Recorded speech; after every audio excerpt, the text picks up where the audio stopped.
There's something plugged in right here. Let me ask you something. This is what I'm watching. So when you all do the presentation, is it going to show up for the people to see the presentation? Because that's what I'm seeing when I'm watching it live. Are you asking? You're talking about for the Sheree. the PowerPoints? Mhm. Is that my I don't think so.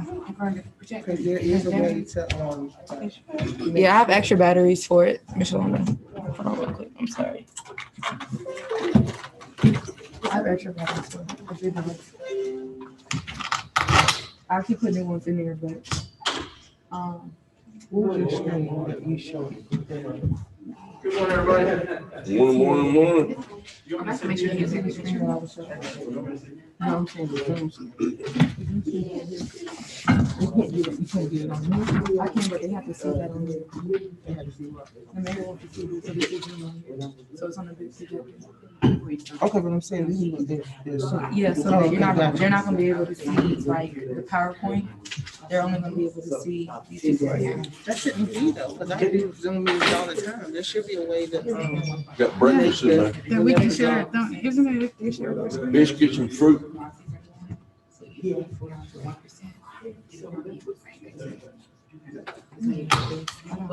don't do live, so I can. They can.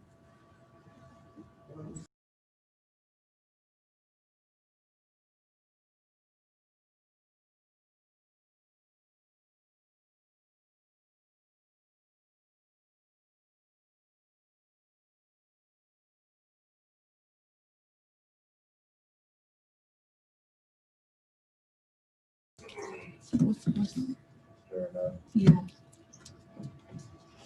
You're able.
Good morning. Good morning. Good morning. Okay, I know we all could have. I'm the bigger councilman and I have this. It is 9:05 and the special call meeting, joint meeting is officially called to order. I do want to thank everyone for being present. I know there's a million and one places we all could have been, but thank you for your commitment to the city. And so, Ms. Steed, if you could do the roll call, please. Yes, Madam Mayor. Councilwoman Kimberly James. Councilman DeBruz Antoine. Councilman Hector Gutierrez. I'm here. Councilwoman Latricia Aiken-Wells. And Councilman Alan Mears. Here. Madam Mayor, you have a quorum. Thank you. Now for the Development Authority. Chairwoman Lois Wright. Vice Chairwoman Pamela Lake. Board Member Hector Gutierrez. Here. Board Member Elliot Lawrence. Board Member Alvin Patton. And Board Member Trudy Smith. Madam Chair, you have a quorum. Thank you. The downtown, Lois, sorry. Downtown Development Authority. Okay. Chairwoman Angela Butler. And Angeline Butler, I'm sorry. Present. Vice Chairman Steve Bernard.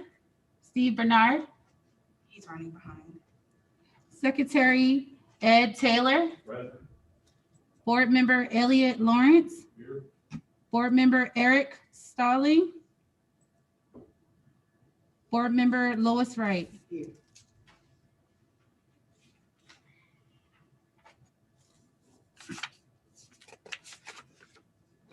we do have a quorum. Um, The Urban Redevelopment Authority. Chairwoman Angeline Butler. Present. Vice Chairman Steve Bernard. Secretary Ed Taylor. Board Member Elliot Lawrence. Board Member Eric Stalling. He's here with the food. That's how he made his presence known. And Board Member Lois Wright. Madam Chair, you said that Mr. Eric is here? No, Oh, okay. no, don't listen to him. Okay, I'm sorry. He made his presence with his food. Okay, I'm sorry. All right, thank you. We do have a quorum for the URA as well. So we're going to jump right on into the agenda items. Item 1 is from old business, but it is a discussion/potential approval on audio visual RFP quotes. And we do have Network Cabling Infrastructures, NCI, and Mr. Ledbetter. Good morning, sir. Good morning, how are you? I'm well, thank you. You have the floor. All right, so I was going to go over a PowerPoint presentation with the proposal included. I can share my screen if you guys are ready for me. Yes. Oh, you have it, okay.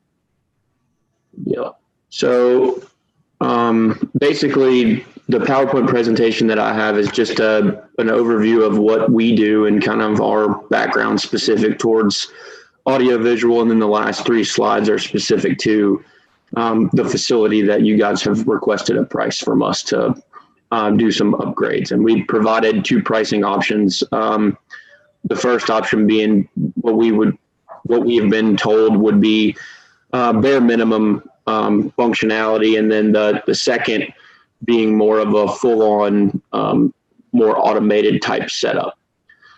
So quickly, the slide that's up now is just a little bit about NCI, and if you click through that slide, it just kind of highlights everything that we do. We don't just do audio visual. We're kind of a all-in-one full-service low-voltage technology integrator. So we provide structured cabling for IT networks, AP switches, outside plant fiber optic cabling, access control systems, card readers, cameras,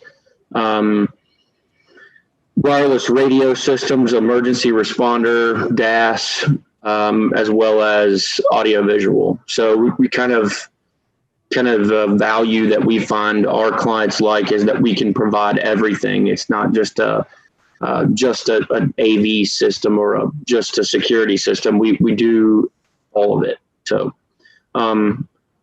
whoever's presenting that slide, you guys can just kind of click through that. It'll pop up everything that I just said really slowly. So you can basically just outlines everything that we can provide within a facility.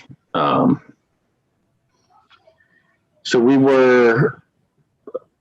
been around since the year 2000. We have offices in Atlanta, Duluth, Georgia, and as well as Charleston, South Carolina, also Florida now since this was made. Nationally licensed, insured, bondable, 50,000 square foot headquarter facility with 26,000 square feet of warehouse space. So we do a lot of work for a lot of really large companies all across the country.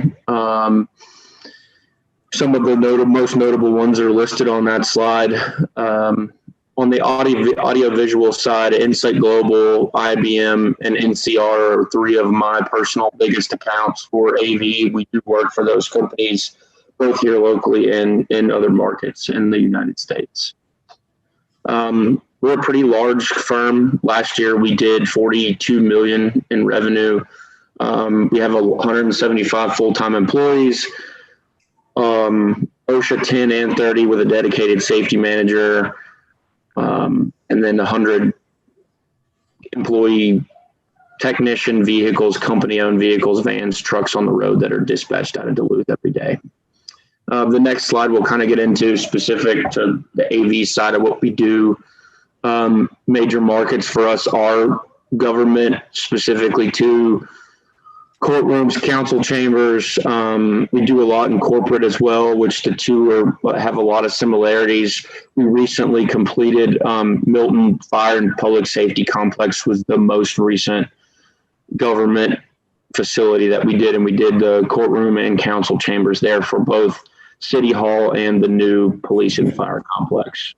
We also have ongoing service contracts with the city of Milton to support those systems. Those are just some examples of clients that we deployed this year.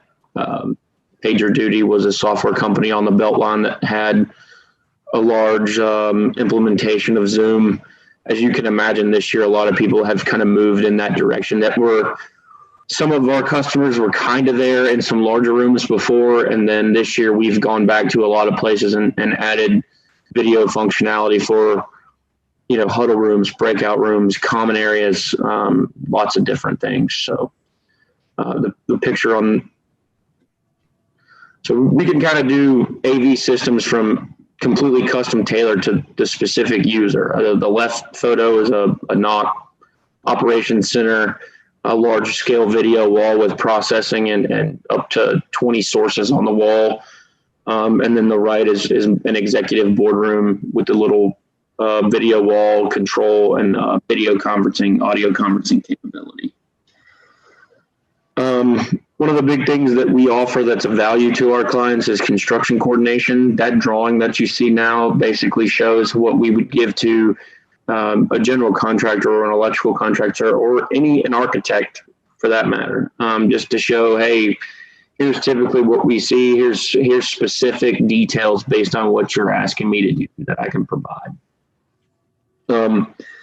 Power requirements. This is a slide specific to IT infrastructure, but it basically just shows the same thing, that we can kind of work alongside with the construction team in the event you guys need that, to show what we need to support our systems, what you guys would need to support your IT AV systems from a contractor, and it's kind of in their language, so to speak. So you can skip this one too. It's basically the same thing, just what we would, for AV specifically, since that's what we're talking about, we show projector heights from the ceiling, where we need power. If you look at that detail, it's got conduit, the size of the conduit, where we want a junction box, the screen location, heights. All the guesswork would be taken out of it for a general contractor. So, all right, now this is specifically to your request.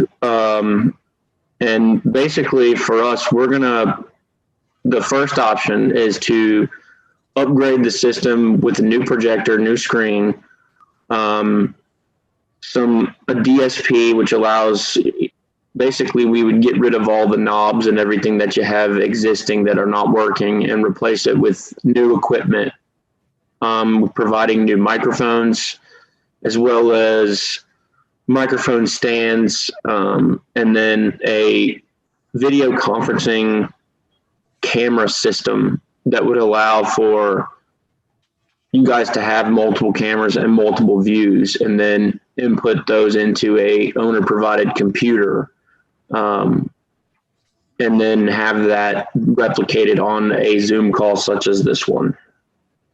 This particular option is more of a manual control. So there's a joystick for the cameras and a preview monitor, as well as a switcher that somebody with the city or an employee is going to have to manipulate live as you're going.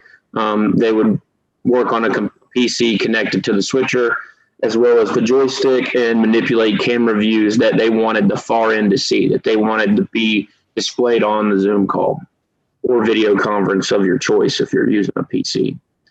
The next option is the next slide over. It's option 2. It's more of a all-encompassing design. So there's a control component to this one that allows for ease of use. So you have a 7-inch panel on the desk, and we would basically program the system to have presets to where you would just hit a button on a GUI more like you're used to with your phone or computer control versus having someone specifically manipulate a video switcher.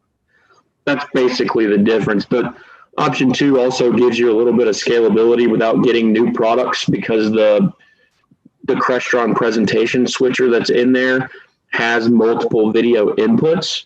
So you could essentially add and kind of grow the system over time without having to throw something away and buy something else on the hardware side. And then the next page just kind of goes over the outline of pricing. We did list sales tax as a separate line item just because we kind of were under the assumption that you guys would be tax exempt, but wanted to show it anyway. High level, 1-year warranty included on all parts and labor. We offer extended service contracts if you want a guaranteed response time for issues, service, that type of thing. And then just the notes on the proposal. The labor was quoted at normal business hours.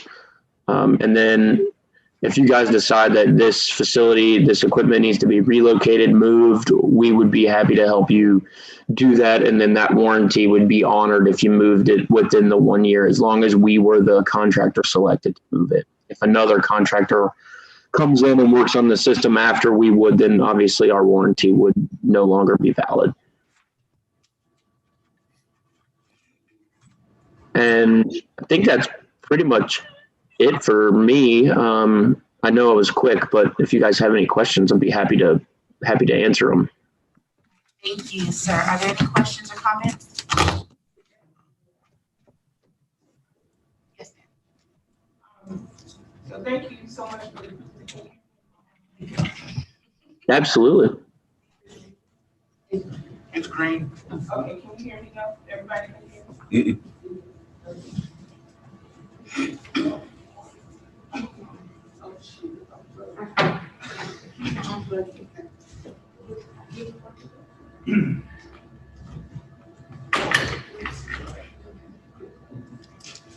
Exhibit A. Excuse me, sir.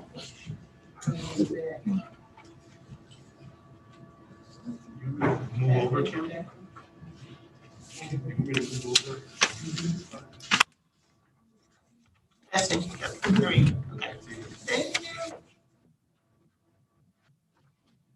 Okay, so again, thank you so much for your presentation. And this has nothing to do with,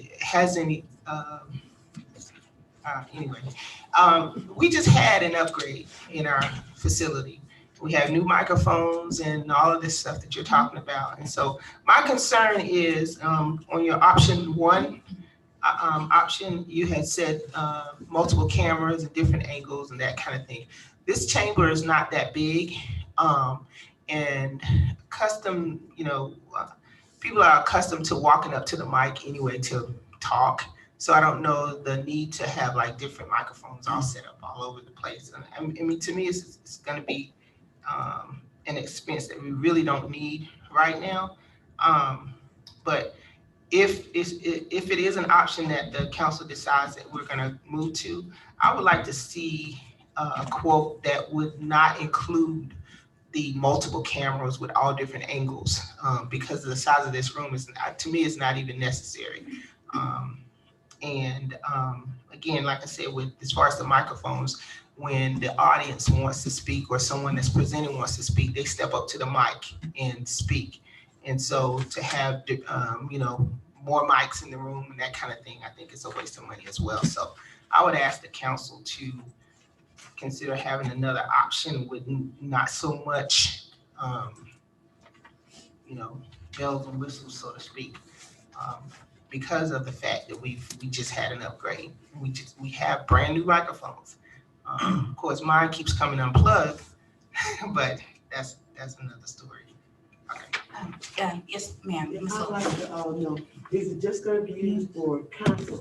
Like, we had over at the community center, the recordings that Wait, you you did. mean to talk into the microphone? Is it only just used for council meetings? Or is it used for other projects throughout the city, other board functions like, interviews and stuff like that that we're posting to YouTube and on our website? Well, it'll be set up in this room. Oh, so it's not? Okay, so so it's just for council. But are you talking about microphones specifically or like the cameras? The whole concept, the whole package. It's for this room, but it can be used for any meeting that it happens in this room. Any other questions or comments? Yeah, I had a question. If we were to go with your services, sir, what type, I guess, of warranty or services do y'all provide? Is it are you gonna just train our reps and then like our reps and InterDev would troubleshoot if anything happens, or y'all would also, is this included in this price? So for 1 year warranty, if there was problems with the system for a year, you could call us and we would come out free of charge to fix the system or provide a resolution to whatever issue that you were having. Outside of that 1 year, we do offer service contracts.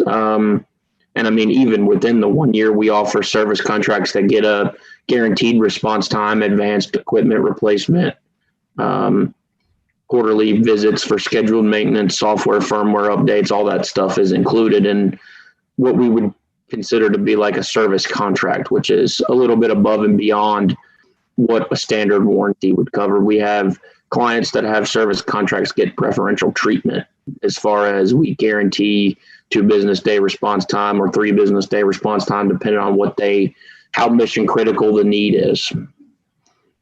But for a year, we would come service the system for free post installation. I got a question.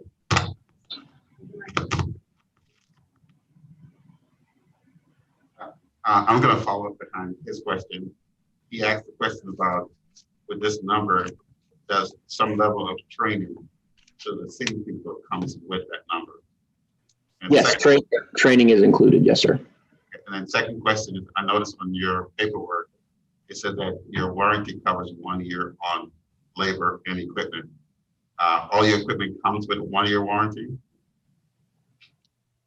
NCI has a 1 year warranty and labor on the system as a whole, which is multiple manufacturers with different warranties, but we provide a 1 year warranty for parts and labor.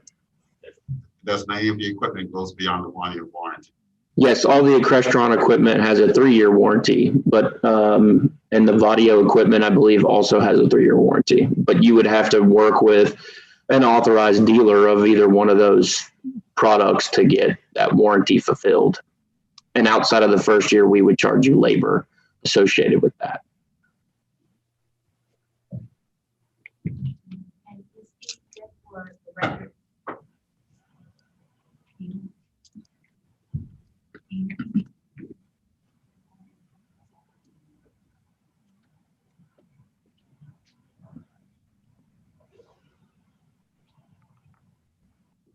So, well, Ms. Steve, for the record, Steve Menard came in at 9:09. And this is part of the reason why, I mean, even if these microphones are new, I'm not sure how new they are, but we're at a time where this continual problem should not be occurring.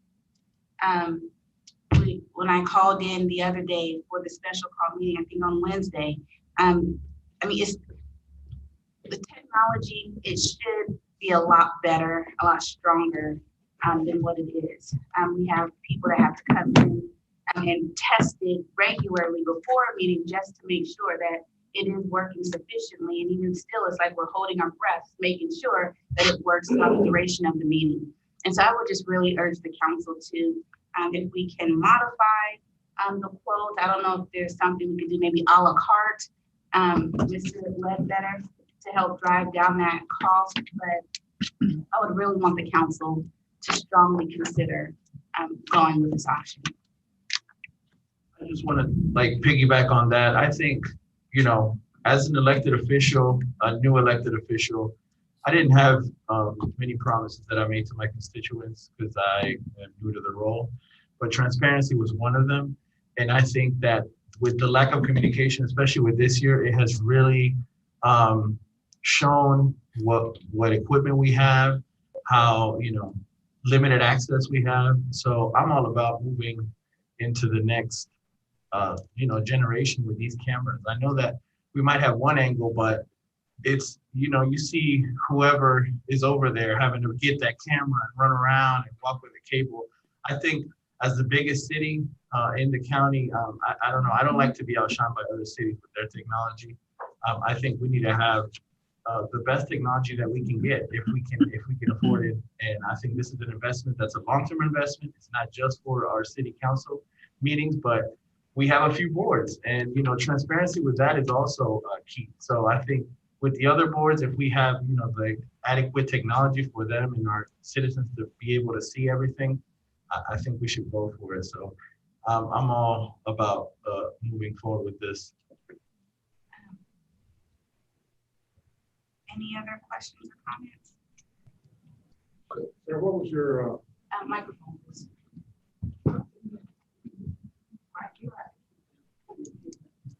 Well, that's good. I have a- Put it to the projector, so. I have a question. Option 2, what was the total price? The screen was kind of covered. 36,810 with tax if it's applicable, and tax is 2688. So once again, total bottom line. 36,810.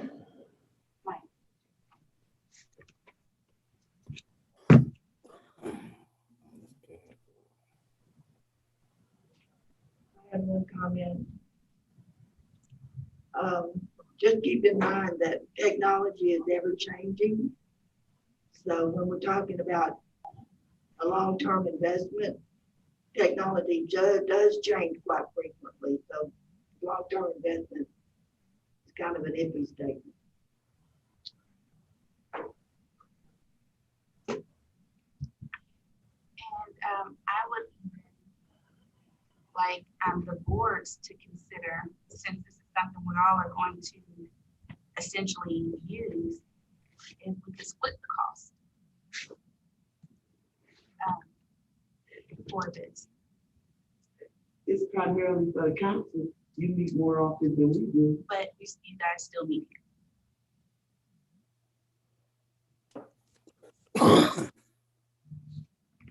What's the projected number? How you want to split? What was it, Mr. Ledbetter, about 29,000? I know the total number. What's the ratio that you're going to split it? What's the percentage? We got 4 boards. Yeah. Yeah. Divided by the cost, I guess. I mean, say the city uses it the most, so they take the Take the biggest lion's share of percentage, that. and then split up the rest amongst the rest of the board. You know, again, the lady makes a very important point. Technology change. So I really kind of want to back up what she's saying. You know, is what you have, is it a system that can be, upgraded as technology grows? You know. Mr. Ledbetter, did you hear that question? Yeah, so option 1 and 2 are using the latest Audio model cameras. They're all 4K video resolution. The switchers are, I mean, but she's not wrong in saying that the technology changes. I mean, the life cycle for people that we regularly do business with accounts for us. They change about 3 to 5, every 3 to 5 years, they do upgrades to systems that were installed it's no different than a laptop or a smartphone. You're usually not going to keep your smartphone for more than 3 years nowadays because there's going to be some new camera or some new feature that you want on the smartphone. So my personal opinion for the difference in price, I would go with option 2 just because it gives you some flexibility as far as if somebody wants to bring a Roku or an Apple TV or a wireless presentation device or any other video input, they can do that with option 2 without changing anything major, without buying a whole bunch more equipment or taking equipment out and putting it somewhere else. Option 1 was a very specific ask and designed exactly the way that it was asked of us. So they said, we want 2 cameras, we want to be able to control the cameras, and we need new DSP and microphones based on our site visit with the equipment that you have today. But again, option 1's more of a set it and leave it kind of thing. And there's going to be a lot of ownership on the city staff or whoever is going to manage it to make it function during a call. Option 2 would kind of be you come in, you hit a button, and it just does what it's supposed to do. It works. Now, sitting here today on this call is the first time that I've actually seen you guys have a meeting where you're basically doing a use case for the system.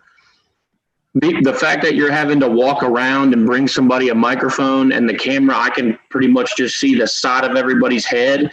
I mean, we do these systems in this exact application all the time.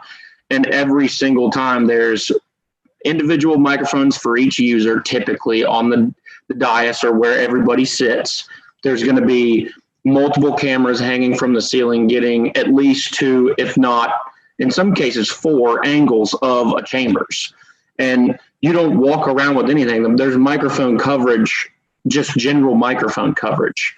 Now, a lot of the systems that we do in those situations are far more expensive than what we've presented today.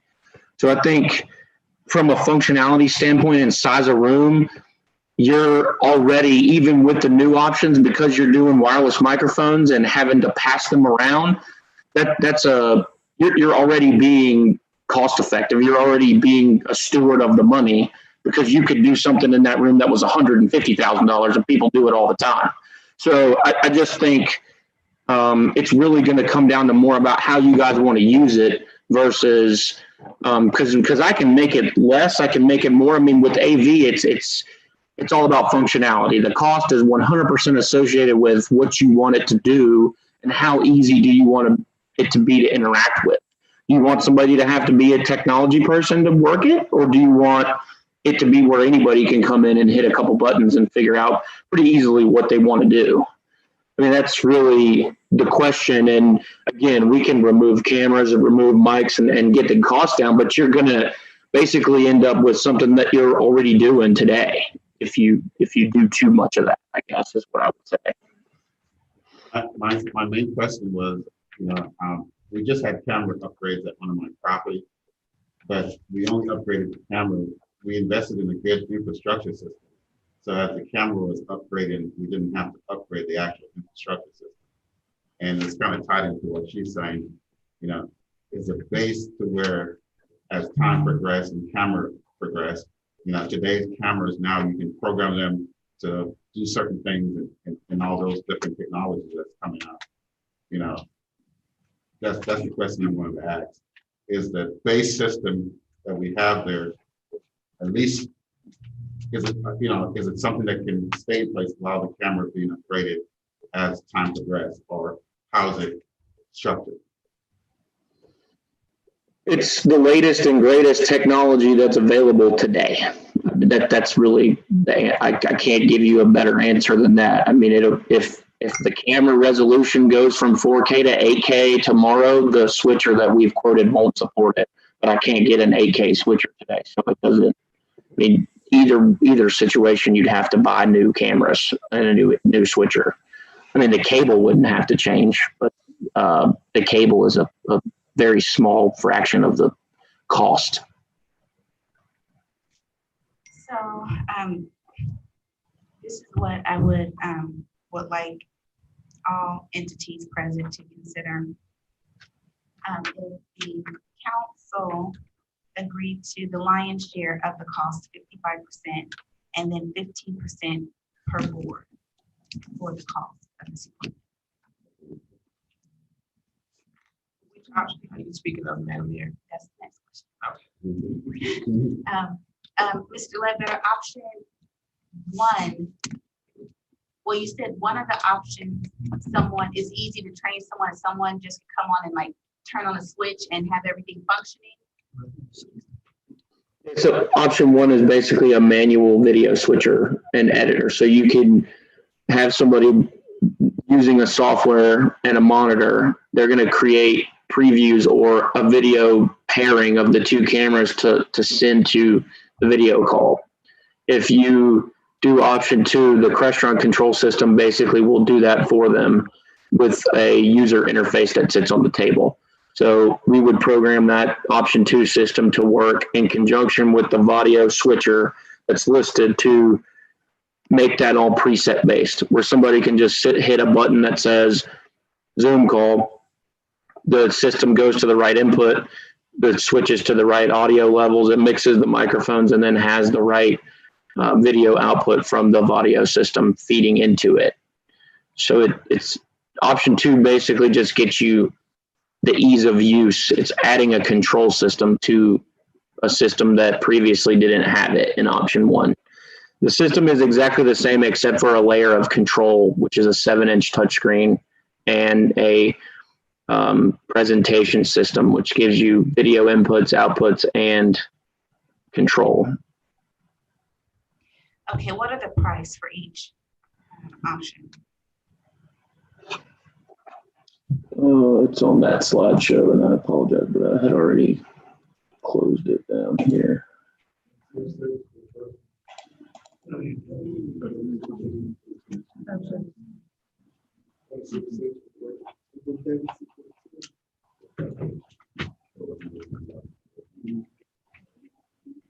So option 1 was $28,594, and option 2 is $36,810.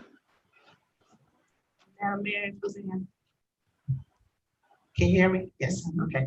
Okay, so the question I have is just specifically regarding option number 2 and what the functionality will be for us. So like for now, for example, each council member has their own mic.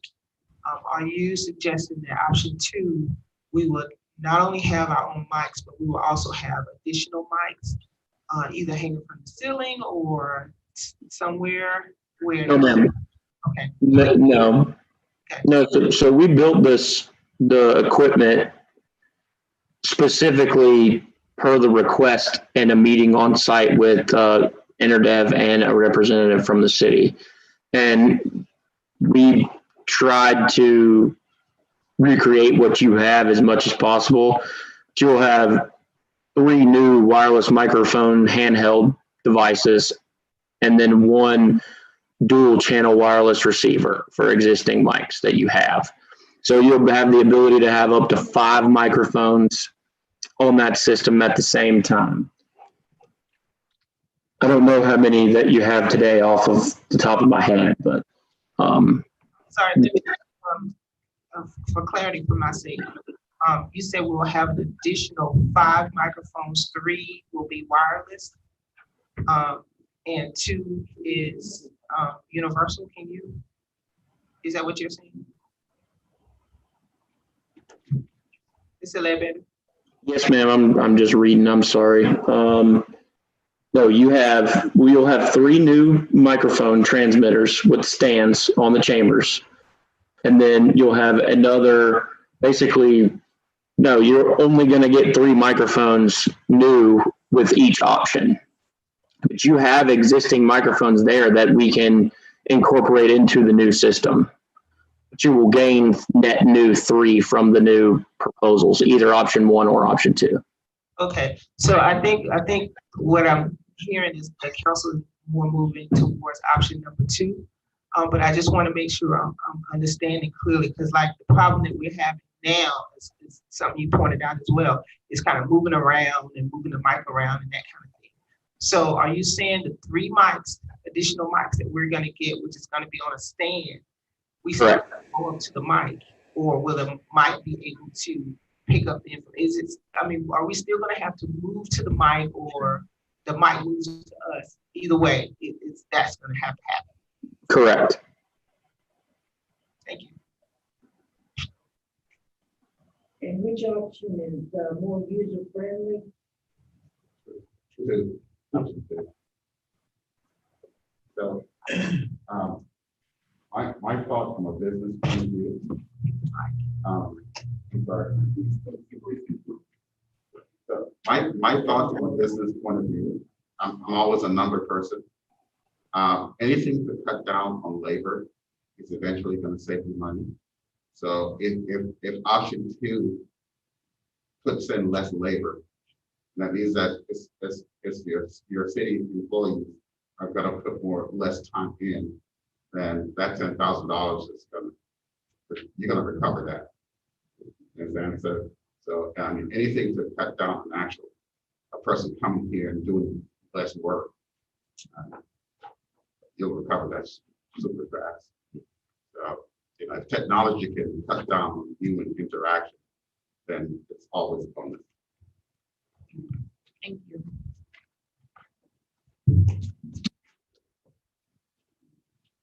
So, is there a motion on this item?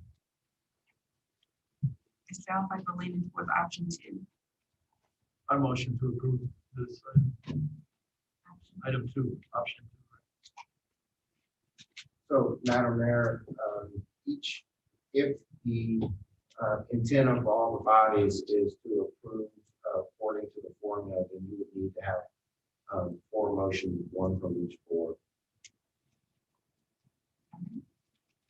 So for the governing body, there's a motion on the floor for option 2. Is there a second? One second. Councilman Mears. We'll do a roll call. Councilwoman James. Yes. Councilman Gutierrez. Yes. And Councilman Mears. Yes. All right, Madam Chairwoman, the Development Authority. Is there a motion to accept option two? Okay. Make sure that you do the motion. Yeah, Mike identified that adjustment in the whole motion, so it's in it, correct. So, Trudy, are you second? No, second by Who's getting Ed. the motion down? Is there a second? So we're all in favor? Aye. Wait, can you do a roll call for your board, please? Vote.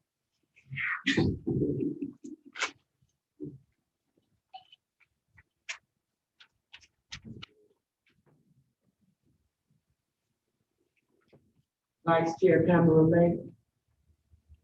Hector Stevens, Yes. Elliot Lawrence, Yes. Alvin Patton, Judy Smith. Thank you. The Downtown Any Development. discussion? All in favor? Everybody good.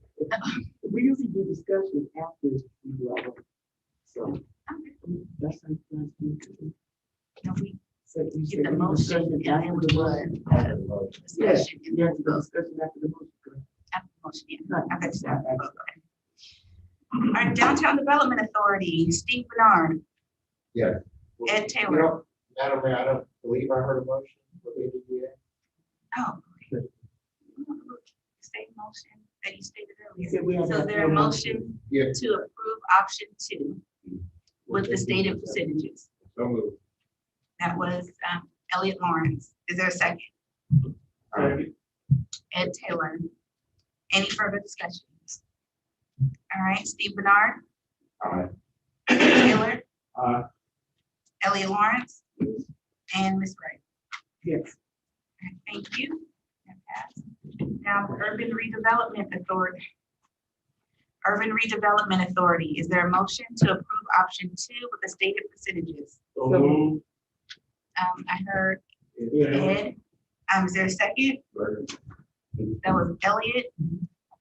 Any further discussion? All right, Steve Bernard. Aye. Ed Taylor. Aye. Elliot Lawrence, I'm sorry, and Louis Wright. Excellent, thank you.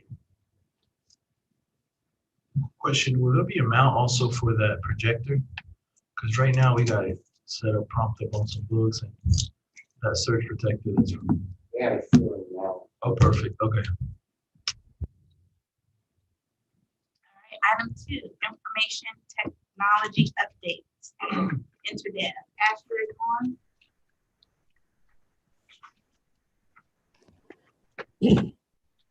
Who is on from InterDev? Yeah, hello, this is Ashley. Can you all hear me? All right, you have the floor. Okay, thank you, everyone. Let me go ahead and share my screen out for you real quick for a quick presentation.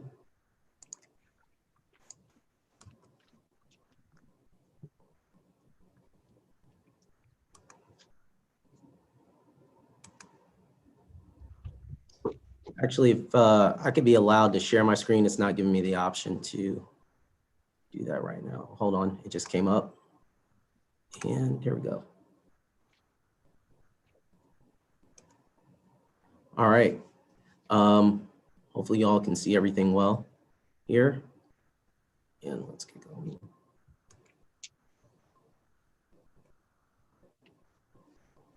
All right, well, I just wanted to do a quick IT update for everyone as far as Q4. We'll actually in January be giving you a more comprehensive report as far as total IT projects for the year, as well as service desk statistics and things of that nature. So this is just a good view of where we're at towards the end of the year, and just talk to you about some of the plans for Q1 of 2021. So, of course, the city is contracted out with InterDev. We've been with doing local IT for over 40 years now, and service a number of clients in the Georgia Southeast area, all through the Mid-Central, and even out towards Texas. And I was actually recently in Texas for a new client startup a couple of weeks back. We not only do IT, but we also do GIS and security work, as well as telecom. Your team there is comprised of myself, Jesse Kale, who's your information security manager. When you don't see Jesse, that's a really good thing. That means that you're secure. If you do have to be introduced to Jesse, it's normally bad.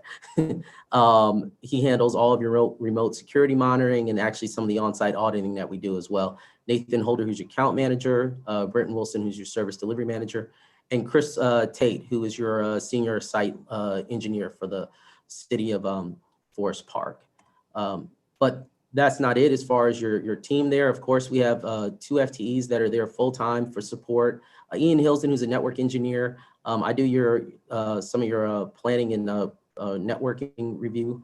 And then we have remote security monitoring and endpoint management. That's actually a team of about 3 people that look over the security infrastructure for the city regularly. So in the instance that we get any alerts of any malware, anything of that nature, that service covers all your remediation, covers anything. So if you were to have an actual breach or whatever, that's most times you'd have to come out of pocket a large amount of money for that. Our team actually comes in, does it as part of your contract. So, and they work very hard. You don't see them behind the scenes, but when you don't hear of any security things happening there, that means they're doing their job. So next, the overall IT department, as you know, is the structure. You also have an on-site city employee, Jimmy Rodriguez, who does help desk support for us as well. Do want to go ahead and get into some of the fourth quarter statistics that we have. Just going to hit on a couple of really brief ones. We have a 99% request completion rate at month end every month this quarter. We've had a total of 604 tickets submitted since the beginning of the quarter. Levels out to about 300 now. I would say about 15 to 20% of those are going to be automated tasks like backup checks, which we do weekly and daily, actually. If we get any alerts on any of your backups, Chris and the staff there remediate them as soon as we can get them there to do it, or not get them there, but they get the tickets in for those. So some of those tickets, I would probably say about close to about 500 of those are probably going to be actual break fix or new service requests. Service requests are things like installing a new desktop, deploying a new phone, things of that nature. Average ticket time response is 120 minutes. That's curved by those automated responses. Our actual average ticket response time is actually under 45 minutes. So we've been responding to tickets pretty quickly. And just to let you know, our contracted SLA for response for a low-level ticket is actually 4 hours. So we're actually responding to tickets and actually resolving tickets way faster than what we have in our actual contracted SLAs. Average ticket resolution, that's even for the automated tickets, is approximately 2 business days. In most cases that also includes the automated response things like the alerts and such. On average break fix issues, they're resolved with under 8 business hours. So most items we can get to within a day and get them resolved pretty quickly for you guys and staff. Then average system uptime is 99%. Now that is going to take a hit as of for this month because of an issue that we did have at the rec center due to some older equipment that went down that caused a problem. So in that though, we were able actually to replace some old equipment at the rec center and upgrade the network there. It was a project actually that we were trying to hold off to do until after January 1. The equipment didn't want to wait till January 1, and we ended up having to bring Ian in to do some emergency work for about the course of a week. So we will take a hit on our average uptime for the month of December, but in most cases is at 99%, which you never get 100%. As anyone will tell you, you always, if you can shoot for 99 and with 9 sevens or 7 nines after it, you're doing good. But we normally sit about 99%. So next slide is going to be just talking about some of the major accomplishments. We officially closed out the Office 365 migration. So we are going to be setting up some training for you guys in Q1 on Microsoft products. We actually have one of our employees used to work for Microsoft and did training for them. So he'll be working on doing some training on how to use Microsoft Teams effectively. We're going to start looking at SharePoint for collaboration and document storage, and a couple other tools that you get within the Microsoft suite. So we're working on the plan to do that. We'll work with city management on getting those training sessions set up for you. It will be Zoom based, so everyone, even if you have board members that want to attend, they could attend as well. But it's just something, we do as part of rolling out anything like that that we have. We replaced the battery backups at the City Hall server room. So I do want to bring that up because we've run into some issues over the last year, actually, with, just the age of some of the buildings. And I want to say more so on the electrical side, we run into some issues in HVAC. That was probably really big at the police department the most. City Hall, there were some electrical issues in the server room. So what we did was we were able to get some new UPSs that would hold the equipment for way longer time than what were there before. You guys had replaced the UPSs, I want to say prior to us coming on, but they just weren't adequate. They were under spec'd, very, very low. They probably would hold your infrastructure up for maybe about 15 minutes. And if you're having a power outage or something happen and it's after hours, getting somebody on site in 15 minutes to kind of shut your stuff down gracefully or to be able to respond isn't going to happen. As well as they didn't have any capability to alert staff if there was a power outage or any fluctuation in there. So what we did was we replaced them with new APC units that actually do have monitoring capabilities. So now we can get alerts on if there's power fluctuation going to the equipment, if there's any type of kind of system alerting or any issue with power going into your hardware. And that's really big because then after hours, the way that this works is that for our team is that those alerts come in, they hit our call center, and our engineers can actually respond a lot quicker and make sure that we don't have any damage that can take place to your equipment. So the UPSs at City Hall were a really big thing that we wanted to get done. Unfortunately, it came from a power outage that happened, I think, due to an accident that in town. But those are replaced, and you also had some electrical work done to the circuits there that provided better power into the room as well. So I'm really glad that that was done.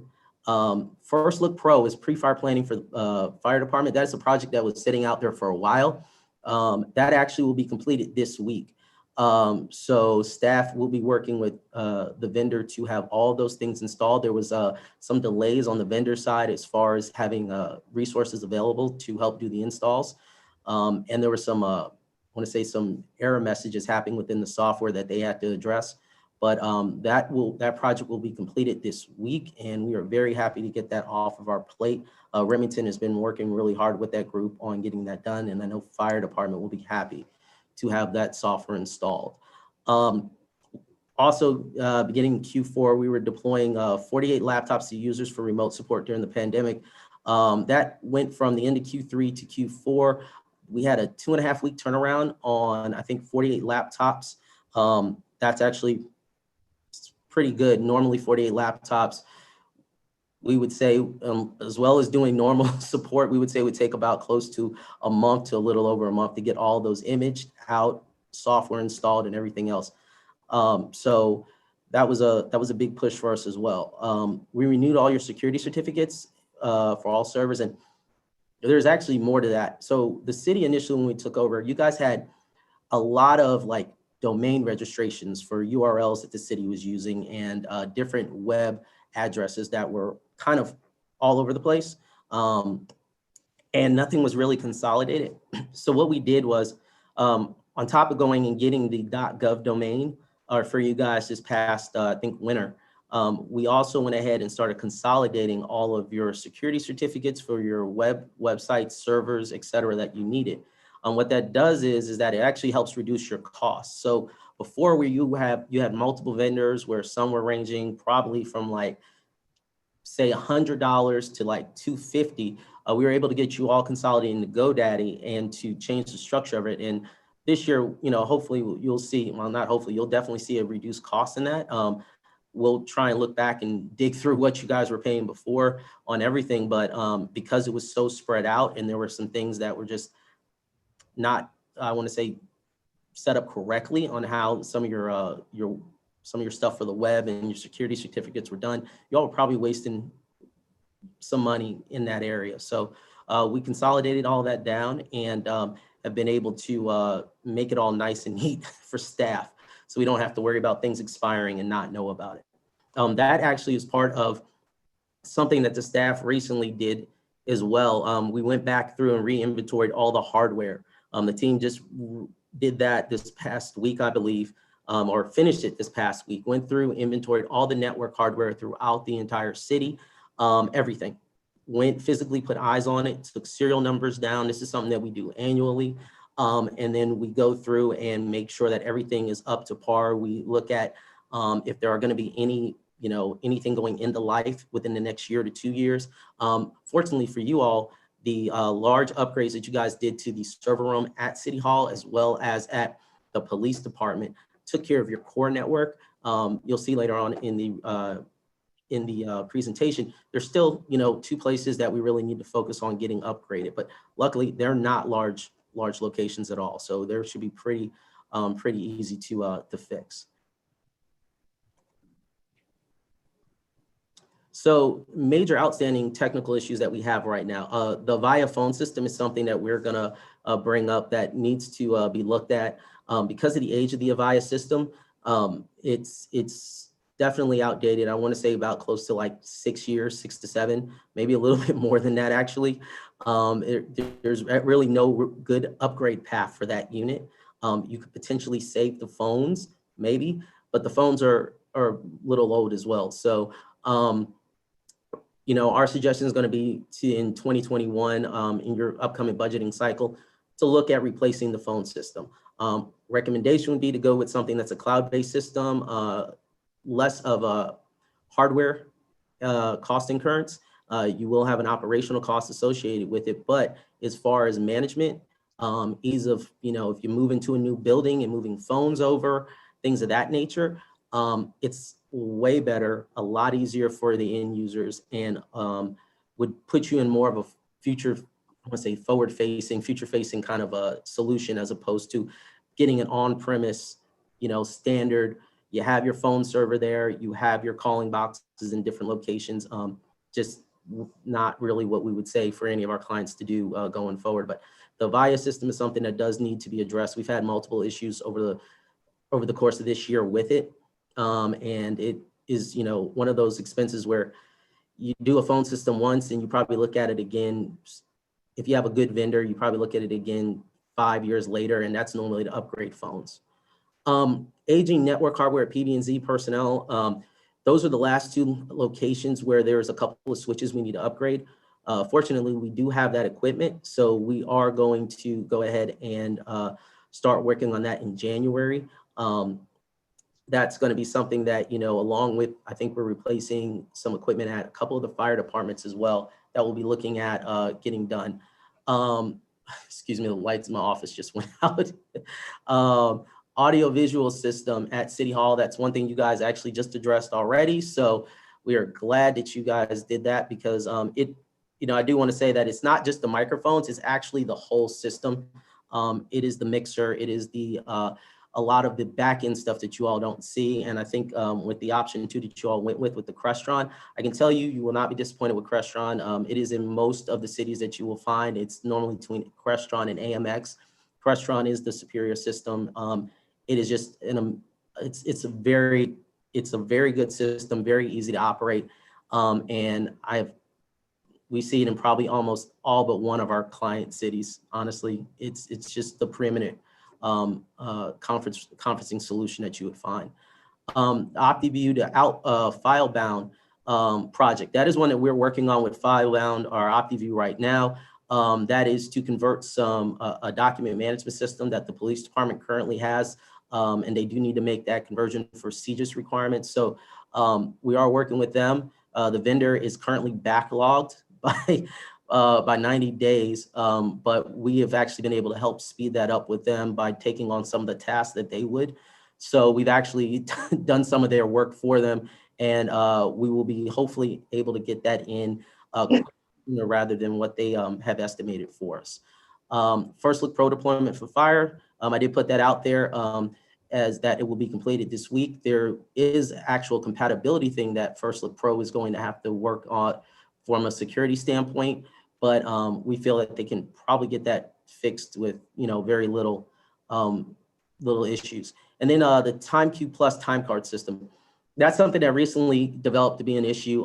The system, as we've been able to go through and look at it, what I would say, it wasn't necessarily set up in the proper way that it needs to. And there's some issues with how that system currently operates in the way that you are trying to use it. So our staff is working with that support team. However, the system's a little old.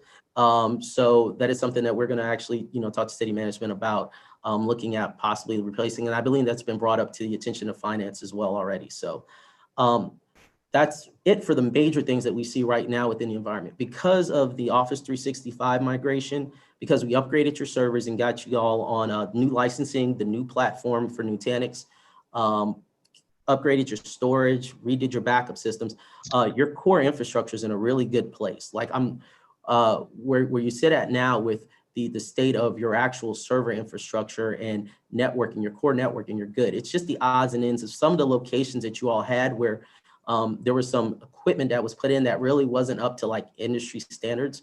You know, it's one of those things where you tend to see sometimes with IT departments, they will put in lesser grade equipment and then hopefully down the road buy a spare. And if that lesser grade equipment dies, throw the spare in there. But then when the spare dies, they don't have a backup solution. I think that's kind of what happened with a couple of these buildings that you all had, like REC and PB&Z and such. So like those are things to where we're having to work through that now.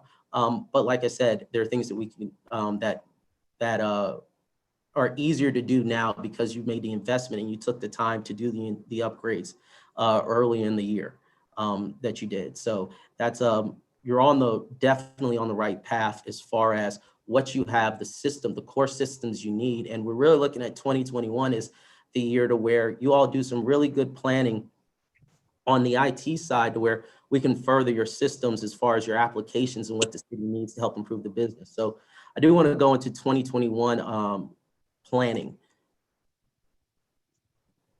So the first thing we're going to do launching in 2021 is we're going to do a business vision management survey. We actually do this with our clients once we can get them to a stable place just with their core infrastructure. And I'm going to see if I can actually switch over to show you what this looks like. for a second and see where we at. So this is what the management survey looks like. We do this at our client sites, and basically what it is, we send this out to your managers, your department directors, managers. We work with city management to get an idea of, all right, who are the people that know about the business processes for the city and what do they need? So what we do is we send out this survey, and this survey addresses a couple of key areas. It addresses, one, what you get is you get an IT satisfaction scorecard, a capacity scorecard. We do benchmarking.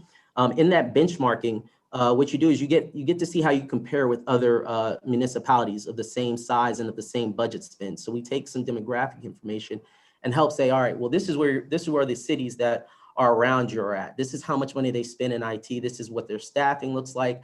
This is what technology they're looking at, and how do you all compare? So in that, what it allows us to do is on a department by department basis, see where we need to focus at and to get you guys to where you need to be. This is hard to do when you have fires like we've had this past year with Lotus Notes, the network, the servers, but you're in a stable place now to where in a maturity spot to where we can actually do this. This comes from one of our clients, the city of Beaufort, South Carolina.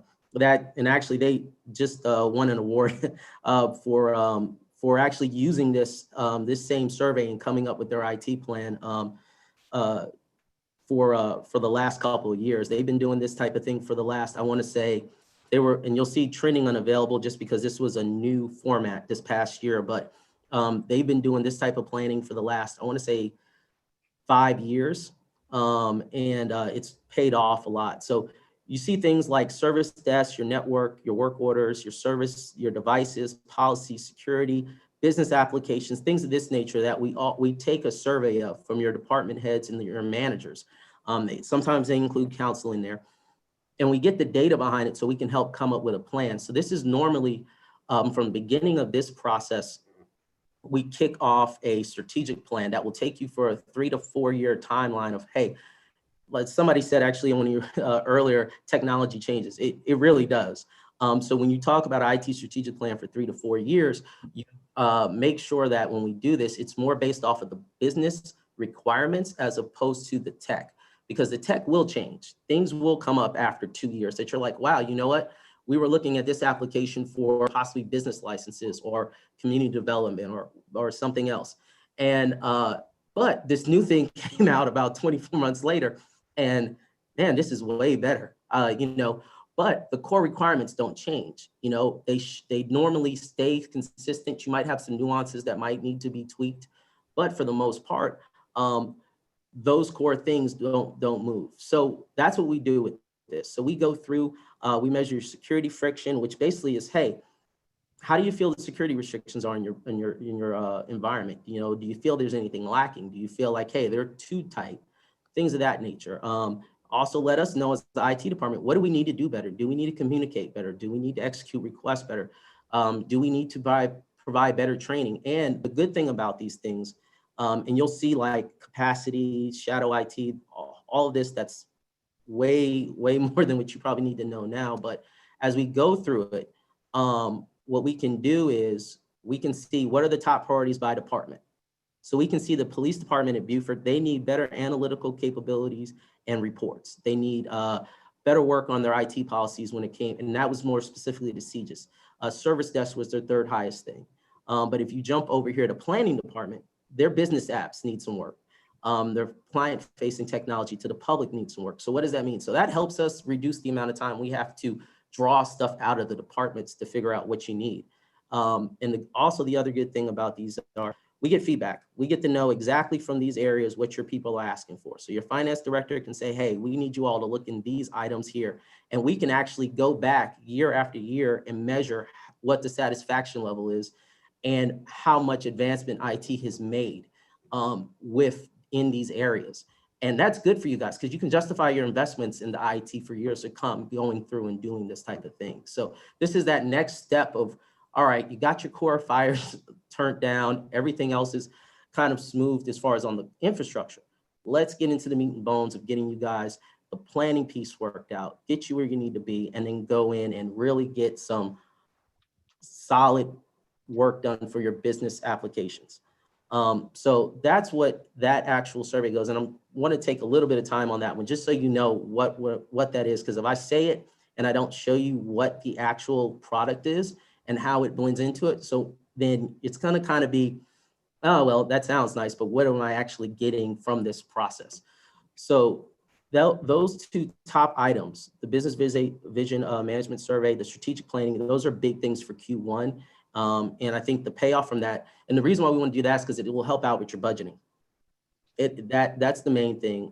You know, we want to get you guys on a good cycle of where we kick this off this year, and then next year, prior to your budgeting cycle, we run the same management survey again, we see what's changed, and we can readjust priorities and we set the work plan for that year. It's just more advanced planning, more advanced thinking, and getting you guys ahead of the curve and being able to anticipate the needs of what the city is going to need before it comes up. So those are the two kind of planning things for the year. The next thing is going to be your recreation PBZ and personnel network rebuilds. We are going to do some additional work, like I said, on that in Q1. Those are things that we're looking at working on in January. Annual licensing evaluation. So as part of what we do every year is we're going to go through and look at the licensing that you have.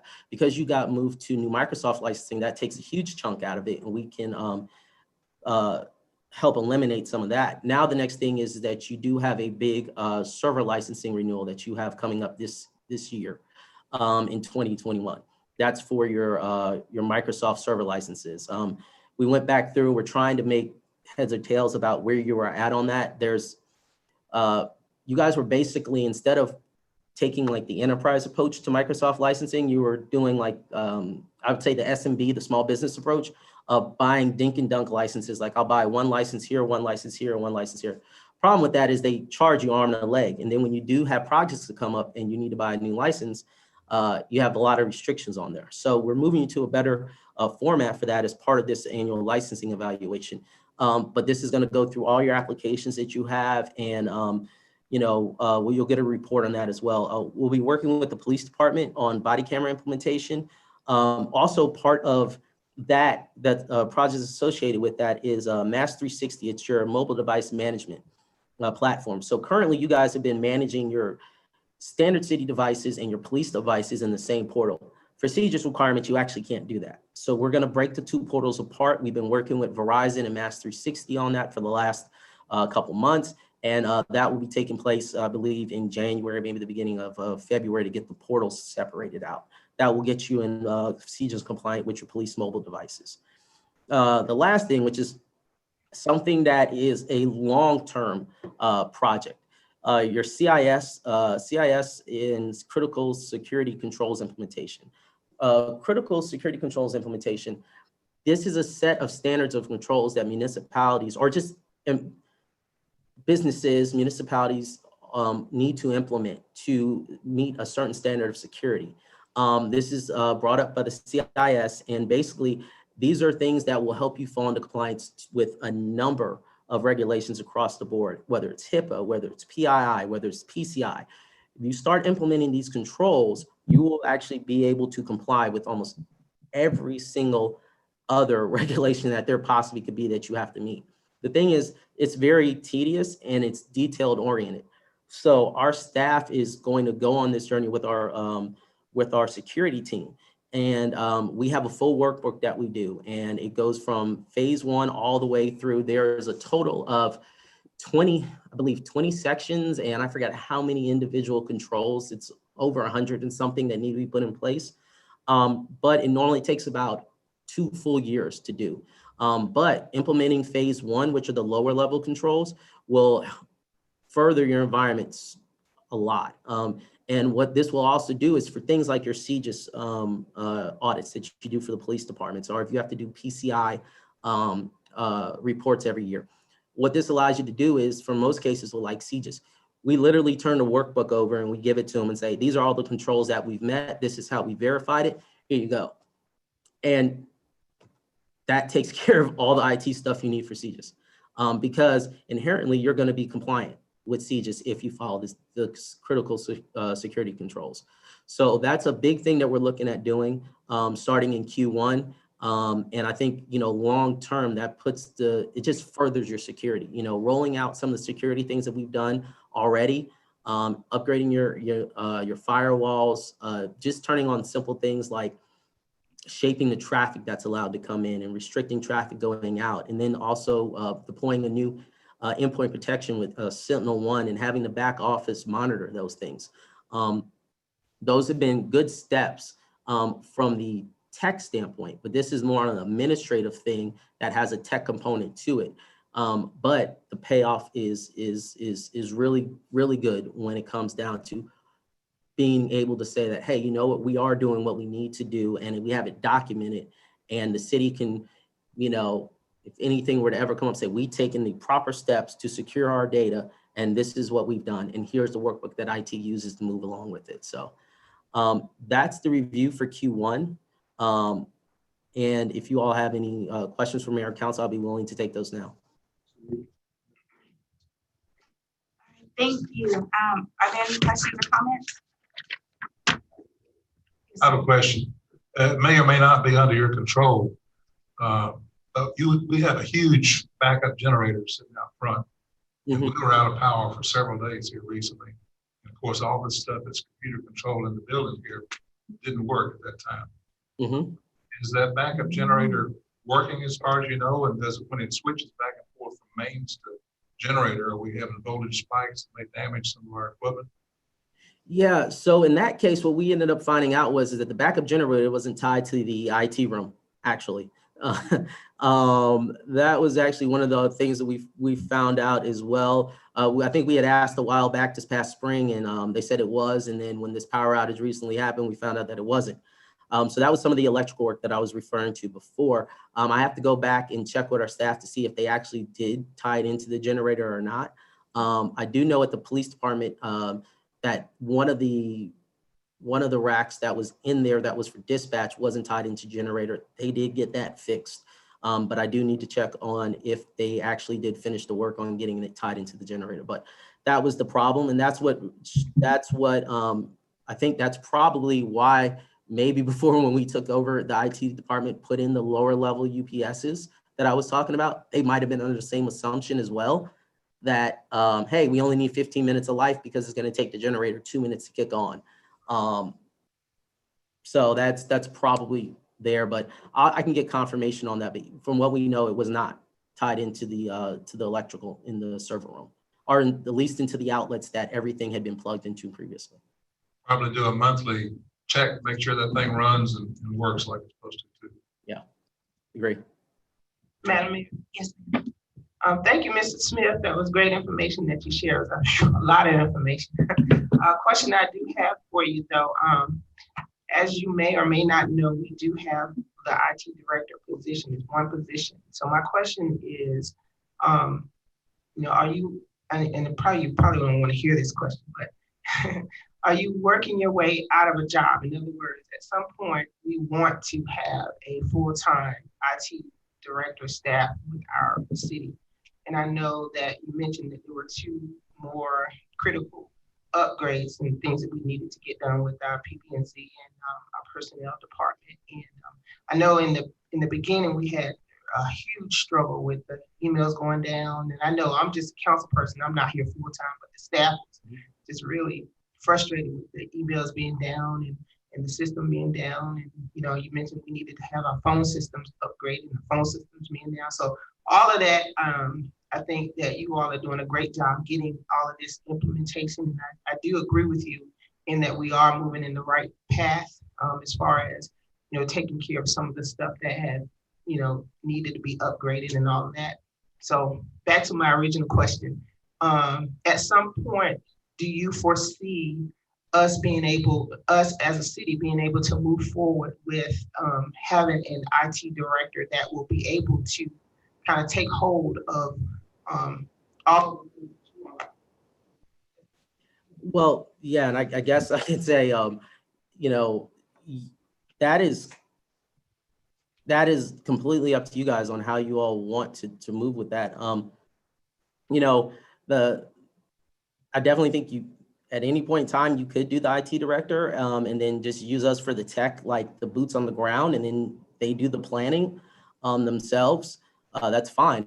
I think it depends on what these cities, you know, and I come from the perspective of I've been a city employee before and worked in municipality, and I've also been a contractor and now work for private companies. So it would really depend on what the city's expectations of the IT manager are and what the city feels they should be getting from an IT manager. And I would definitely say that that's something, you know, if that's something the city is looking to explore and you want some help kind of crafting what that is, we can help you with that. Definitely, as far as, you know, getting that kind of narrowed down. It's just, you know, the where you guys are at on the IT side, it's more of what are the expectations of the IT director? Because because a lot of cases, what happens is that you run a couple of ways, and I've seen this myself, just the maturation of myself with my journey in IT. You know, I started out as just a network IT guy, support guy. I left Homeland Security and, you know, ended up doing that, and then ended up being asked to start our IT department at one of your neighbors in Hapeville. And, you know, was there for years, and then went to Dunwoody, and then did consulting work, and then ended up being a CIO. So it's kind of like, you have to figure out if you want a hands-on, boots on the ground IT director that's going to get in there and do tech work, like fix somebody's computer as well as do your budgeting and do anything else. Or do you want a guy who's just going to steer the direction of the department and do your planning and be more of a manager as opposed to a facilitator, like a manager facilitator as opposed to an actual action items person? Because that's really what you get in IT. You're either gonna get one of the two. And there's cost for both. The first hands-on guy is probably gonna be cheaper than the manager guy. The manager guy, they come with a price tag to them. And normally, if you get them in a certain time in their career, their lifespan isn't that long at a location. I think one of your cities, East Point, now is trying to replace Farhad, who left for a bigger job. You know, so you know, he spent his, I think we started working with Farhad in East Point, doing their GIS, helping with GIS stuff back, I think about 4 years ago. And so he was there about 4 years, and that's kind of what you see on the lifespan. So you really need to figure out what you want from an IT director, what you're willing to pay, and you know, is that going to be acceptable for where you're at now? But I think us working ourselves out of a job, we get you guys stable, you know, well, you are stable. We get you to a good place where you have a good plan, you're in a good direction, and you're moving well. That's good for us. If you bring a director in, we've had that happen before as well. So we'll work both ways. We actually have cities where, you know, we supply the techs, and they have an in-house person that manages our staff. You know, either way it goes, we'll be willing to work with the city and help you out and find out what you need. I would definitely say that survey, though, that I'm talking about, that will give you a good idea on, all right, well, which way you need to lean, honestly. Yes. If we have an IT department or IT director, wouldn't they have a staff of technicians? Yes. Or, I mean, that's city employed or contract? Preferably city. Yeah, I would think that we would have to, because I heard it say one position. No, the director. But they'll have staff. Yeah, I just want to echo what Ms. Lois Wright just said. I mean, hearing Ashley speak, it's not a one-man job. So I think if we were to bring a director, we definitely need to consider giving the director that help to be able to manage everything. And I guess maybe at first we can definitely have the transition now with a release model maybe from InterDev, and then us to eventually be able to function on our own without them. But I just want to appreciate your presentation. You put a lot of things into perspective, and thank you for sharing your expertise. Also, it was very interesting what you did in April. I just had a quick question, Ashley.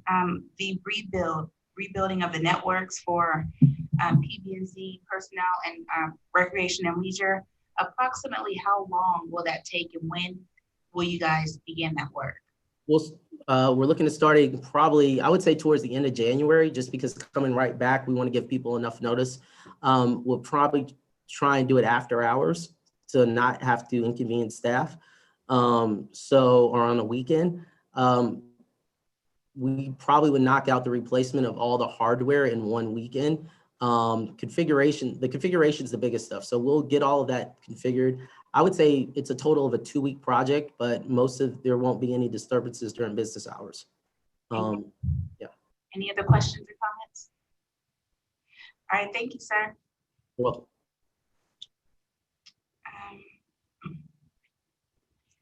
Retirement pension.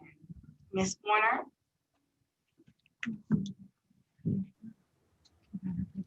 Ashley, can you make me back host, please?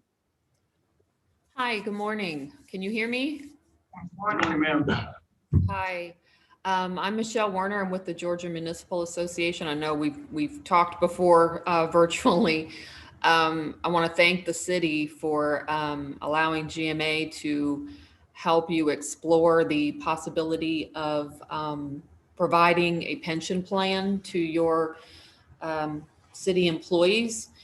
And so we developed a cost study to look at what that would entail, what it would cost the city, and this is what we're here to talk about today. I have Malachi Waterman with Siegel. Siegel is our actuarial firm, and he is the one who conducted the cost study. If somebody can unmute him, he was not able to join as a panelist. He's an attendee. Whoever is monitoring the Miss Michelle, you're a host. You're the host, so you're able to unmute, or you can make me back host. Gotcha. Let me see. All right. Thank you very much. I think that might have worked. Can you hear me? Yes, there's Malachi. I can share my screen and I can share the actual presentation here, or the cost study. And I'm gonna let Malachi talk about it, and then we'll entertain questions afterwards. Okay, thank you, Michelle, and thank you, everyone. Sorry you guys can't see me, but hopefully you can understand and follow along with me just the same. This is a pretty easy cost study, and the page showing here, the first page of the letter is basically just a letter letting you know that we did the work. And this is a good place to start here at Exhibit 1 that Michelle is sharing. Can you hear me okay? Yes, we can hear you. Okay, great. Just anytime you have questions along the way, feel free to ask. I'm, like Michelle said, I'm with Siegel. Been working on this plan for right about 15 years now with the whole GMA group. And City of Forest Park, this looks like a pretty standard plan. And I'll just go through real quick what we actually valued here on Exhibit 1. And this is what we're instructed to value. So we assumed an effective date of 12/31/2020. If that changes, it won't really affect the numbers that'll show on Exhibit 3. We assume no waiting period for employees or officials, no employee contributions. We also assume normal retirement age would be a simple age 65 with 5 years of service. For officials, there would not be a 5-year limit. There would just be age 65. Could also retire at early retirement at age 55 with 5 years of service. And then also with, there would be a reduction there for early retirement. So we actually valued 2 different benefit formulas for employees. Scenario 1 that you'll see is assuming 1.5% of pay benefit for 5 years on a 5-year average pay, and then it's per year of service. And then scenario 2 would be 2.5%. The officials benefit multiplier would be $100 per year of service in both of the scenarios. Final average salary, as I mentioned, 5 years. Vesting will be how long you got to wait until you can collect your benefit, or at least be eligible for your benefit. Employees, you have to wait 5 years. Officials are immediate. These death benefits, auto A, it's just a terminology we use with GMA. It just means you would get your accrued benefit at time of death, but it would be reduced as a 50% joint and survivor benefit to your spouse or beneficiary. That just means that half of whatever you earned would go to your spouse. The disability minimum of 20% is, that just means 20% of your actual pay that you've earned in the year before you went on disability. You get at least 20% of that. It could be greater than that because it could also be your accrued benefit that you've earned in the plan. So it just takes the greater of those two. I'll show you how that comes into play a little bit later. Okay, Michelle, if you can go down. We assume no cost of living, meaning that once you start collecting your benefit in retirement, it will not increase at all. That'll be a fixed dollar amount for the life of the retiree. And finally, prior service does apply for eligibility and vesting, but not for benefit computation. So even if you have 20 years of service, that'll only go towards your vesting. It won't increase your benefit. And that helps to really keep it from being too expensive on the front end for people who've been around a long time. Okay, so Exhibit 2 basically just shows how we value this, and this really would be for other actuaries to try and come behind our work and recreate our numbers in case you needed someone to audit it or just for whatever reason. So I won't get too much into this. Big takeaways here is mortality rates just have to do with how long we think people will live. And we try to keep those up to date. And that's one of the biggest drivers of how much things cost. Because if you're collecting a benefit from the time you turn 65, how long you collect that benefit really does impact how expensive it is to the city. Okay, you can go on through here to page 8, I think, Michelle. Most of these are just other assumptions, and these are just the rates that you would be able to see. And another big point is the 7.375% investment return assumption. That's what we expect GMA's pooled assets to be able to collect on a long-term basis. And so that all goes into the valuing of the plan. And those numbers then show up here on Exhibit 3. Before we get into this, does anyone have any questions? Excellent. I think it's for Mike probably. We just had an employee pass away. He served the city for a long time. Is there any way to grandfather him into this potentially? Yeah, as described, no, that would not be the case. Only there is a death benefit that we currently have for employees. Leaving $15,000. I do have a question. Sure. So it's my understanding that a lot of companies have moved away from pensions. I mean, is that the case? And if so, why are they moving away? That's an excellent question. There's a lot of reasons, especially if you get into the private sector. There are a lot of laws that have been put on the books in the past 20 to 30 years that make having a pension plan very punitive for for a corporation that's traded on the stock market. If they have a pension plan, then they're forced to use a lot of assumptions that make the plan extremely expensive, and then it also looks really bad on their on our financial statements and I'm still talking in corporations. In the public sector, it's not as uncommon to see defined benefit plans sticking around. And the main reason there is defined benefits, you can actually provide a much better benefit to the employee for a less expensive price. For example, the one we're looking at here, this 1.5% benefit, costs the city roughly about 4.11% of pay to provide a similar defined contribution, which would be like a 401k or the 457 plan. That'd be about 5.5% of pay to be able to provide that same level of benefit. So the other obvious reason is if you get rid of your pension plan, it saves the city money because you're paying, if you put 4% of pay into a DC plan, it's less money than what you're paying towards your DB plan.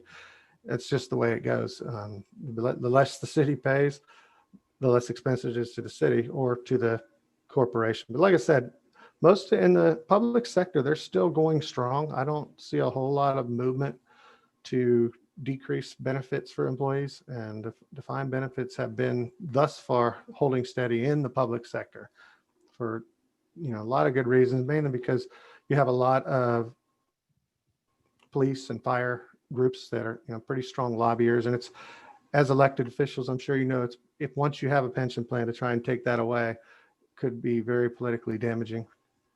So that's sort of my answer on that. Does that answer your question? I also like to mention that, GMA alone services about 290 pension plans in the state of Georgia. So that kind of tells you, and that's just the ones that we have. I mean, there's certainly other governments that have their own, pension plans that they're administering themselves.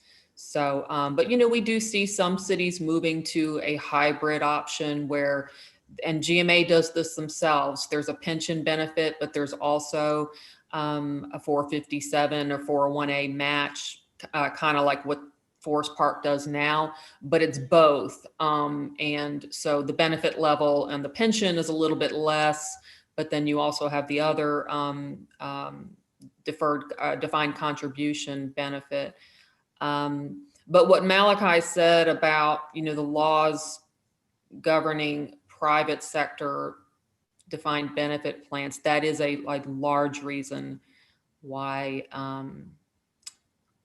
corporations have started to move away from that. They really clamp down on, they also have to pay insurance for, termination insurance and things like that. Government employers don't have to do those things. So it's a little bit more, a lot more cost effective for a government to offer a pension plan these days than it is for private sector. And, with the pension, an employee, if they were to leave the city for whatever reason, they cannot take it with them, correct? They lose it? No, if they're vested, and Malachi mentioned the 5-year vesting, if they're vested in their benefit after 5 years, then it is theirs. They cannot draw on it until they're age 65, but it will stay there in the trust for them as long as they're vested. Now, if they leave after 2 years, then no, they lose the benefit. I would say they could start drawing at age 55 if they've got. Oh, that's right. Years. The 5 year. That's right. It would be reduced though. Yeah.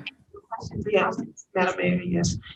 Okay, thank you so much for the information. I know you got some more information you're going to be presenting, but my question has to do with the fact that we as a city already offer some saving plan. I want to say it's the 457 and the 401A. So I guess my question is, what would be the benefit of having a pension plan added on to that? I know it's going to be a tremendous cost to the city to make it happen, but what's the added benefit, if any, for having this? Or could we possibly maybe increase the percentage that we offer in the current savings plan that we have, as opposed to getting a pension plan? Sorry, before you answer, we do have Ed Wall, who is the city's financial advisor. And so Ed, feel free to chime in. Ed. Thank you, Mayor. How you doing? Good. Good. I would like to say, Michelle. Hi, Ed. How are you doing? Doing good, ma'am. Good, good. I would like to say that when the city approached GMA about this, my understanding was that the city was considering terminating the other plan and going full strength with a pension instead. But that is not the only option out there for the city. Obviously, I talked about the hybrid option where you could do both just to provide a better benefit for your employees. I don't know what what your match is on your 457, but what we could do is extrapolate out benefit amounts based on that. Siegel can do that, and to show you, a best guess at what kind of benefit you're providing to, what can they expect your employees to get in retirement, and is it sufficient to provide, obviously not 100% of their retirement benefit, or their retirement earnings, they're gonna have Social Security. And the idea is hopefully that they're contributing to their 457 account. Even if you terminated the match, that they would still continue to contribute to the 457. That's often referred to the three-legged stool of retirement, which is pension, Social Security, and personal savings. So that's the ideal situation. I'm sorry, just to make sure I understand clearly, is there a difference to have a pension plan versus what we already have? Is there something that is going to be of more benefit to the pension? The pension is a guaranteed benefit because there's a formula that determines that what that benefit is going to be. It's not based on, how well my investments did. And so the formula that we're looking at here is final average earnings times years of service times that benefit multiplier, which the study looked at 1.5 versus 2.5. So for example, with the 1.5% benefit formula, if you had somebody to work for you for 20 years, you can know that they're going to get 30% of their final average earnings. They're going to get that. That's guaranteed for life. And that really sets somebody up when they know what they're going to get. With the plan that you offer now, and I'm not saying it's not a good plan, but you cannot determine what the benefit will be when they leave.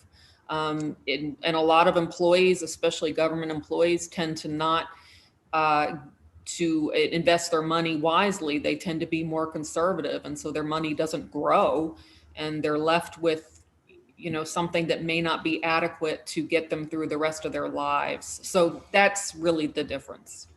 I'll just something real quick to this. I think nothing speaks, like in reality, you can show actions, but as an employee, money talks. Like, and if you invest in somebody's retirement, one of the saddest things I've ever seen, and I've been to combat, I've taught also, I've seen a lot of inequity amongst my students. But I used to work for Bank of America when I was in undergrad and college, and seeing people come in at a late age, and on the 5th or the 6th already have $100 left in their account from their Social Security check, which again, yes, it's based on whatever decisions they made or they did it, is very sad. When somebody it turns a certain age, we want to make sure if they're employees of our city and we can do something for them, I'm all about this, because it also makes us more competitive as a city. You mentioned all these cities that already have these things. We are currently, I think our police department has a lot of slots open. We have other slots that we also can't fill. I think, having this makes us more competitive and just shows the appreciation for the unsung heroes of every day. Forest Park, without our employees and the people that work here, we can't function as a city.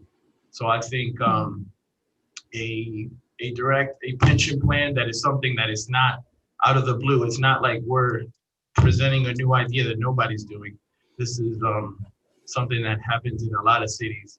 I think it'll go a long way, and it'll also show our employees that, we care about you and we're not just gonna say it, we're gonna put our money where our mouth is. Yeah, that's a very good point, the competitive quality. And I'll also mention, police and fire especially, they were one of the first groups ever to receive pensions, back in the, early 1900s and so forth. Pensions were generally created for police, fire, and teachers. And so those groups historically have been used to having pensions.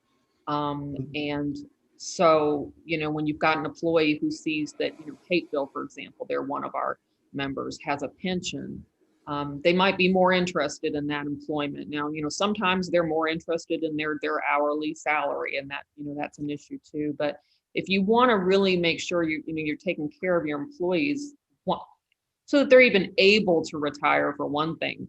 They may not be able to afford to retire if they're invested, their 457 accounts aren't enough to help them. They may not even be able to retire, but the pension, like I said, it's a guaranteed benefit. They know what they're going to get based on their years of service, and generally, financial industry standards say that an employee, especially a middle income employee, should be able to have 80% of their earnings in retirement to be able to get by. And so, just like I said, even at the 1.5% rate, somebody who works for you for 20 years, that's going to get them 30% of that total. And their Social Security should get them another, I don't know, Malachi, 40, 50% maybe. That's high. Okay, that's what I thought. Yeah. Yeah. And could you speak, because we do have to consider the long-term financial obligation that the city would tie itself to going this route. So can you chime in from our financial perspective? Yes, ma'am. Good morning, all. Y'all know me. I'm Ed Wall. I'm your financial advisor. I have been chairman of the DeKalb County Pension Plan for, 25, 26 years. Malachi's colleague, a fellow named Rocky Joyner, has been my actuary for all that time. I worked with Malachi in Hateville. You all couldn't get anybody any better. In the Georgia Municipal Association, the investments are run by a fellow named Randy Logan, and he consistently beats me on returns. I'm aggravated by it, but he does a great job. So if you all decide to do it, you couldn't do any better than getting GMA. And I don't mean to leave Michelle out. Michelle's a lawyer for him. And no, I'm not the lawyer. I'm just. I thought you were a lawyer. No, I am not. Well, good for you. Me neither. That's a good thing. I just a facilitator for GMA. You know the difference between a dead lawyer in the road and a dead dog in the road? And no, I'm not gonna go there, Ed. There's skid marks in front of the dog. Oh no! I'm sorry about that, Mike Williams.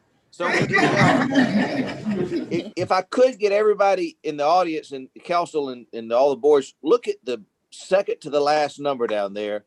It says the annual recommended contribution from the city, and it'll come from your budget, $512,000 if you do the 1.5% multiplier, and 2.5% is going to be $800,000.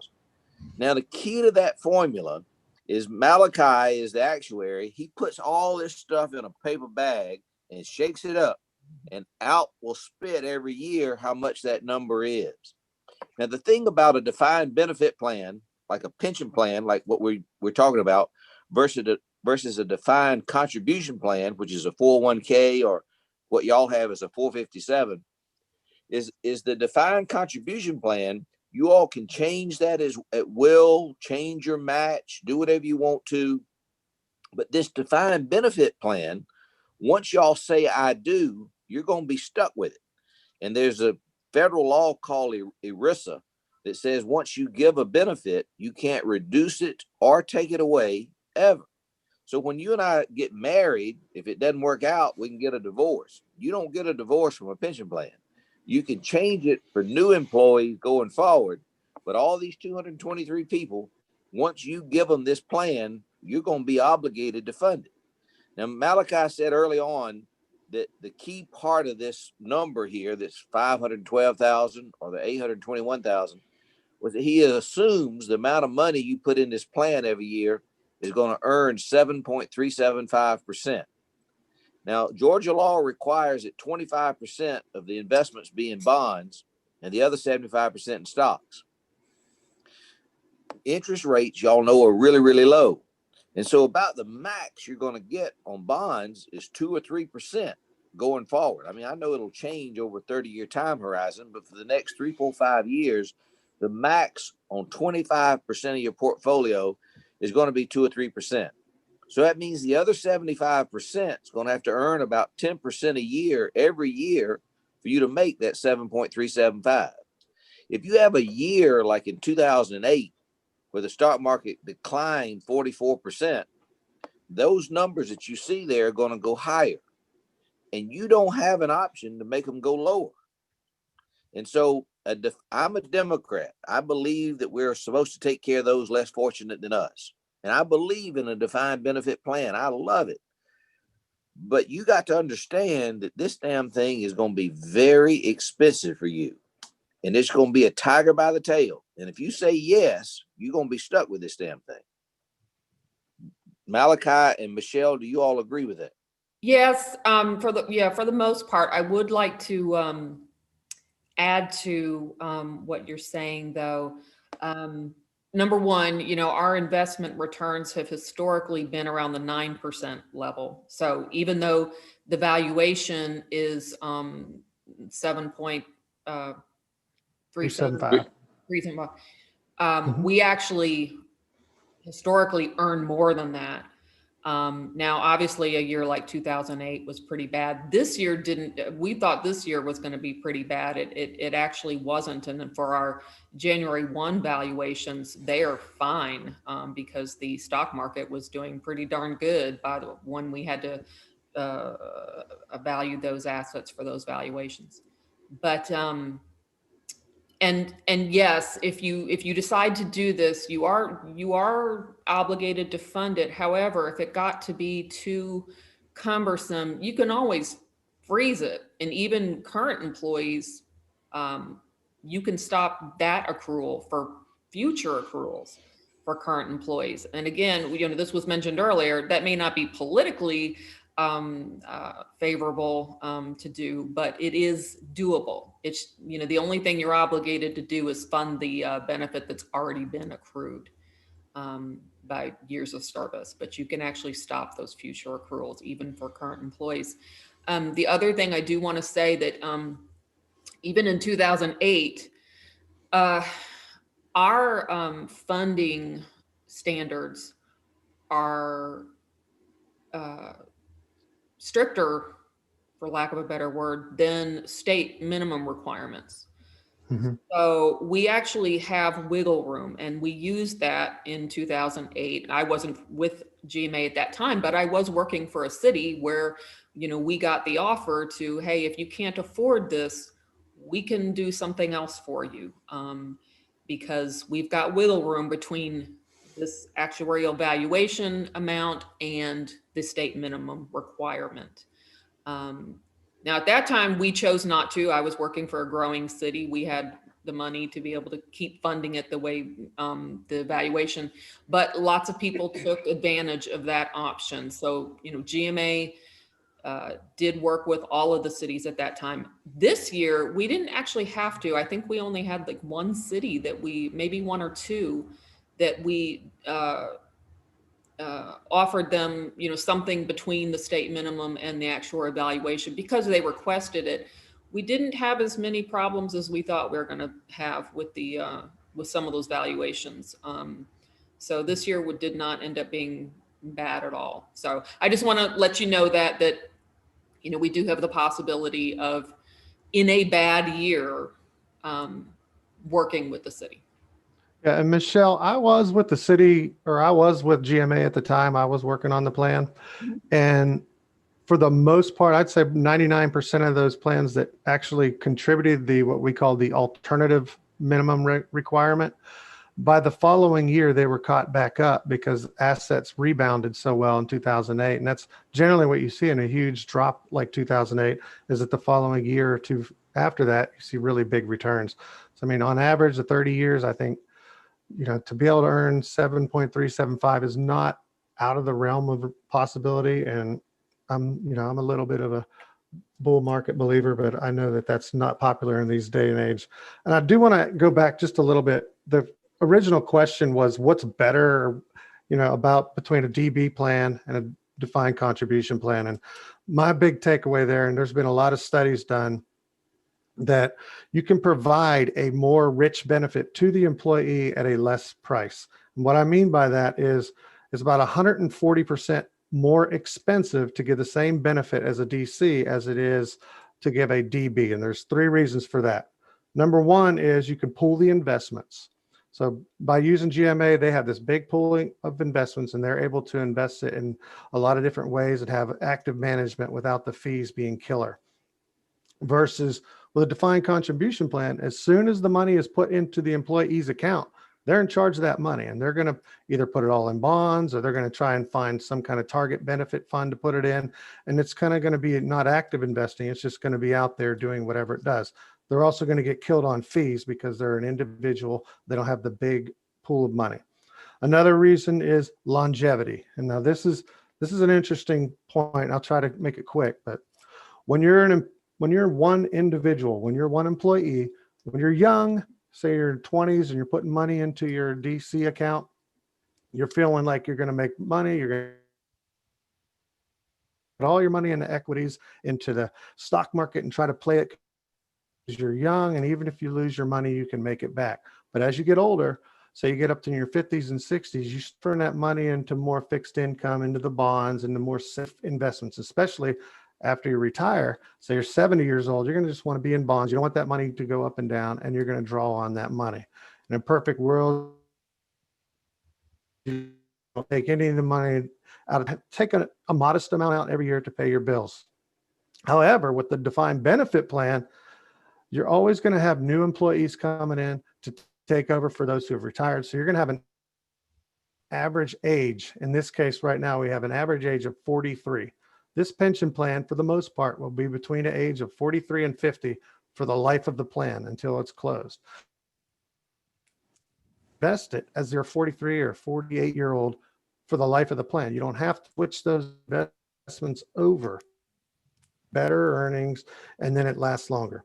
The final point that I will make is with defined contribution plans, a lot of times people retire and they're going to take a big chunk of that money right up front and buy a boat, or they're going to go buy their vacation home or pay off their mortgage, things that make sense at the time, but then there's a chance they're going to run out of money and they don't know how long they're going to live. If you think you're going to live to be 100, you can only take, a certain amount per year, that you might end up with a whole bunch left over if you die when you're 80. That's nice for your, for the relatives you leave behind, but it's not intended to be an insurance to pay off to pay as an inheritance. It's meant to pay for your life.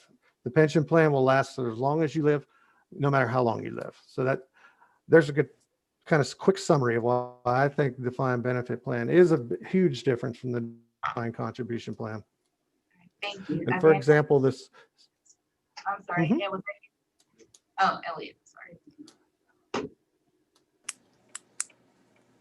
I'll give the perspective of a retired teacher. I'm retired from Gwinnett County, and I was too lazy over the years, and I didn't have the money to put into 401. We had VALIC, we had other resources to invest in. But like I said, I didn't have the money. By having a pension plan, I'm alive now because the same weakness that I had for saving back then, I'm not trying to buy the boat and all the other stuff right now. So having money come in every week plus Social Security is a lifesaver for those of us that don't make a ton of money during our career time. That's a good thing. One other thing I'll bring up real quick is that, that percentage of covered payroll, that 4.19% on the very last line, you can actually, since you probably, you have a match set up now, you could actually, close that plan and apply those same principles to this. Let's just say you're requiring a 2% contribution from the employee right now, and you match it at some level. You could still have them pay 2% for this plan, and that cuts your cost down to 2.19% of payroll. So that's an option too. Do they get to put something on top of that 2% when they pack that 457? Or it's just a certain amount that they can contribute to it? Probably have to do it one more time. Is it a certain amount that they can contribute to the 457? Say, it's a hybrid where it's going both ways? Okay, and I have another question. When it comes to the elected officials, So they're covered in their 4 years apart, but it's 5 years to be vested. So they would have to get reelected to be invested. And once they're invested, my question is, okay, say they got the 5 years and on that third term, they didn't make it, but they already invested. Do they keep, is the city gonna keep paying their portion? And are they gonna be able to contribute, although they're not an elected official anymore, but had the 5 years of investment? We did not value this plan requiring a vesting period for elected officials, and that's typical of most of our plans. There's no vesting requirement for elected officials. So even if they only had the 4-year term, they could still have their 4-year benefit and apply for it when they turn 65 or 50, or well, they would need 5 years for the early retirement, that 55 and 5-year benefit. But again, that's a reduced benefit. But for the full benefit, they could, have it sit there in trust until they turn 65. So there's no vesting requirement and no years of service requirement on normal retirement. So Malachi, what is that $100 multiplier for elected officials? What does that mean? That means let's say for the example, if they were there for one 4-year term, they would get $400 a month once they turn 65 for as long as they live. So they don't have a multiplier. They just have $100 per years of service. Yep. It's a flat dollar times the years of service. Exactly, Ed. Got it. Any other questions or comments? Yeah, I have 2 questions. Thank you for clarifying everything. Can employees buy years? We can do that. We can incorporate that into the plan where they could use money from their 457 account to purchase years of service in this plan. And we would have Siegel come up with the actuarial value of those years of service for those individuals, because it'll be different for every person based on the number of years of service they want to purchase, how close they are to retirement. That affects the cost as well. And then their salary obviously would affect the cost. But yes, we can incorporate that into the plan. We generally leave it to, we give people plans that have done that. Sugar Hill is one that comes to mind that did that recently, where they started a new plan and gave employees 2 years to purchase service. And we opened up a window in each of those years of 2 or 3 months that people could opt to purchase years of service. And then that option was eliminated after the 2-year period. And the benefit to eliminating it after a certain period of time is that actually, if you put that into the plan, your administrative costs may be a little bit higher for the years that you are offering the capability of purchasing service. And then when that runs out, then the administrative fees would go back down. One more question I have, and I don't know if it's for them or us, but when this would start next year, if we did it, or 2021, or when will we would, in essence, I had this, but now that you spoke to us and presented to us, I understand it further. I would just like more time to maybe analyze it and compare it with other cities and see what it is. Is this something that we have to vote on today? It's just for discussion. Oh, okay, thank you. And I have, Madam Mayor, one question, just to clarify. When or if we decide to move forward with a pension plan, what does that mean for our current employees? So, for example, we have a lot of employees that's actually, they've been here 10, 15, 20 years, what have you. If a plan is started, let's say 2022 or whatever, do you begin at that point when you get with your employment? In other words, is it for new people coming in, or is it, how does that work? Right, I understand your question. So for employees that have been there, let's just say 10 years, they're not going to get those 10 years credited into this plan. They're going to have the benefit that they've already accrued through your other plan, and they will keep that, you know, depending on your vesting period, but you know, the vesting period can't be 10 years. One thing you may want to consider is if you did terminate the current plan and you had somebody who wasn't vested in the employer match part, I don't know how your plan is designed, but you could always amend it to allow for immediate vesting for all those people that weren't vested yet in that plan, and then switch them over, and they would start accruing years of service from the effective date of this plan. But then, of course, like I said, you could always incorporate that option where they could buy years of service. If they had 10 years of service in the old plan, depending on, you know, what their account balance is, they could, you know, purchase those years of service into the new plan if it was affordable for them. And I have one question. The fees associated with this. How much are the fees? I guess that, I don't know, GMA would charge us, or if it's Siegel. That was on the, was that the first page? Yeah, Yes. yeah, it's right there in the middle paragraph. Yep. So the administrative expenses of $6,500 plus $54 per active participant and $66 per inactive participant, and then 6 basis points for the market value of assets. Yeah, and those. Go ahead. I was just going to say that's an estimate. I think depending on the design of the plan, that can change, and as the participation in the plan increases, you'll see those increases as well. Yeah, I could actually, I could try to do a better guess at what that might come out to based on your active participants, and because you don't have any inactive right now. So, you know, like if you started the plan tomorrow, you wouldn't have any inactive participants, no term vested, you know, you would just have 217, I think, employees. Was that the number I remember from later? 223.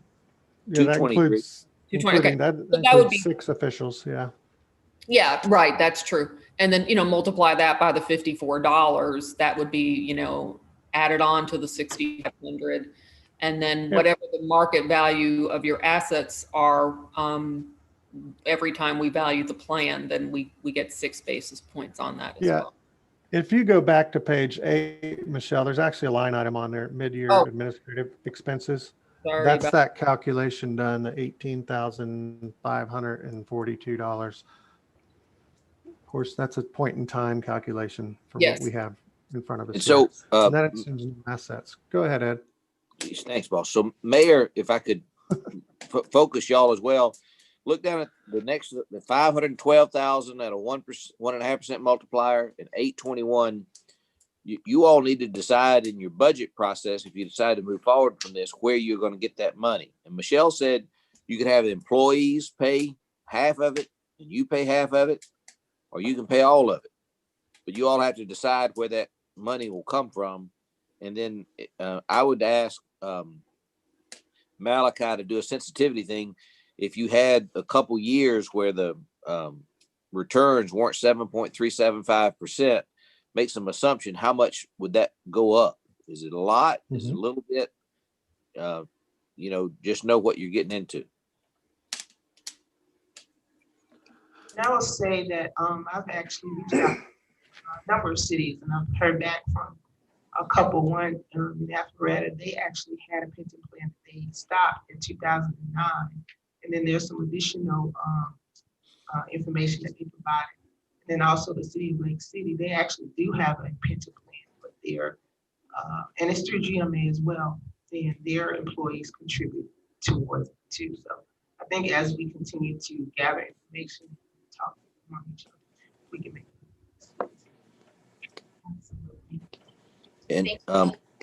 And one other thing, Michelle, I'm worried about you. You got a lion behind you. Can you see him? Yeah. He's a big boy. He is. He's so tired. Thank you. Miss Michelle, can you make me back host, please? I'm sorry, say that again. May you make me back host, please? Oh, how do I do that? Just stop sharing? Yes, stop sharing first. That's the first step. And then where it says panelists, you see where it says the City of Forest Park? Yep. Can you click more and then it should say make post. There we go. Thank you. Thank you very much. Thank you. All right, Mr. Abraham. You're up. Y'all need a break? I need like, want to stand up and shake it. All right. Yes. We're all over the break. I see Steven's foot tapping up. Well, Mike, the break's not scheduled. You have to schedule this break. No? Okay.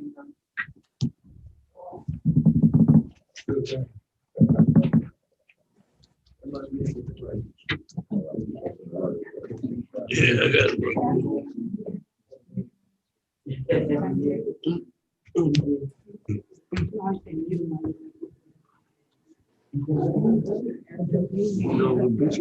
Hey, we're thinking you mute us, so they won't hear us. Yeah.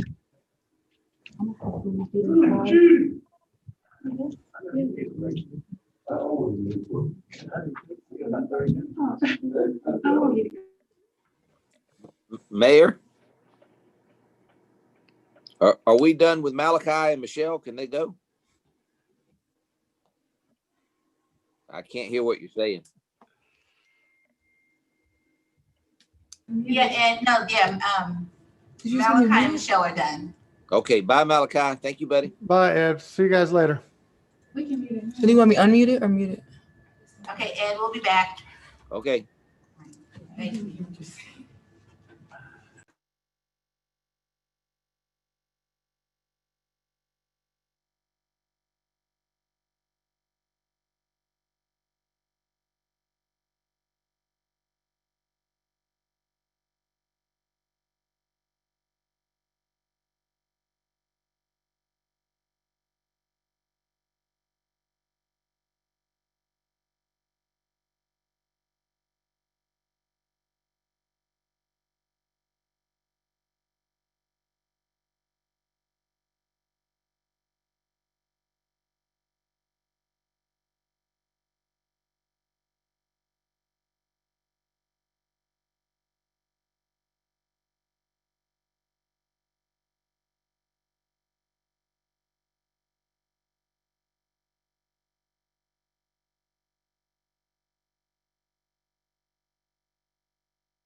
You hear me?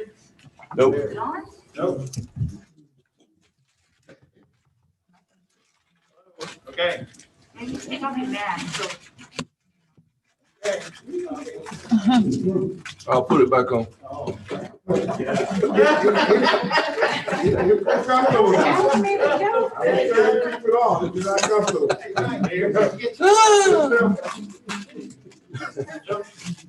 So, I was asking about the development authority, their roles and what they do versus what the city does. Dan McCray is the bond attorney, he usually gives these presentations.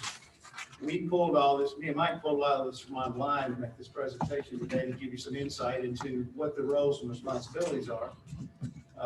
Just for myself, I've worked for two different authorities. I've worked for what's called an active authority up in North Georgia, where we bought land, we sold land, we built buildings to recruit companies, and we made money and we reinvested that back in the projects, called an active authority. Then there are passive authorities, like I worked for. I was the government set on the DeKalb County. Hello. Down to the DeKalb County Authority. It was a passive authority because all they did was bond placements and things like that. Like Siemens was going to move out of the county, and we did some bonds for them to give them some tax relief to save there. So there's two different types of authority. And just as an example, just as an introduction, authorities can be very powerful. One of those, and again, excuse me for using myself as an example, one of those authorities I worked for, we had a broadband problem, and so we applied for a $42 million federal grant through the authority, and the authority had some money to put into it. And we got a $42 million grant, and the authority built 1,100 miles of fiber optics across North Georgia. And the authority managed the project, and we managed a big federal project, and we built that, and then it's with the state of Georgia and the federal government. So authorities can have, very positive, good powers to do things and to get grants and money for things like that too. If you look at the first place, what are authorities? So there are 159 counties in Georgia, and there's 500 cities at least. And you're all creatures of the state, which means you're a political subdivision of the state. The state really owns you. The reason we got so many counties in Georgia, we've got about twice the number of normal states, is because Georgia set it up where there was a wagon ride between the county seats for you to go vote and for you to go pay your taxes. So we have a lot of these counties, because in Georgia it's a hard wagon ride. You ride to one county over there and then come back in a day. So it was a wagon ride in a day is the reason we have so many counties. There are 11 types of authorities in Georgia, and they're generally for special purposes. You have like a housing authority, a recreation authority, waste management, senior care, finance, and joint authorities, where you can put 3 authorities together and they have special powers. They can get bigger job tax credits, and they can get more benefits when they're working together.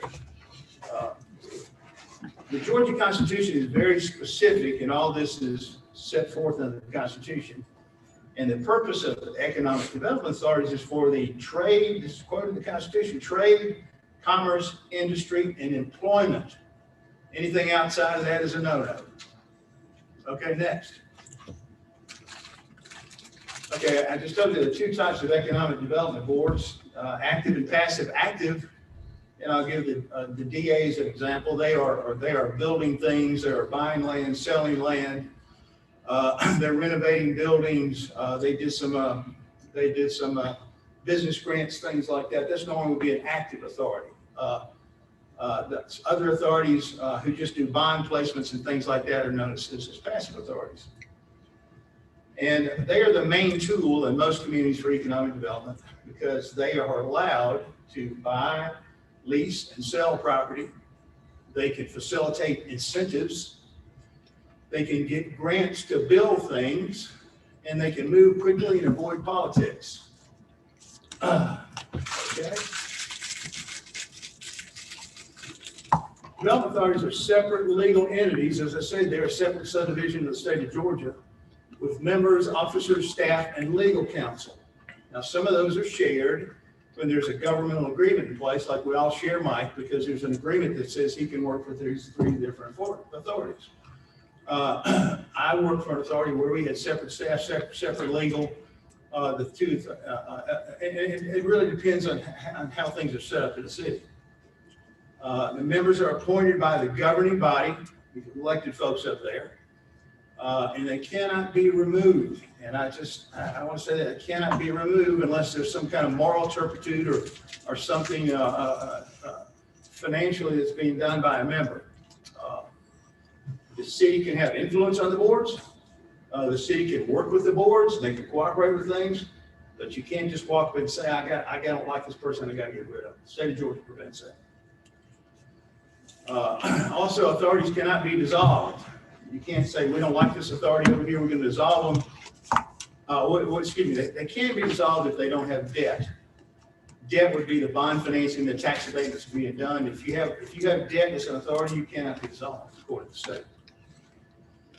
Authorities are also one of the best opportunities to partner with the community, like Ed Taylor, all these folks, whatever your names are, I forgot them.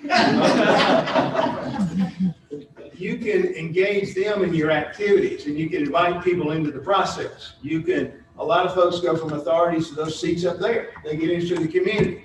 You can get your educational system, you can get folks from medical, you can get out from all walks of life, and they can come and enter the process, and they can give the elected official feedback, and they can participate. And one thing, please understand this, Mike can help me explain this. Authorities provide a legal and political protection for public officials and local governments. If these folks in this authority over here do something, they have their own insurance, they have their own board members, they're independent, and they can keep you guys out of trouble. If they do something over here, they're liable for it, and the political officials are not liable for it. Okay? That's a good thing once in a while. I can tell you, I've been in a situation where people have come back in authority for the action that had been done, and they try to go to the elected officials. The elected officials will say, that's not us, that's the authority. Okay? Then Forest Park, we have 3 active authorities. We have the Urban Redevelopment Authority, and I'm generalizing these roles. I'm not sure that you guys actually know these roles, but the URA processes land at Fort Gillem for the Army to sell and pay back debt to the Army. The city borrowed $30 million, and the URA sells the sites out there, and I participate in that. And then we pay back the Army for that debt. There's the Downtown Development Authority, and generally their function has been to, and they cover the downtown area as well as Fort Gillem, and they do tax abatements at the Gillem Logistics Center. And then there's the Development Authority, and they do tax abatements mainly for Kroger out there. There's the first big piece of property out there that was sold, and they hold and sell land in the city, and they reinvest that back in economic development. Okay, next. And these are some things that authorities just can't live without.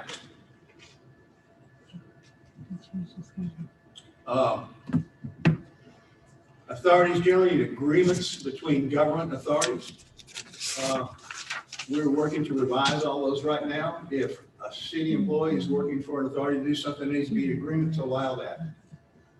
If there's services between the city and the authority and anyone, there needs to be an intergovernmental agreement. And Mike's worked on those, and we're refreshing all those right now to make that clear about what folks can do. And again, it gets into liability.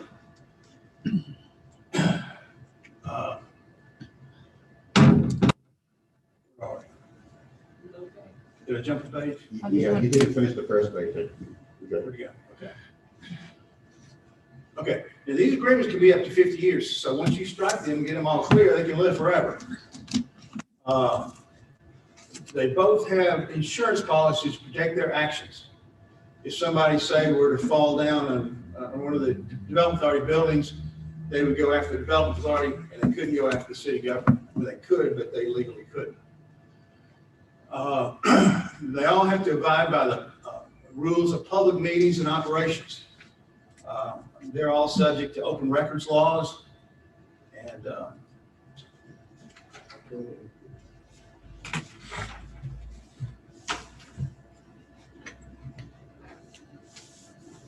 They're all subject to open records laws, and they have to make their decisions in public. The Department of Community Affairs controls authorities. I think there's almost 500 authorities. They have to register to the Department of Community Affairs. You have to present the insurance to them, all the requirements that require them. You have to present budgets to them, I think at least, and you need to do an annual financial report, an audited financial report, so they can see how you're spending your money. If you do not comply with these things, they can put a halt on your activities also. Been there, done that too, so. Are we compliant with that? Yep, so far, doing good. So you said we have finance, he said, are we compliant? So Malvin Jenkins, who does the cities thing, they include as components of our city audit, the various board audits as well. So it's just a subcomponent of our audit.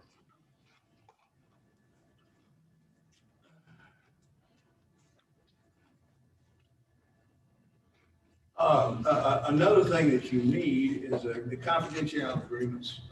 And you'll see these, we use those at Fort Gillum when we're doing deals. The customer will request a confidentiality agreement.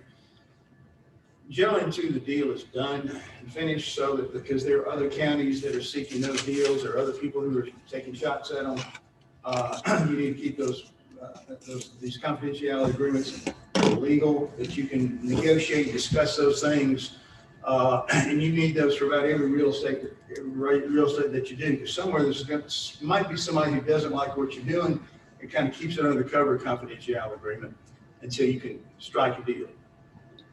What happens, and I'm sorry to ask a question in the middle of your presentation. What happens if that confidentiality agreement is not kept, and are they able to come after the development, the board or whatever board it is? The reason I ask is because I know that there is some stuff happening on Main Street, and I've had calls from people in the community about some stuff that's happening on Main Street. I'm like, oh, that's not supposed to be out yet. My question is, what happens when that confidentiality is breached? We have not struck any the DA board has not struck any confidentiality agreements on the sites over there on Main Street. It's probably a practice that they should pick up in the future. I know with the URA, they're used normally. If someone, again, there's a cover of confidentiality agreement that you can use. Mike, you got any further comments on that, man? So it's a remedy. It would be a remedy on the part of the company we're dealing with. Usually the agreement is put in place just to kind of set the understanding. Doing this for 15, 20 years or so, I've never had a situation where someone had to actually enforce the provisions of the confidentiality agreement, because usually it's just honored. But there would be provisions in there regarding, for instance, documentation. In most confidentiality agreements, we say subject to the Georgia Open Records Act, because that overrides any confidentiality agreement. So there would be provisions that, we would give them notice.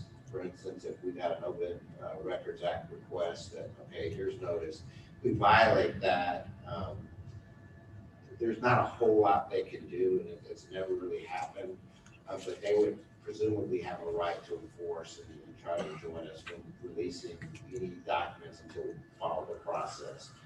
And similarly with information, but that's always a proof issue. Who leaks it? How, because there's so many people out there, including people from the companies we're dealing with.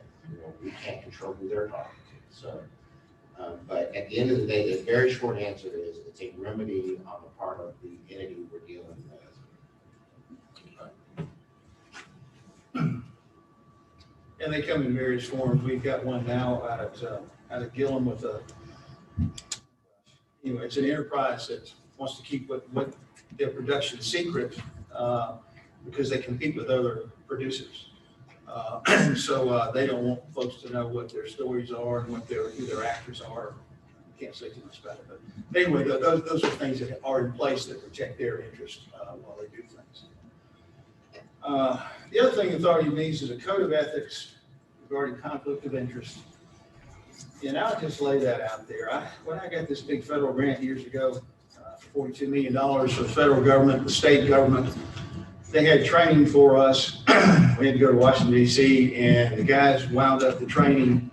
And they said, if you don't remember anything from the training today, remember this one thing. He said, most of the mistakes that people make in public life and deal with grants and public money is doing business with your buddies. It's called the buddy rule. And they said, just be very careful because, and you see different public officials and even governors and mayors who get caught in this trap. One of the mayors of Atlanta lost this because they had a relationship with somebody that they were doing business with. So whenever there's an issue of someone who's related to what you're doing business-wise, I think most of you know this, there need to be either a recusal or some acknowledgement that there could be a conflict of interest there. That keeps us all out of trouble. It keeps them out of trouble because everything comes back to you guys up there, okay? But the development authority boards do need a conflict of interest statements where they can always do what's called an arm's length transaction where there's nothing unknown between you and the other parties. And is that something that would be done annually? Because I know I serve on a couple of boards. It would be good to renew a conflict of interest and a code of ethics annually when you do your annual meetings. I thought we did something that with, I know with the DA board, we had some. Oh, yeah, the mic. I got it.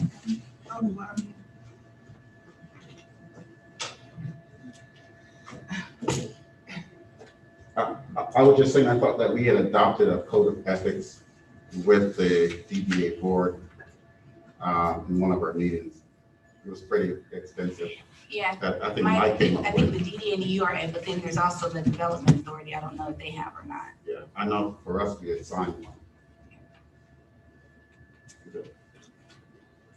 And I also think it's important to kind of, I'll just speak of a very specific example.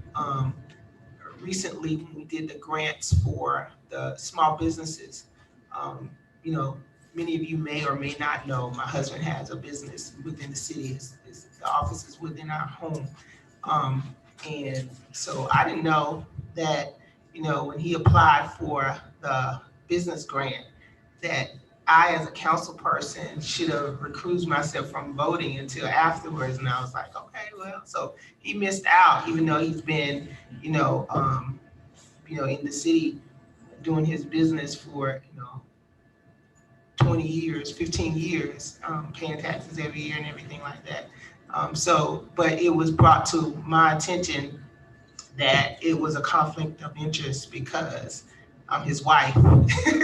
And so it would have been good to know that beforehand, so I could have recused myself from that.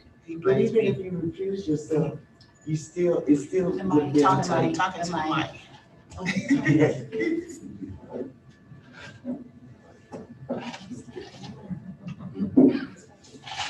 I just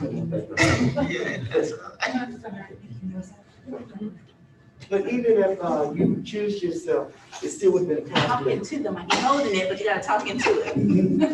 Even Councilwoman James, if you have recused yourself, but because it was a business with your husband in the city, it still would have been a conflict of interest.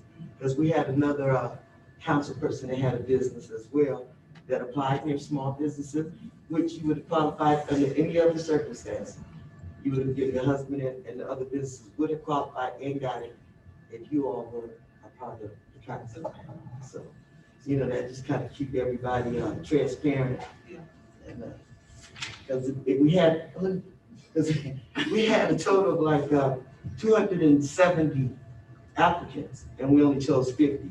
So if we have given one to a council rep or a business of a member of the council, and they, that just didn't look good. It wouldn't look right. Okay, that's it.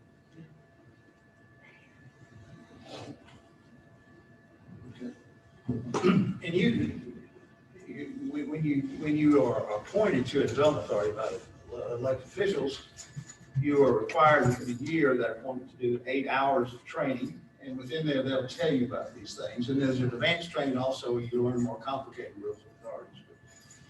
And you also need to keep that training up because that can stand in the way of getting grants and things too if you're not current on that training also. So. And so let me add to that. We recently had an email go out about a training opportunity, but they now, well, then everything was done virtually and they fill up very quickly. So if you see an email with a training opportunity, or maybe we should just sign everybody up once we know about it, and then if they cannot make it, then we can remove. That may be easier than having everyone just respond, because we missed out because it took too long for some people to respond. I would say also, I know that in talking to one of the members on the board, they prefer, because of their profession, they prefer getting text messages rather than emails, because they don't, they get a ton of emails and they don't check it regularly. But if a text message comes through, so I think it's going to be important for each chair of the board to understand their members and how they would want to get the communication so that they can get the information as quickly as possible. And I really think it's vital. We have to do this. And I thought once we all do it, once we all come together and have the Vincent Institute, which is mandated by the state, to come down and train each board in their capacity. And 6 years ago when I was put on the board, that first month or so, we were trained and know the policy and the bylaws of that board. And the most important thing is to know that the boards are independent from the city. So we need to train our members, and we're going to be scheduling the Development Authority training for January, because we got new members, and the law is that within the first year, everybody should be trained. But of course, it's been a bad year, pandemic year. We had a lot of changes, but we are going to schedule a Development Authority training so that our authority knows what's going on. And I would advise that each authority does that, so that we could know our roles, know what we can and cannot do. That's really important. And Mayor, that's an excellent idea to try to get on board with now for that training. I see it, I pop it out to the authorities, and by the time anybody can respond, they're filled up. Yeah. They're very popular. They do them virtually now, so you can just pull the trigger and get everybody signed up and reserve some seats. It's $250 a person. I would really like what Ms. Lois said about bringing them here, just for the convenience of, I think if you have them specifically to our city, they can specifically, answer whatever questions we have to our needs. That'd be great, because that was one of the ones that, I have to sign up as a new member. And as a teacher, I would have to take days off, which is inconvenient, but this is something that matters to me and I'm willing to do. But if they can come, I think here, and not even physically, but virtually to our city, that would be great. I asked Dan McCrae's office, Dan, and this is Dan's information we're using here. Dan says that in probably late February, they can do an on-site if you want to push for something like that. If you see head nods and that, we can coordinate something like that to get them over here. Yes. And there's a limit to virtual. I would think that it would be even open to more people that can join if it's virtual. They limit it to virtual. Okay, last thing in conflicts of interest, and I'm a skittish, skeptical person. Yeah, I've been around government a long time. Folks are suspicious of us in government. They just are. I'm sorry, because you're elected or you're appointed and they wanted somebody else to be, they wanted somebody else to do it. So you gotta be extra careful with what you do. You do. Always above board on things. Not that you aren't, but you are. But the best practice that I found is when in doubt with a conflict of interest, go ahead and confess. Talk at the board meeting. If Lois got a friend who owns a car and the authority wants to buy the car, and Lois says, "That's my friend. They're going to buy that car." There's a financial interest in that. And then let the board decide whether that person should participate in that decision, or they can say, yes, we're good with that, because then it's public record that this person who had an idea of some kind of conflict put it on the table and the board said it was okay with that. All righty? And real quick, I'll just want to just add a little bit to that comment. It's important that the information is brought to all the members of the board when there's something that comes up. I think that's very important. I'll just leave it at that. Okay, now, listen, I'm trying. One thing I need to just add, you know, as staff, we don't know all the time. As staff, we don't know all the time some of the, you know, whether it's relationships or any sort of business arrangements or anything like that. And so we are always available if there's something that comes up that, you know, you're concerned, well, is this or is it not? Let us know so we can answer as far in advance as possible and help you negotiate that. Because like the example of Councilman James that you mentioned in your case, we had no idea that, you know, an application might have been made, you know, by a family member at the time when the council voted to utilize the development authority to administer those grants. Had we known, then we could have said, oh, well, you know, if someone intends to, that's when you would accuse, and then it could have been processed a different way.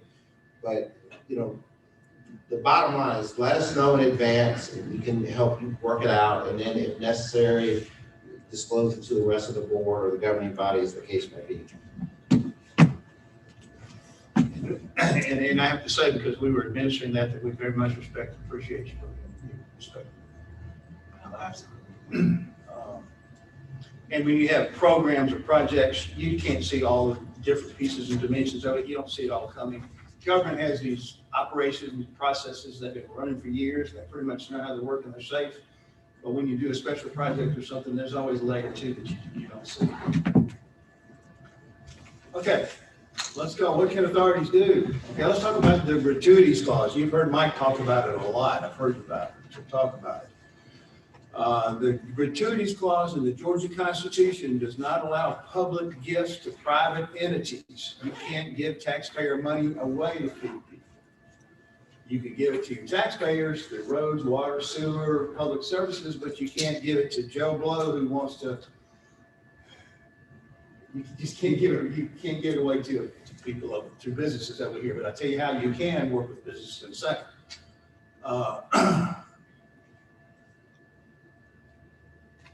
Mike, you want to expand anything on the gratuities clause? It's very strict in Georgia, and what they have to do if the state wants to fund something, for instance, I do a lot of broadband work. The state wanted to fund some broadband programs to allow fiber optics in communities. They wanted to work with the AT&Ts and the Comcasts of the world to give them money to build broadband services in rural Georgia where there was none. The state had to pass legislation to allow the state to give money to those companies through a program to build broadband down there. So this is a kind of strict situation about giving money to businesses. Well, yeah, just along those lines, obviously everyone's familiar with the CARES Act funding that has been made available. You know, those funds and those grants, whether they be to individuals or businesses, are made pursuant to a federal program where there's express authorization and work coordinated with the state to distribute those monies. So in that case, yeah, is it taxpayer funds being given to a private entity? Yes, but we're talking about federal dollars versus, you know, City of Forest Park dollars or development authority funds. So that's the distinction, because I know that came up. Well, how come we can do this, but we can't do that? Well, that's because it was specific authorization for that specific program. Next issue is economic development. Authorities have projects. Governments have ongoing programs. Economic development have projects. They have a beginning and an end. And an authority can't operate a project. The authority gets it going, they put it on wheels, they stimulate it, they make it happen, then they get back in the private industry, get out private industry operating. Government, in all fashions, doesn't compete with the private industry. I'm not a Republican. Well, you probably know that, but I'm not a Republican. But the private industry needs to do that thing. You know, we need to stay out of the private industry business. Once a government program gets rolling, it's been invested in, we need to let them have it. And the first question of any economic development project is, what does it do for economic development? That sounds like a simple question, but if there's something that folks get an idea that they want to do with an economic development board, the board needs to think about that question. What does it do for economic development? And again, the economic development, to say that again, attract trade, commerce, industry, and employment opportunities. Now, to do that, the next thing we're going to look at incentives. But before you go to that incentive, I wanted you to kind of clarify what you meant by let the business, can you give an example? In other words, when you say, you know, the government should get out of the way of the private business doing their thing once the project is ongoing. Is there an example that you can? I'm just trying to see where we would be interfering in something that we should not be, if that has happened. For instance, the Kia plant in South Georgia. The state of Georgia put a bunch of money into it, and that's all through authorities down there. Authorities are the conduits. If they spend money, they built parking lots and all kinds of facilities and utilities and things for Kia on their parking lots and in their buildings. They built stuff inside their buildings. And then once they did that, and that was satisfied to create jobs, and I'll talk about how you make those accountable, the government goes away from it. They don't own it anymore. Okay? They don't operate anymore. They don't own anymore. Now, public utilities are another thing. You do operate those, but economic development money through authorities can buy things for businesses. And once that's done, it's done and justified, you walk away from it. I mean, that's similar to what we're doing at Fort Hill. We're not kind of getting in the way. We just, you know, do your thing. I do have a question, Bruce, for that. So for example, let's say, you know, you want them to meet a certain model or look a certain way. You could intrude then, or is that's before everything's built? You set out what the, you know, outlines are of what you want, the design guidelines. Thank you. Yeah, the city has jurisdiction over design controls, James Shelby, if you will. They have to submit their plans, they have to be approved. They can say, yeah, we want this to look, building to look this way. We want these utilities here. No, you don't have enough parking lots over here. So the government has control over the development building. And it's for safety features as much as anything, and all the other things that they have to comply like everybody else does. Okay, thank you. Okay, so let's talk about incentives real quick. There are what we call soft incentives that most communities have. If you come and talk to a guy like me in a community, you know, we'll help with site location. We'll talk about utilities. We can get some, we can contact a surveyor somewhere to get some surveys for them done or something like that. We can pull up demographics to see. Georgia Power is a great demographic section. They can tell you how much money people are making in that little corner over there. That's used a lot with retailers. So we help people, and you've shown that welcome face when you come in here. We can give them, yes, ma'am. Can you make that available to the board members? I've got to leave. Yes, ma'am. Can you make that available? I sure will. Y'all should have a copy of it. I'll send it to everybody. Thank you. Thank you, Ms. Smith. If during one of your authority meetings you want some further explanation of this, again, I'm not the expert in this legal stuff, but I've learned a lot of this over the years. Sometimes stay up trouble. Thanks. Madam Chair, we just need to state for the record that the Development Authority does not have a quorum as of 5 minutes till 12. As of 5 minutes to 12, the Development Authority no longer has a quorum because one member has to leave. Speedy zoning and permit, a lot of places it takes you a year to get a permit. I can tell you, I've worked in them. It's just the way they're very careful, they're very laborious. They make you jump through a lot of hoops. Obviously, you get a lot of permits, but here, luckily, there's I would say we could get somebody permitted in a couple of months, really getting on the road for something. So that's another thing the city can do. You know, city's like a boutique that can move quickly versus a big corporation that moves slowly. You can advocate policy for business growth. There are a lot of people who don't like business growth. There are a lot of people who walk into them, they want to see it. I worked at Delonico for a while, and I had a guy sit in my office, and he said, "I just moved up from Atlanta." He said, "Don't you bring another business up here. I came up here to get away from Atlanta." And he had a whole crew of people who came to see me. He says, don't you bring another business up here? So if you're a business-friendly area, business like to see that. Workforce assistance, there are a lot of things you can do with the state. They have a workforce program you can plug people into. You can do things like the workforce center that we're talking about doing now to give assistance to business to get jobs. And then you can coordinate with state and federal programs and grants. We're always looking for grants for things. The URA, if you recall, we were trying to get a grant for some utilities out there for $600,000. That's just been stalled because there's not a deal on that property. And then we have to show a deal that shows employment to proceed with a grant like that.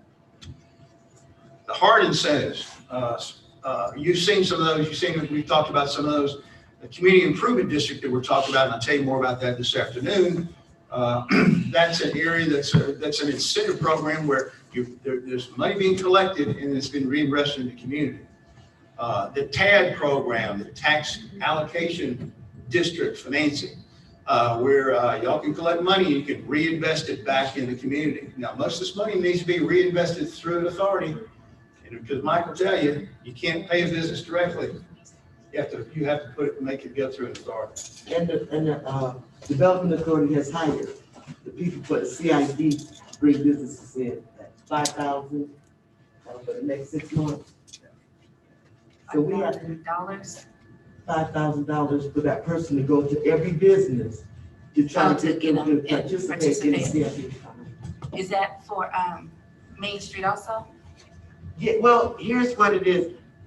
Coming through all your arteries, 75, 285, 675. We want to beautify those areas. So we hired the guy for the CID to go around those businesses from Frontage on up to participate, give money so that we could beautify those areas. Because, we come into Forest Park, it's not that pretty, but you go into some cities, it's really nice, the grass, the flowers, the landscaping, and we want to beautify, we want to make Forest Park welcome throughout because we're in a prime location, right by the airport, 10 minutes from Atlanta. We want to beautify our area and we paid the money for that to go forward. So they're doing that right now. Excellent. I think moving forward, I would love to have an allotted like beautification fund or some sort, maybe in the budget, and maybe, shoot, if any boards want to contribute to that. It was also a recommendation from a friend that, having an art committee or people from the community that can, give ideas of, places. I've identified with my team committee some places that can be beautified, and I know this is off the subject, but it's something that I'm just really passionate about, and I know that just beautifying certain spaces can just uplift the city so much if we were just to, make those small changes. And the CAD money can also go into neighborhoods, beautify those houses, their yards. That's an artery. It can also beautify yards and around businesses. When you come in, the entrance off Forest Parkway and Ash, it's a dead building there and nothing. You can come in and fix and beautify that area where it'd be more welcoming. Yeah, I would love to have someone even looking at the streets and making sure that maybe the trees lines. Sometimes we have some trees that are like just a random tree in a place where it doesn't look like any of the other trees. So my issue is we have 3 authorities and there's no coordination between the 3 authorities. And to me, we don't have a set plan. We need to have a plan where we can agree on is that what are we looking for? What we want our city to look like. And that vision needs to make plain. And that's my issue. What do you want your downtown to look like? What do you want your Main Street to look like?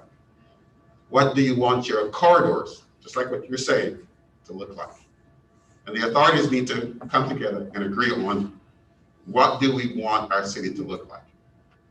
We can come to that agreement, but each authority has their own authority. You don't have to agree with my authority, or the development authority doesn't have to agree with the URA. That's up to that board. That's up to that board. That's why you have board members.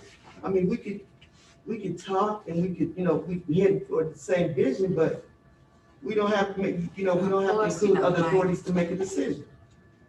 I think I would love to hear though, maybe like a common vision or mission or some type of goal that we all can agree on, even if it's vague or something that. Well, if you all, hopefully, if you are able to stick around for the next half of the meeting, we are gonna go into that with our capital projects, because we do have a plan. We're not moving on the wind. There is a plan. We just need to be made aware and brought up to speed on what was the plan and how is the plan moving along. And so I believe that Mr. Shelby is going to speak to that in the second half of our work. He had a prior engagement, so if we don't get to him in time, Mike's going to present on his behalf. But we're going to get that information. And, I think we have the Main Street overlay and some other, Elliot is like, he has everything. He brings it with him. I thought we had agreed to this before, the council had agreed to this. Yes, and so.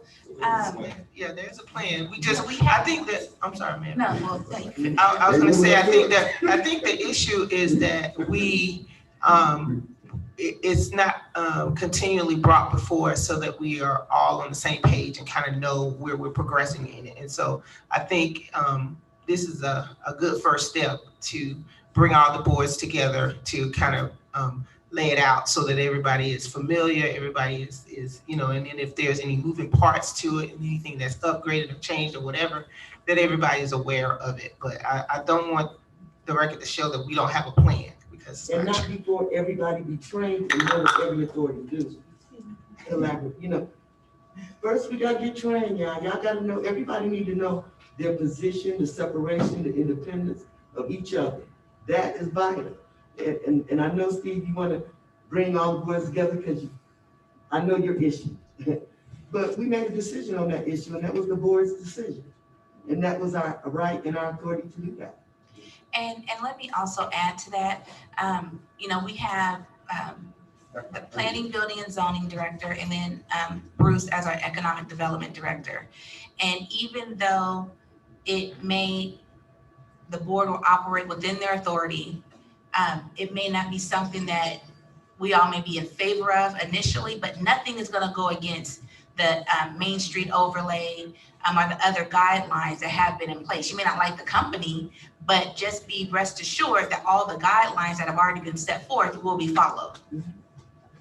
So we do have 3 boards and a mayor and council, but it's one team. Thank you. It's Forest Park. It's this community. And just like any other team, if you have a goal, you have a vision. We want to go to the Super Bowl. Okay, but not everyone can be the quarterback. Not everyone can defend the line. And so each board has a different role and a different ability. And the most important thing you can do, you may not always agree, but you in terms of specifics, but you agree in terms of vision, and then agree in terms of, okay, this is our collective vision, but this is what we need the DDA to do. This is what we need the Development Authority to do. And everyone's in the loop on what's going on so that there's no division. Mm-hmm. And that's why this meeting is important. I would encourage you to do this fairly regularly so that everyone stays in the loop and everyone knows what's going on, so that we avoid any kind of, rancor and division, because the community is watching, not only just the Forest Park community, but the business community. And they're looking for opportunities to invest and grow their businesses. And they don't want to go anywhere where there's mess. Yeah. And Bruce, let me just say one thing. And and I'm saying it because you mentioned money. So and I'm trying to come up with the proper words to say. We made a decision to make Forest Park our home. I don't live directly into Forest Park, but I live in Lake City. I've been there for almost 20 years. okay? And we made a decision because of what was presented to us at the time to invest in Forest Park, okay? These were specific guidelines. Not only was these guidelines told to us, we were told that we have to abide by these guidelines. We want to see those same standards kept. They change. Policy and guidelines change. So policies and guidelines can change, but they don't change downwards. They change upwards. If you have a vision and something set forth, yes, you can change the policy to make it better, not to regress. You don't change policy to regress. You change policy to move forward. But what you see is regression. We might see is progression. That's your opinion. I'm not here to hash out one particular project because that's not what we're here for. I mean, whatever decision that the Development Authority makes, and understand, every decision comes with a price. Okay? Every decision that we make comes with a price. You understand? And there were some things that I brought to you, and these are proven facts. Okay?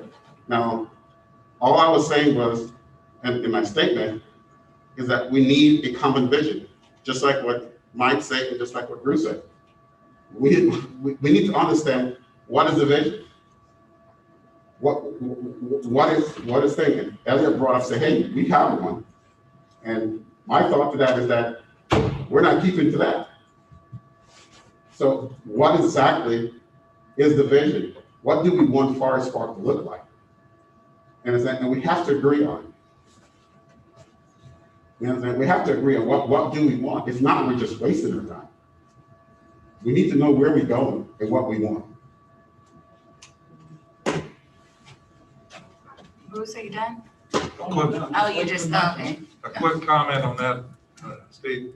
Every time I go up Main Street and I see all this stuff sitting there waiting, I'm reminded of continuity. We need to have continuity of leadership because people in the past have made some decisions up there that is just out of date right now. And it's kind of hindering us. So I think that once we get all these meetings and all this training and all this stuff going on, we need to make sure that our officials are still with us in a couple of years. Otherwise, we'll be starting over again. Okay. Thank you. I know I'm holding up your lunch, so I'll try to get going. The next issue is grants and aids for infrastructure construction. The development authorities as well as cities can apply for those things. Generally, they create jobs. You can't get operating money. You can't hire staff. You can't pay to operate things when you're building stuff. Okay. That's kind of funny. It's hardly grants. They'll give you the money to build. They'll give you the money for the construction. They give you the money for the parking lots, but they're not going to give you the money to operate the thing. So, now let's talk about tax abatements for a second. And Ed, are you out there? Yes, sir. I'm here. Okay. Well, here's your expert, and you've got a good one too in tax abatements. I'm just going to give you a high overview of things before, if you want to chime in on anything. Tax abatements have been around since the 1950s. In the 1950s, Atlanta went up north and they started recruiting industry down to the south. They bring manufacturers down here because we had cheap labor, cheap land. That's just the way it was. So the state of Georgia invented this thing also, and now other states around have it too, where if you're going to move here, usually they want some kind of tax relief. Okay. So the state of Georgia has devised a way to do that through the tax abatement. But within that, and we're in that tax abatement, and the Development Authority, as well as the DDA, have performed tax abatements for industry, particularly out of Gillon. Within those tax abatements, they put a tax abatement is a bargain, if you will. Okay, you say, we're going to give you some tax relief over here if you'll come to our community and create these jobs, and eventually you're going to pay taxes. But if you don't, Ed has his claw out, and he's going to take your benefit back. It's called a clawback. Ed watches these constantly. In fact, here's another piece of the puzzle here. When Ed and I look at a deal, we have this application that we give companies where they fill them out and they tell us how many jobs they're going to bring here, how much investment they're going to do, what they want to do here. We got to get a good sense of who they are, because a lot of folks are just fishing and don't have the ability to do stuff. But we're trying to flesh them out and making sure it's a sincere deal with sincere money, and we know what to do with it. Correct, Ed? Yes, sir. 100%. You want to add any, and so these powers are tremendous powers.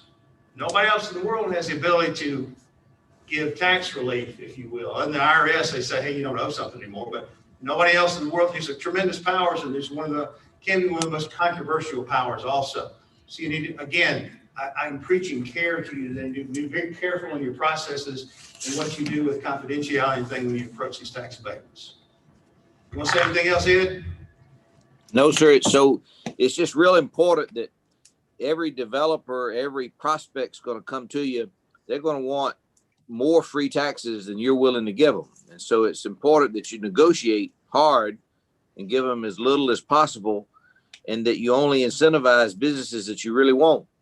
Give an example. College Park is around the airport and it has 36 hotels. So they decided in 2014 not to give any more free taxes for hotels because they didn't need any more hotels.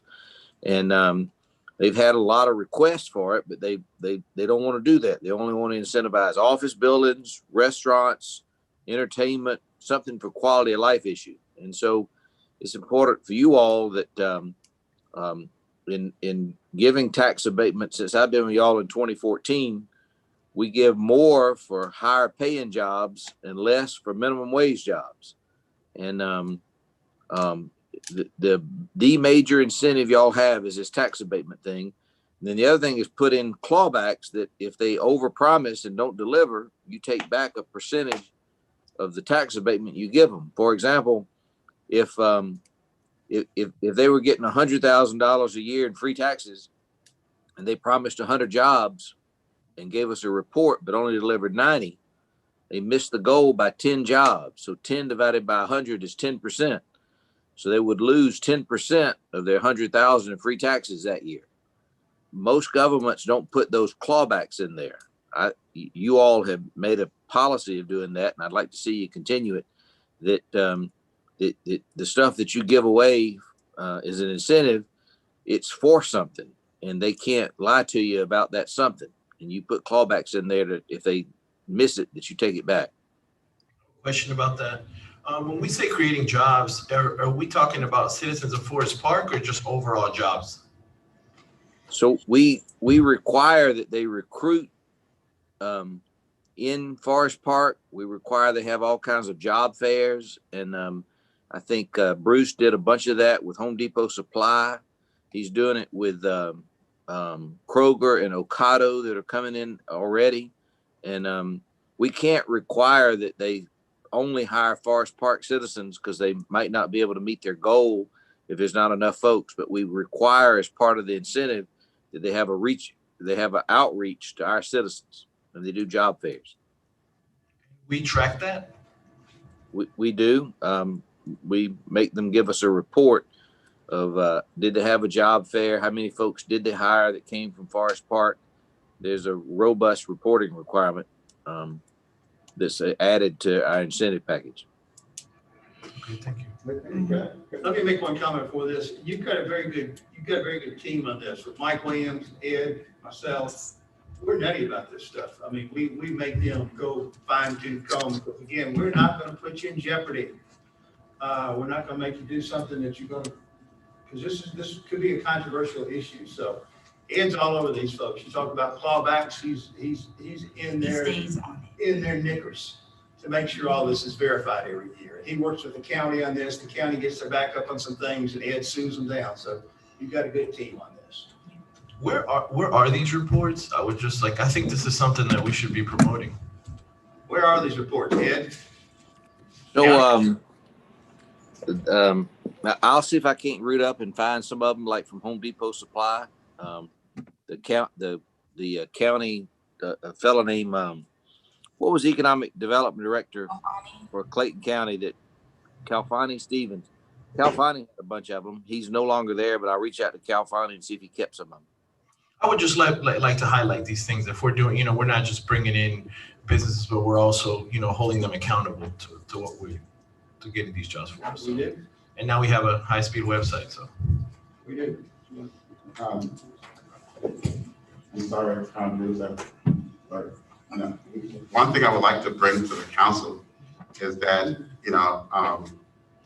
I sit on the board of directors for the Chamber of Commerce, and, Clayton County is deficient, with trained employees. So one of the things that you guys might want to look into as these new businesses come in is that you got to improve your workforce. If you look at all of these businesses, we look at the raw numbers. A lot of these businesses that are coming here, the people that are working here at these businesses are not Clayton County citizens. And it's not because they don't want to employ Clayton County citizens. We just have a deficiency in our workforce. And these numbers are tracked by Clayton County, by the Clayton County College over here. And we're looking at these raw numbers. So one of the things that the city might want to do is make some real investment in workforce development, because we don't have people live locally that can fulfill these jobs. We just don't. I agree with that. I was talking with Elliot about that, and he was mentioning how before we would have in the high schools, more trade offerings, or more, just more skill set things. That's the conversation we can also have with the school board, I think. Well, and also I know Bruce is working on a workforce development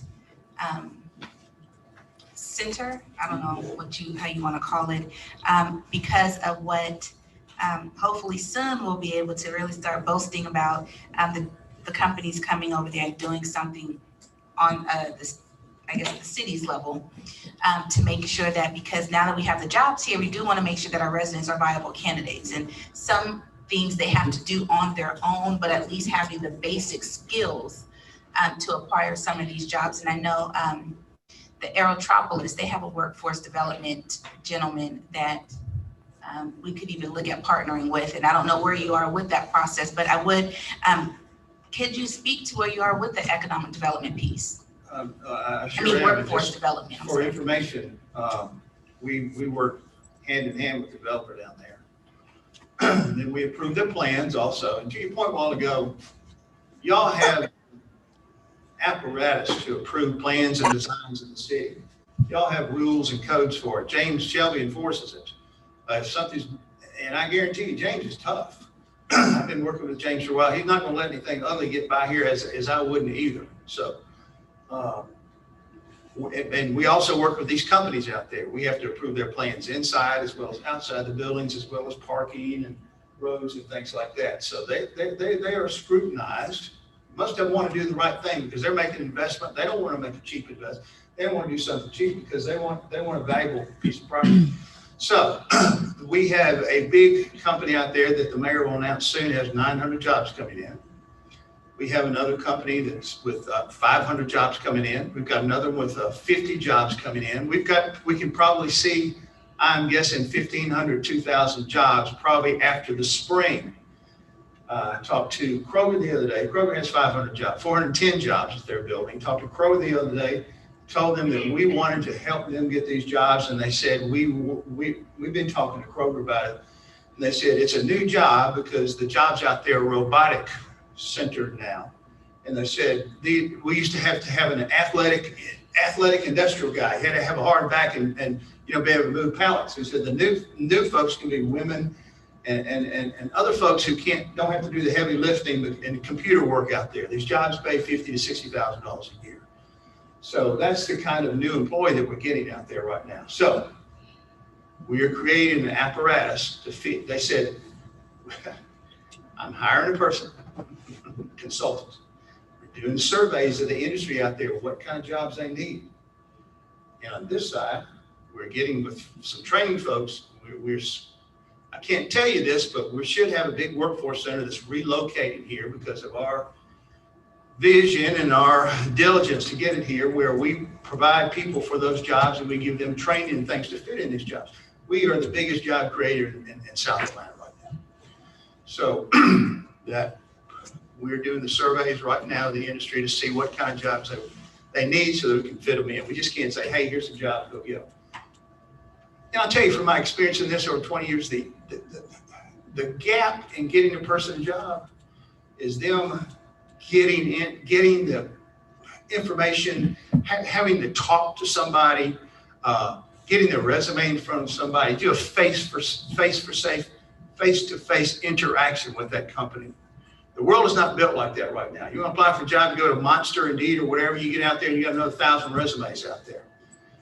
What this workforce is going to be, we built one like similar to CAB, where folks can come in and get some job training or mostly resume training and some advice on how to talk to these companies.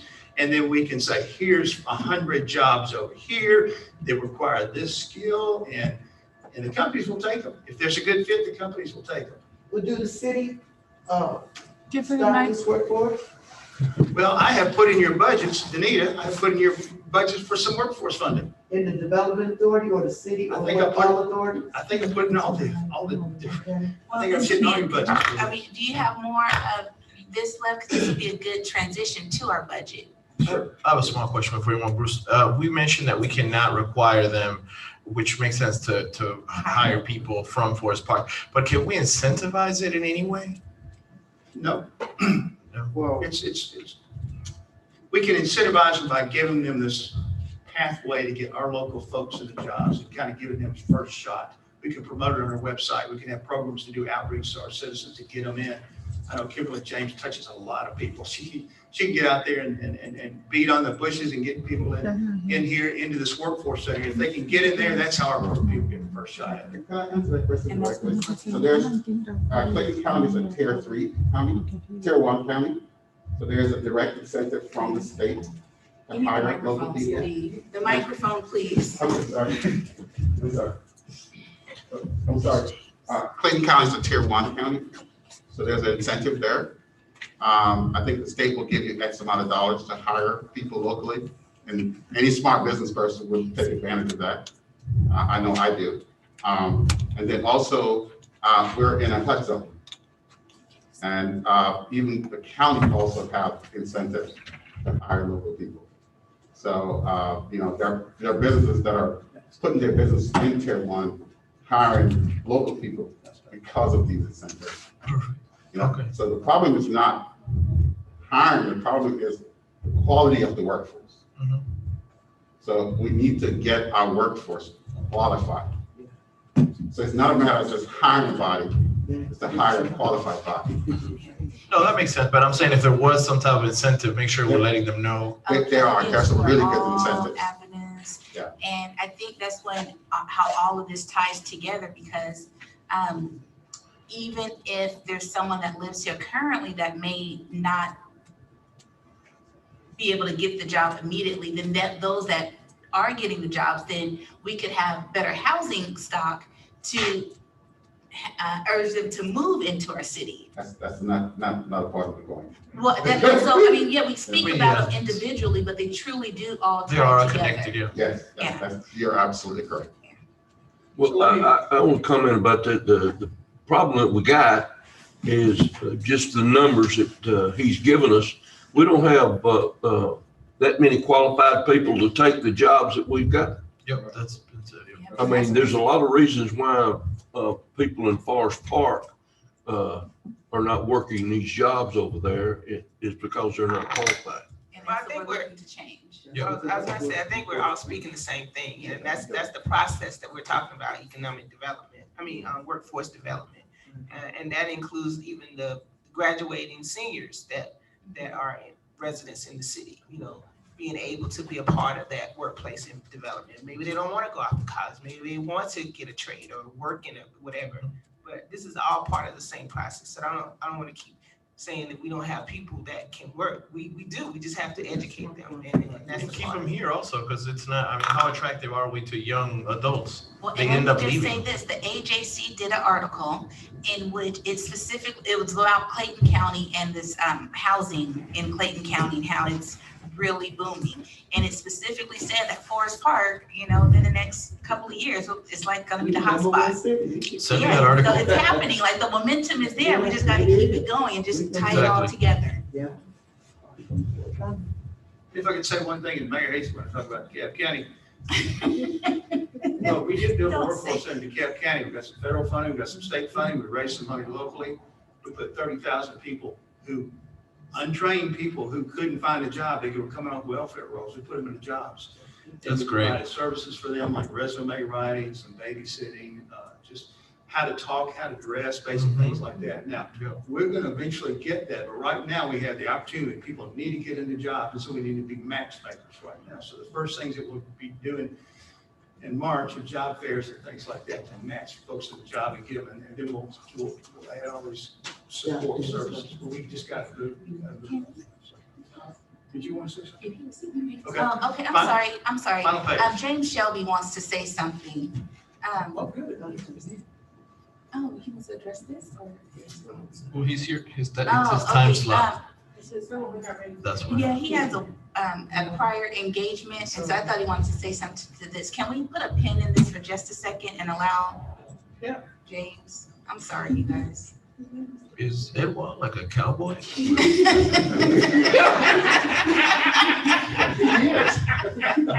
Like his fellow. Get your hat, He Ed. does have a hat too. Mr. Shelby? He's on. He's on. Mr. Shelby, can you hear me?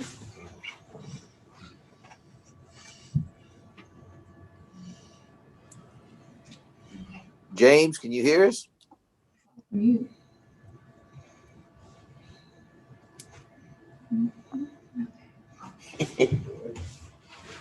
I see him there and it's not showing that he's muted. Okay, yeah, one more point.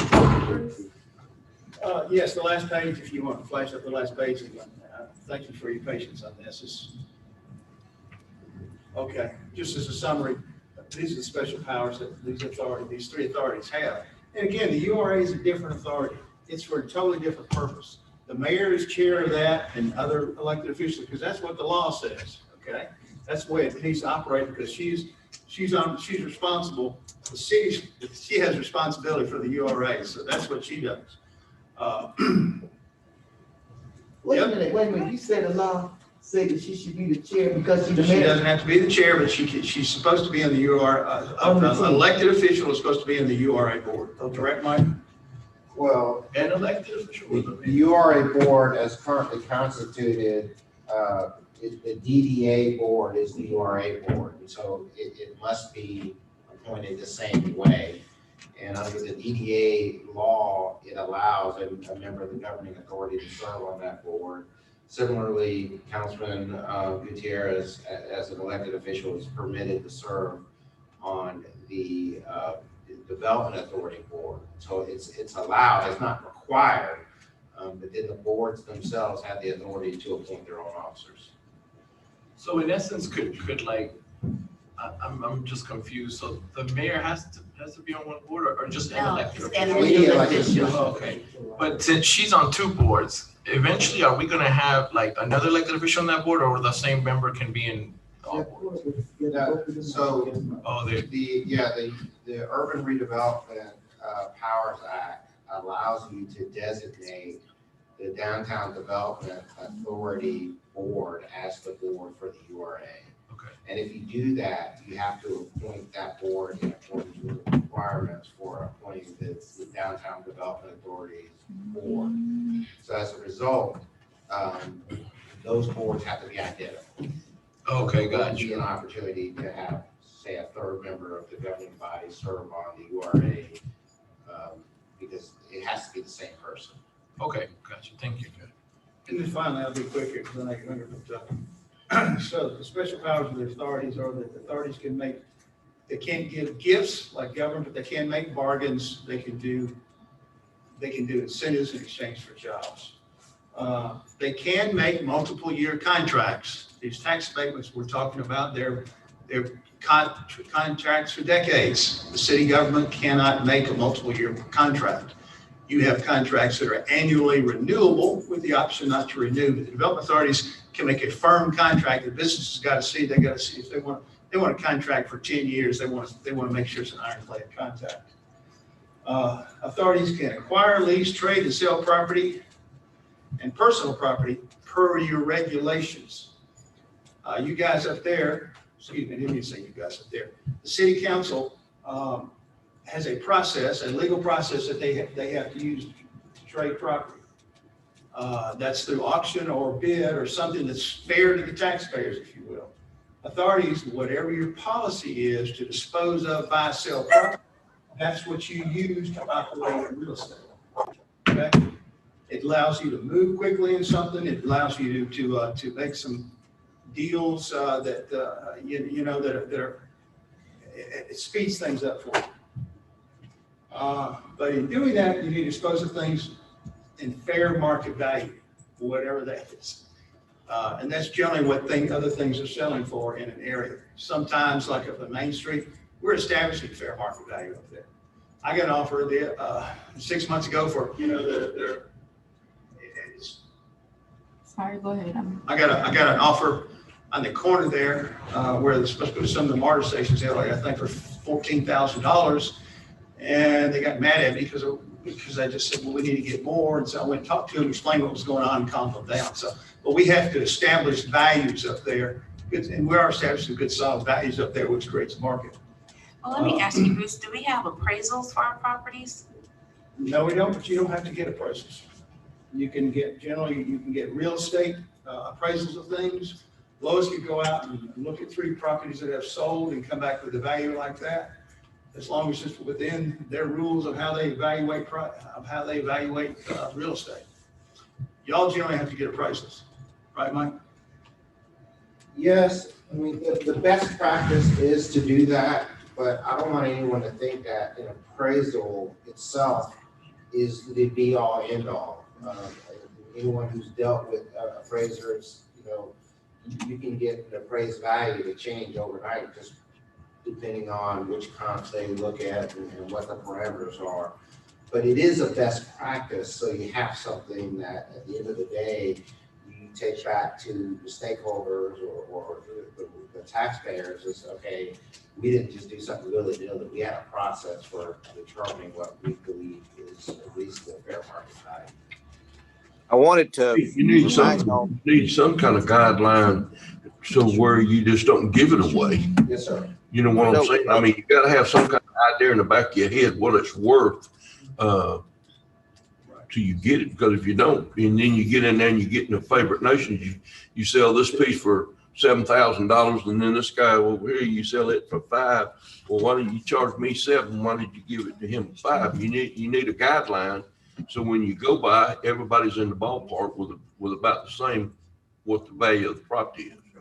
I wanted to, if I could, remind y'all when we sold the 55 acres called Skeeton Trap to Forest Park Development Partners, David Welch. We had an appraisal done, and the appraiser came back at $20,000. We pushed back on the appraiser, and he came back at $40,000 the next week. Near as I can tell, he never even looked at the property.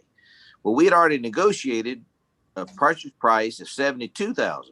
So Welch tried to use that $40,000 appraisal against us, and he offered $40,000. The URA board stuck one night and says, "You'll pay $72,000, or we're going to put a for sale sign on it and turn Bruce loose to send it out." The next week, he agreed to buy it for $72,000. So in that particular example, either the appraiser had been gotten to, or he wasn't worth a damn. So Bruce, let me say one thing. Y'all are a transitional community, and the values are rising, in my opinion. You have aspirational prices for things. If that lady said it's only worth $14,000 over there because it's been sitting there for 20 years and I want to make a parking lot of it, and I said, no, I think it's probably worth $150,000. And she said, why do you think that? I said, because I've been in areas where you can get $150,000 for a corner like that. I said, we're headed that way, and we are headed that way. We're making some pretty attractive deals up there. Some of them at $100,000, some of them $150,000 an acre up there. And that value is going to spread out through Forest Park and through the other areas. Eventually, Eventually it'll spread to the housing values. That's a whole different issue. Okay, and so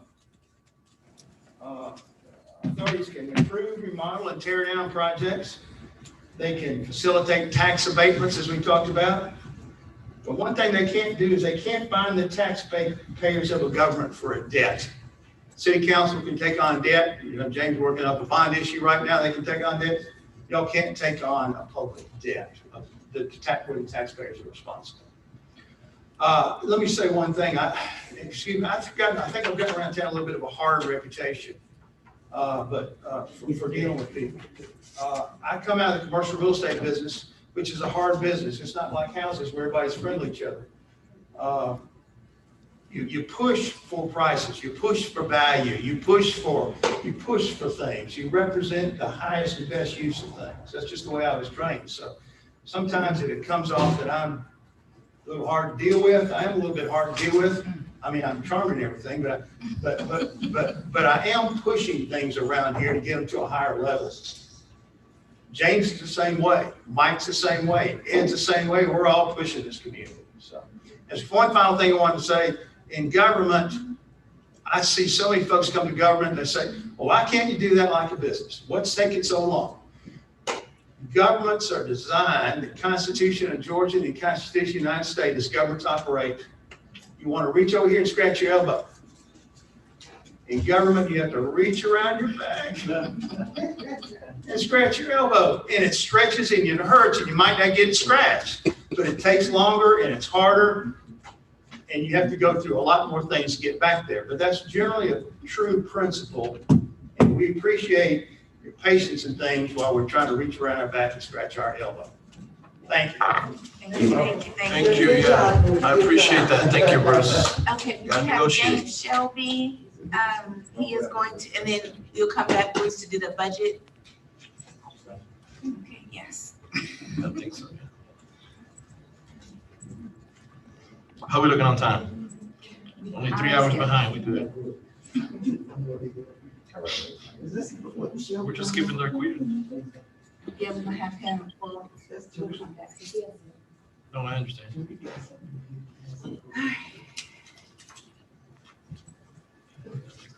James, can you unmute yourself, please?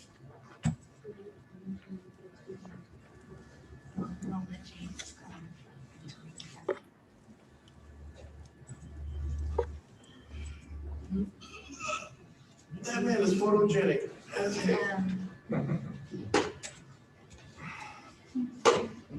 James, can you hear me? If you can't, unmute yourself and you have the floor. Does he have a personal cell?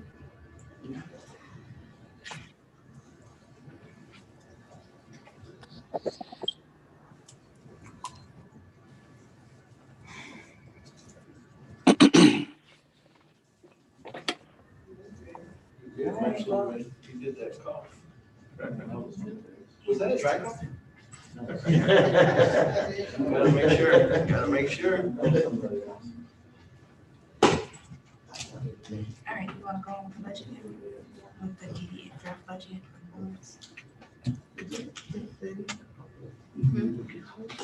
I sent all this. Gonna be scared.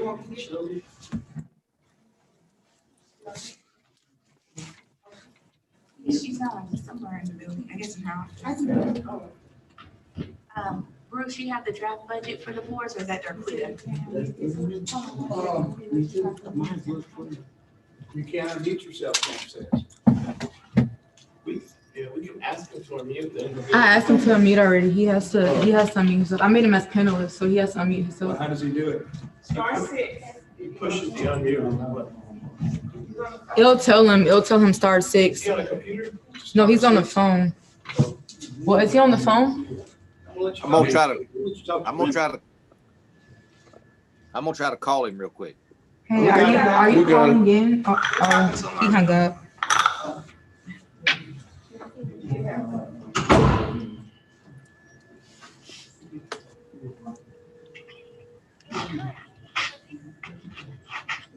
He's not picking up. All right,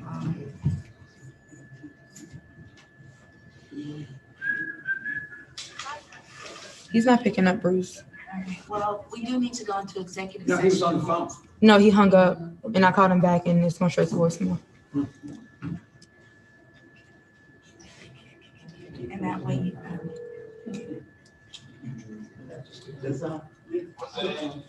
And then, did y'all just want to get him on the phone here? Want to talk on the phone, I hold the microphone? yeah, that's fine. That's fine. Have you got maps or something to show, James? He has a capital. No. No. Nope. Is he on a computer? Bruce, that's gonna be on a computer or It's not phone. gonna work. Desktop or? Can I It sounds like he's on 2 devices. Okay.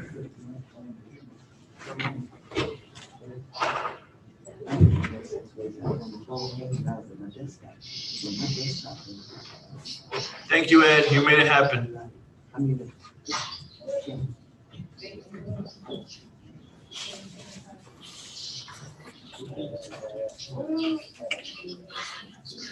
Darklita.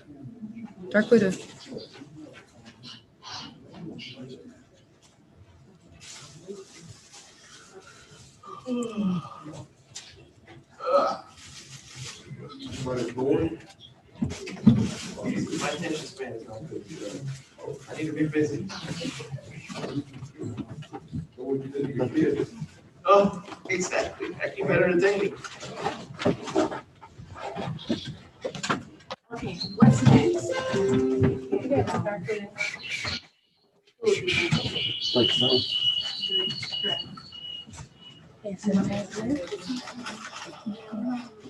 Darquita, you have the draft budget? Okay, I think we're gonna come back to James next week. Is it this? Ms. Darklita. Budget for the boards, and then we're gonna go into executive session.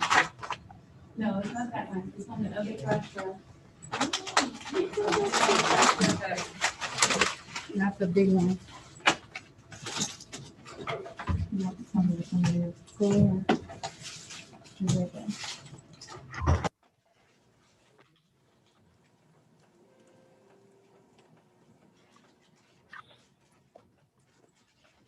Good afternoon.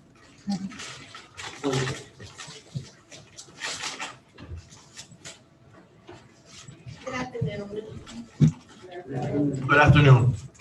Hello. We're gonna start with the Development Authority. Chime in, I did work with Bruce to come up with these numbers. The Development Authority we pretty much did, and again, this is a draft, so definitely can make changes after our discussion. But the bulk of the revenue we also have expenses, center that Mr. Abraham is looking to start, and also city improvements with those numbers. Are there any questions? Our balance is $820,000. We so far spent $280,000. That's the budget. So we're looking at some things that, that along with speaking with Bruce, some things that you all were looking to potentially do. And so we come up with those estimates for expenses of what it would cost. Did you want to add anything to that, or numbers, or?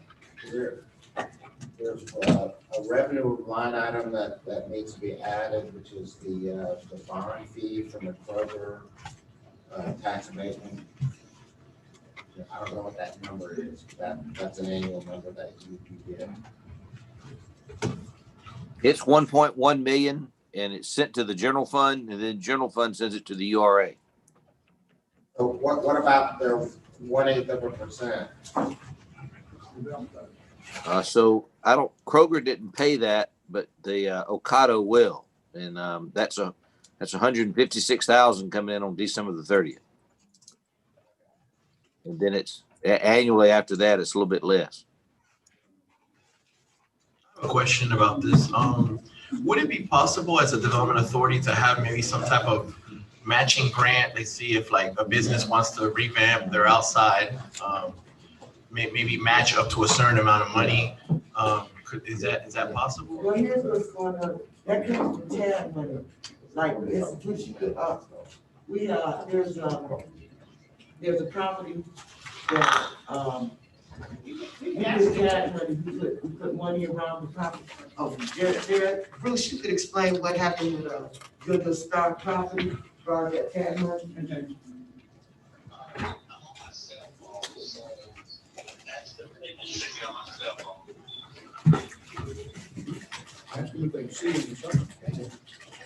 What's, is the number 470? Does it start with I'm saying, is this his number? Does his number start with 470? Does his number start with 470? Does his number start with 470? I'm sorry, Ms. Williams. I know you're. I don't know. I'm not now. Your number is 9087 James.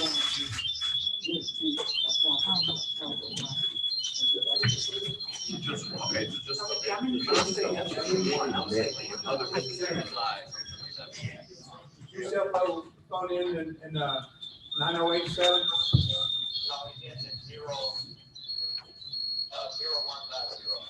Zero 150. Okay, you something?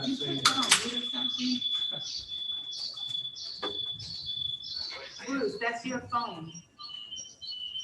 Bruce, that's your phone, that feedback. It's your phone, Mr. Bruce. No, feed that phone. Thank you. No, hey, disconnect. He's on the phone. No, that's Are we gonna show me another day? Okay. But Quita, Mike, you're just gonna have to present for him. But Quita, continue, please. Okay, Excuse me, Councilman Hector had a question that Bruce can answer pertaining to the property. Okay, you need that answer. Thank you. So, I come back. Okay, we'll come back. A lot of communities have facade grants James? that they use, development authorities administer facade grants. What happens is you basically get easement, in exchange for the grant funds. And the grant funds will be used for, repainting the facade, new awnings, new whatever, in order to get the downtown area or the area in question to look like the vision that you have. And so that is possible. That would be something that you all would have to explore, in terms of what amounts of grants, what the conditions are. So you could explore putting together a facade grant program. We currently don't have something like that. If you have anything, although it may have been discussed in the past, but right now we do not have an active facade grant. Okay, I think that would be a great thing to add or reconsider. That way we can have, and not just maybe Main Street, but or maybe, just for businesses overall in the city. And, just to keep it transparent, making sure that whatever, I guess, contracts they give out are, with certain companies that we know are up to the standard. They're gonna do a job that's up to the standard, and then we can maybe match it. I think that would be a great incentive to beautify or make the Main Street, or if it's Forest Parkway or Jonesboro Road. Yep. so you want to add a matching expense for grants? To consider that, I think that would be a good thing. We can consider up to a certain amount within our budget if we can afford it. Small businesses, right? Yeah, for the business here in Forest Park. I don't know.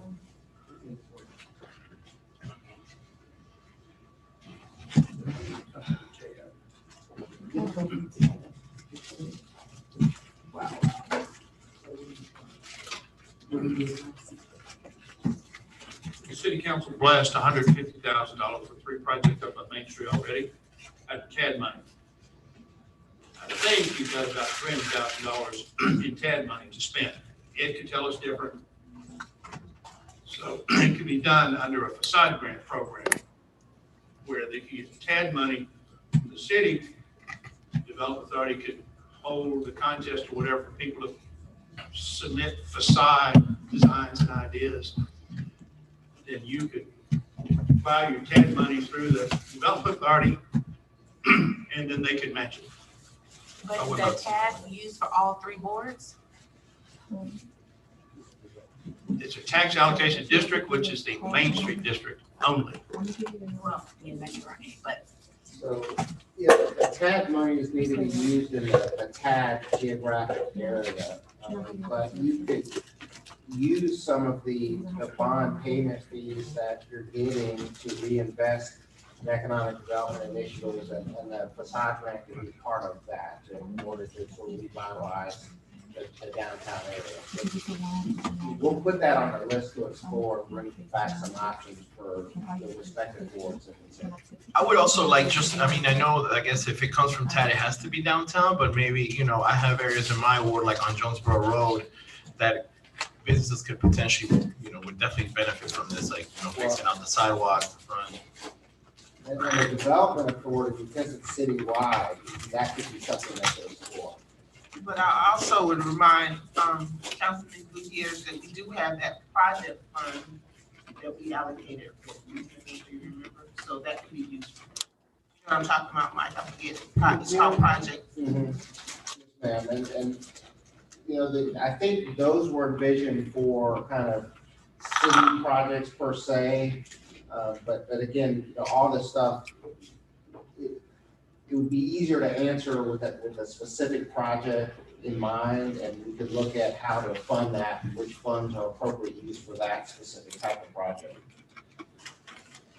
What honestly has risen this is on Main Street, where the buses are, the county, that sign that is up there, it's just holding on by, I don't know how, but it's like disgusting to be on our Main Street.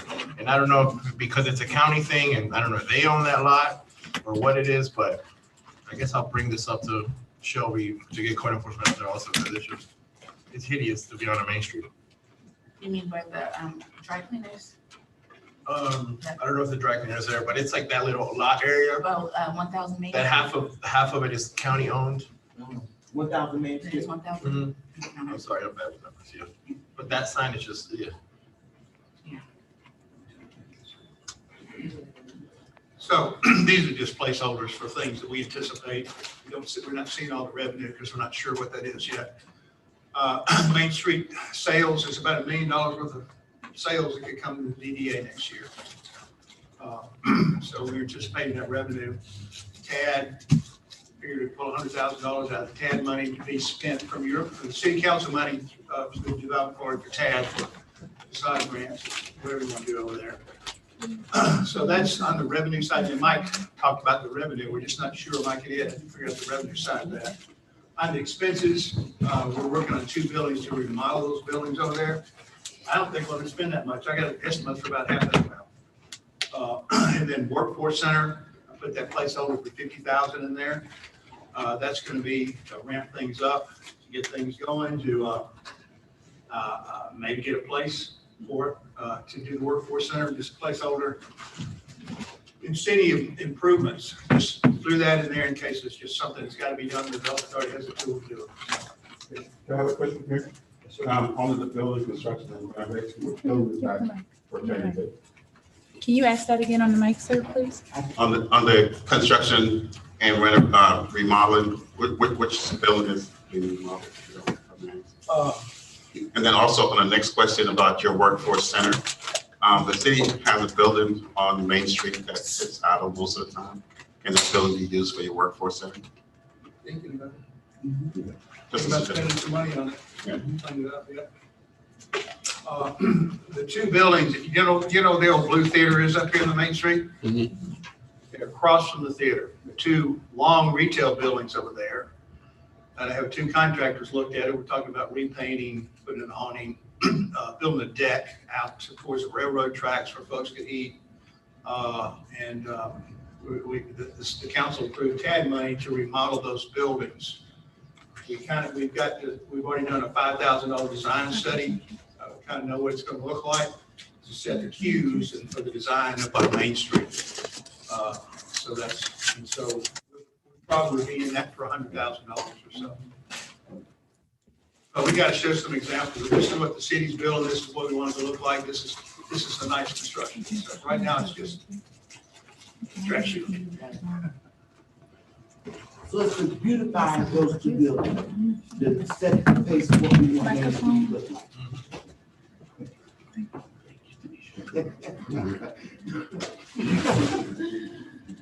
No, I said it, that's all. That was directed at me. That was, yeah, that was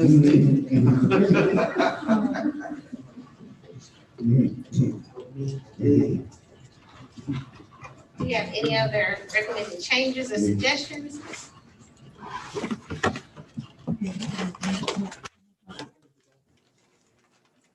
Well, we'll definitely make these changes and present them as we and again, this is an ongoing thing, so we can definitely make adjustments as we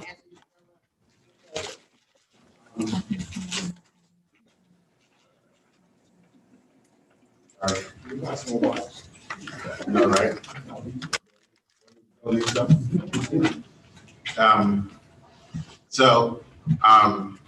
As we talk about the DDA, I would like to see the DDA take a more active role in starting and spurring development in Forest Park. I don't know, some of you here went to that meeting that we shared with the city of Adeville. I thought that meeting was such an inspiring meeting. And one of the things that was brought out in that meeting, the director was saying that their DDA actually went and acquired some properties that was run down, residential property. And the DDA themselves went into the actual renovation of these properties and, allowing residents to buy these properties. And what it did was it started the revolution of their property value going up in Adeville. I know Lewis was there, I think you were there, the mayor was there, and there was a lot of good things that came out of that meeting. As Bruce alluded earlier, right now, all we do on the DDA is just approve tax abatement. I think that we're here for just more than tax abatement. I think that we can do a lot more. I'm from the school where you don't go out and ask for help when you can do a lot of things for yourself. That's the school that I came from. Once you have exhausted everything that's inside of your perimeter and your ability, then you reach out for outside help.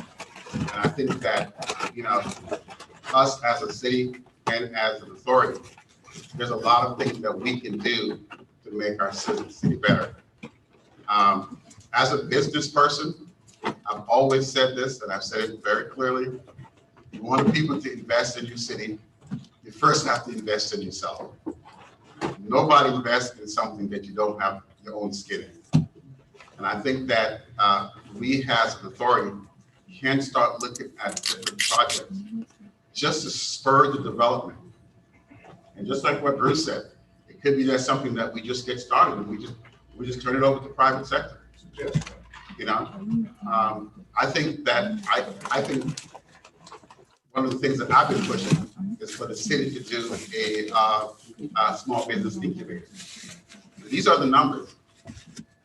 90% of everybody in America is employed by a small business. Small business is the biggest economic engine in America. As we can know the statistics, Forest Park is primarily made up of our demographic. It's primarily minorities.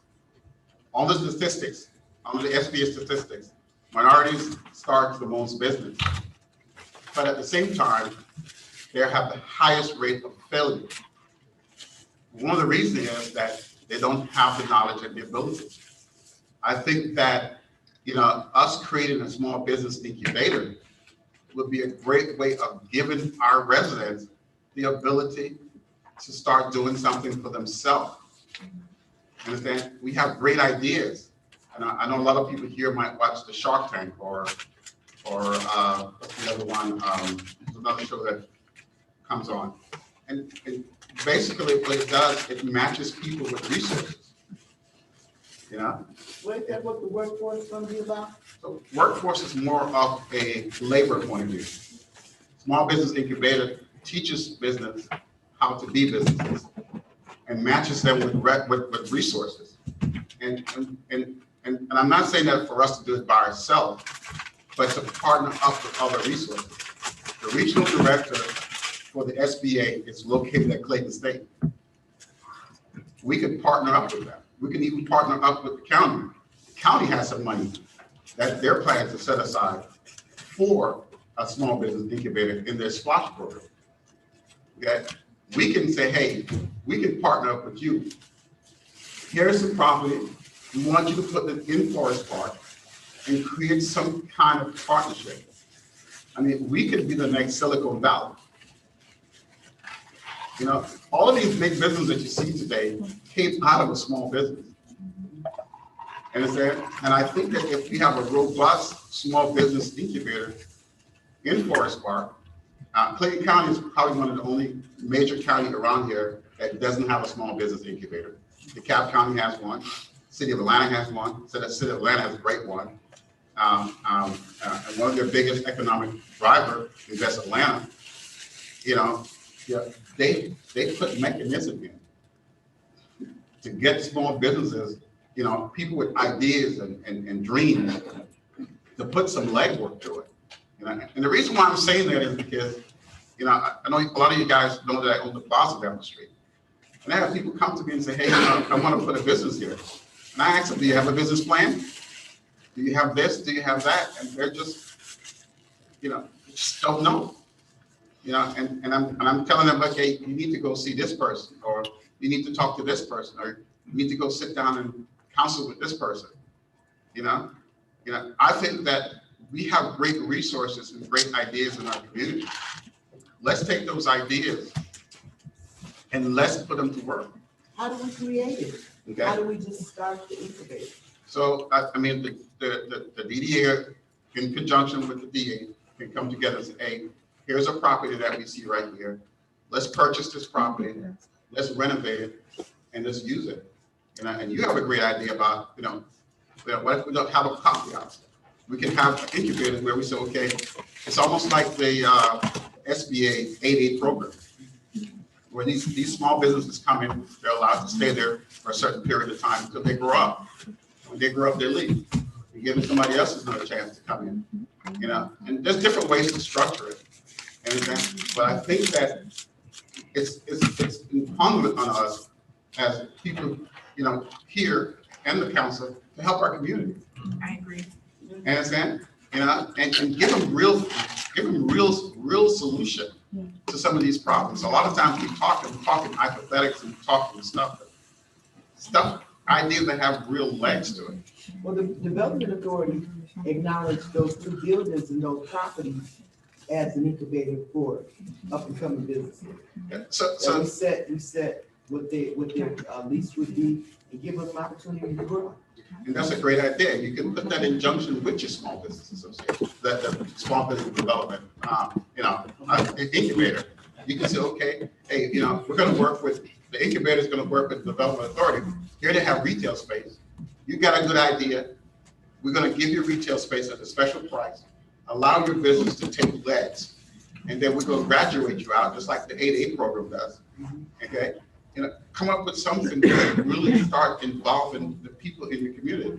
And this is something that the city needs to really look at, because now we're talking about businesses that are here, tax revenues that are created by these businesses, and people want to come here to work and live. So it creates a whole cycle of economic growth. You know, and another thing I think that the city should look at is electric cars. These numbers are real. Like it or not, Jaguar made a decision. In the next 5 to 10 years, they're not going to make any more gasoline engines. cars. So we need to put your plug stations. Yeah, Joe Biden has agreed to add 50,000 charging stations throughout the country. I mean, we're at the point where we're developing and growing Forest Park. We're at the cusp that we can implement a lot of these things into our city. And remember, here's the caveat to electric cars. People that own electric cars has disposable income. So you want them to be charging in your city. They drive economic growth. Okay?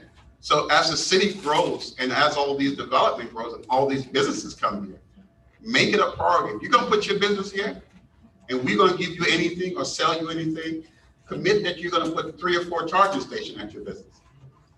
You know, and if it means that we can incentivize them along with working with the Department of Energy that has program. When I did my charging station, Georgia Power gave me $2,500 rebate for each charging port. Okay, but these are the things that we can do to incentivize people. Electric car is the future, like it or not. We might kick against it, rail against it.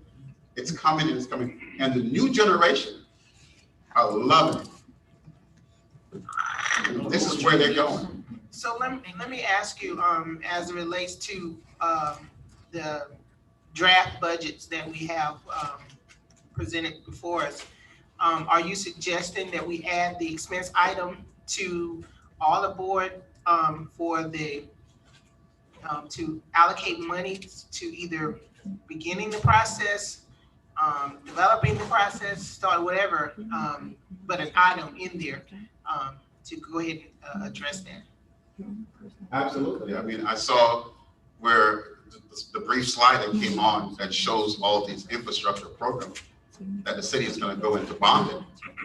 You know, have in there where none of these programs happens unless they're geared towards electric cars. I mean, just think about it. I'm doing a project in Seneca, South Carolina. They have public transportation. All their buses are electric buses. Understand? So we're building a new facility for the public safety, police and fire department. Have it to where we have electric cars. You know, we can, so to grow your city, you have to have a hook. And it's that you have to have something that you're trying to draw people to. It's almost like a business. You know, what is it that we're going to be known for? You know, we're going to be known, I know Forest Park is known for our parks, Star Park. You know, I've been coming to Star Park for years. We have a phenomenal recreational system that was well known. These are the hooks that we can use to sell our city. Because when you're selling your city, you have to have something to sell. You understand? So, you know, electrifying our city could be one of those things that because we're in the cusp of development, it's easy to put them in now. A lot of cities now are going to cut concrete and asphalt, putting in these systems. We're at the point that as these development happens, we can put them in, and it's much at a cheaper rate. And there are programs to help you pay for it. If I may, I have a suggestion. We've heard Steve present about SBA for years. And as a committee, I think, this is my suggestion, haven't covered it, Lois, anybody. I think we need to authorize Steve to contact Lisa Kirk at Clayton State, who's the SBA person, and just make a connection and propose something with some details. We got the banker here who can add some grunt to that. But let's go ahead and get started on that, because I think we've agreed that that's a pretty good thing. And the second part of my suggestion is, my career is based on educating people for work in the workforce, in a specific workforce. And I would love to create a little subcommittee. You've seen the blurb there from my school. We were quite successful in taking young people, and I think through the Forest Park High School, there's a huge opportunity for kids. You have to change their perception of working in Forest Park, change their perception of what kind of jobs we're talking about. We're talking about electronic jobs. Kids love that. Just like I taught automotives. Everybody thinks when they think of fixing cars, they're going to get greasy, dirty back there with the rednecks revving up cars. That's not what mechanics do anymore. They make a lot of money with computers, and computer operated cars. So it's a process that you have to start with consensus with your shareholders, your stakeholders. You have to go out in the community, just like they're talking about, to build the workforce development. And then you also have to get your school people involved and spend a little bit of money. We have a STEM school coming in over here in the middle school, and that's really where you have to start changing attitudes, is middle school. I think that's another thing that this committee can do. We can kind of drive some of this stuff, but we just start doing it. Don't wait.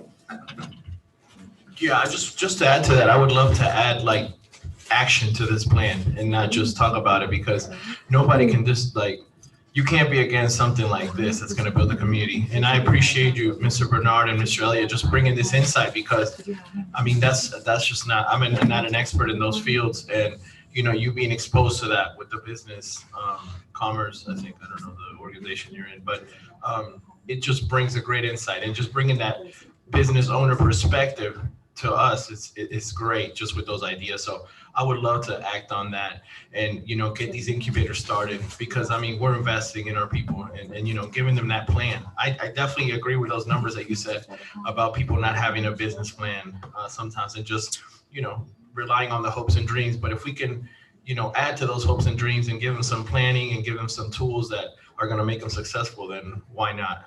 And there's a lot of grants out there that'll just pay for this. A lot of these things pay for themselves. We were talking about electric cars. I would also like to look into like electric panels. We have a lot of land in Fort Gillem. We should, you know, try to find places that we can't put businesses there, like fill them up with electric panels and, you know, get some buyback from Georgia Power or whatever. I don't know how that works, but I know that a lot of cities profit from panels, solar panels. Yeah, and that's something that we had a tour scheduled that got canceled at the beginning of the month, but we're exploring those options. So we kind of took a pivot. So I want to regroup and get back to Darquita. So do we want to add a line to allocate for possibly looking into, I'm sorry, I'm going to say it again with the mic. Do we want to add a line to possibly look at funding or start in the small business incubator? Or well, one thing that, I mean, if you look at not even this, but if you compare the DDA budget, how it's drafted, and then the DA budget, I think we need to add more substance to the development authorities. But I'm not speaking, I'm not a member of that board, but it seems very vague. Thank you. Okay. And so I guess when you bring it back, it'll be more in depth. Just by way of example, you know, the board, Microphone. the development authority, you know, had contracts with Franks and White, and you know, they manage all those rental properties. And you know, additional line items would be, you know, for the rent income as well as maintenance type issues. Those things just need to be laid out. Why do we need rent to be line item for it? Because it's a revenue source. So that, and then the expense in terms of maintenance and fees. So we'll present to you all a more detailed budget along those lines. thank you, Mike. So we'll move on to the, yes. If I could, I'm thinking about this. I work over there all the time. Shane James can't be here to tell you, but we've got about a third of Main Street that we're focusing on right now. There's probably another 2/3 that runs all the way to Jonesboro Road. We've got an LCI grant that Jane could tell you about, $150,000, where we're planning that whole area all the way to Jonesboro Road. I think that's a great opportunity there. And probably, again, I work up there, the biggest thing you could probably put a dent in up there is some kind of facade grants or something to stimulate some nice looking development like your place over there, where people could invest and clean that area up. They're going to come through, put sidewalks through there and put new poles and things like that. But you're still going to have a lot of stuff that needs improvements there. I think that would be a valuable place to spend some of the DDA money. Is that right there, like going at the light to split at Bank of America and the post office and going to Jonesboro Road? That little train. Kind of from the fountain all the way to Jonesboro Road. Yeah. Fountain all the way to Jonesboro Road. There's a huge stretch along that. Yes. It's really going to need a lot of attention. Isn't that a part of the Main Street overlay and part of what the city was trying to get SPLOST for? Excuse me. I'm just, Well, isn't that a part of the Main Street overlay that the city was going to continue that development of Main Street? It is, but it's under the DDA overlay district, yeah, it's your territory.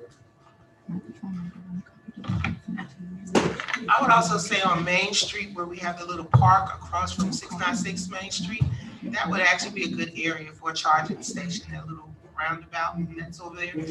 That may be a good place for a charging station.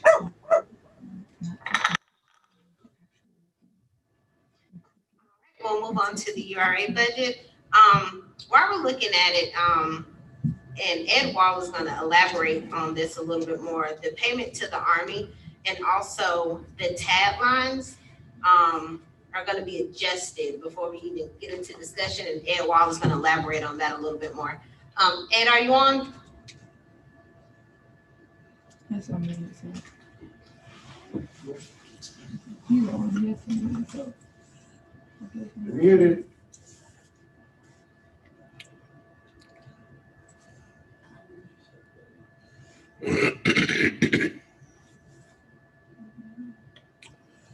Can y'all hear me?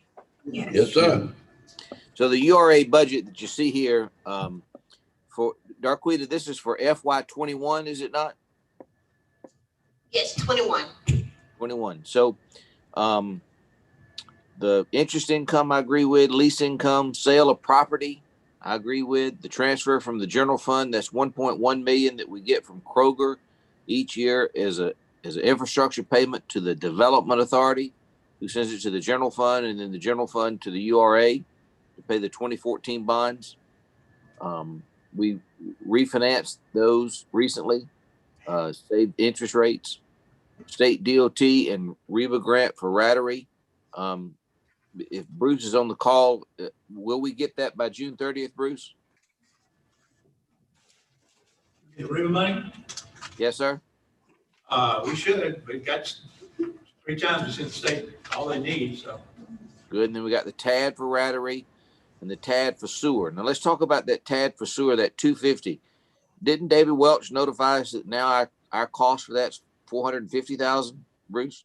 Just briefly on that, that 6 million up there. And it was really, so it's supposed to be 640,000. And that was a matching money that we were going to use for, actually, it was a matching money that would, what is that? TAD sewer, historical area, revenue.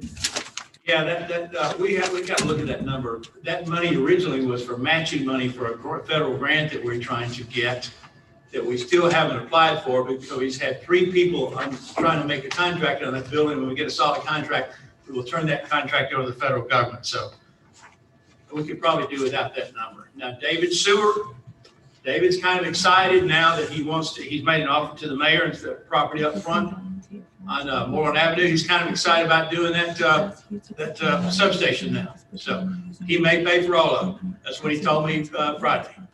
So the TAD for sewer to the historical area, that 250, that was our share, but didn't he say that it now costs about 900 grand and our share is 450? So Ed, that is just a TAD for the revenue fund that the council had authorized sometime last year.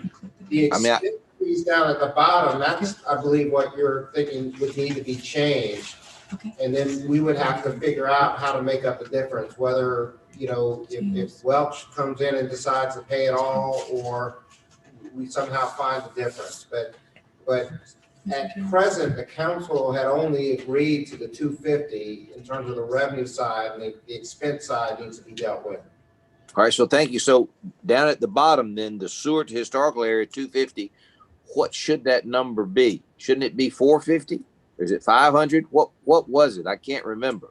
So that's to be determined, but you're correct. They did present a proposal with our share going up to as high as 450, but that could change. Okay, good. And then let's go through the expenses. I agree with all of those. The payment to the Army, we made a payment to the Army of $4 million in August. We used a line of credit from SunTrust to make it. When we close on the Skeet and Trap land in February, that's $3.8 million. We'll use some of our cash balance and we'll pay off that SunTrust line of credit. The URA bond payment is made in September and March of each year. The next payment, interest only, in March. That number's correct. All of those other numbers are right. The Rattery Road improvements of $1 million. Is that a right number, Bruce? The 1 million even? 1.3. So that's going to need to be adjusted to approximately 1.3. So, Darquita, if you could, if you've been making notes as we talk, make that change. The sewer to the historical area, I would make it 450, and then we're hoping it goes to 0. And that's the 2021 budget. Can I ask a question? So, before, I just wanted to state for the record, it does show attorney's fees and real estate attorney's fees. And at present, the arrangement is those services are being provided without charge. So, that could be adjusted, but it's the same arrangement for both the DDA and the development authority. Yes, that's an actual expense from both. It's on the DDA as well.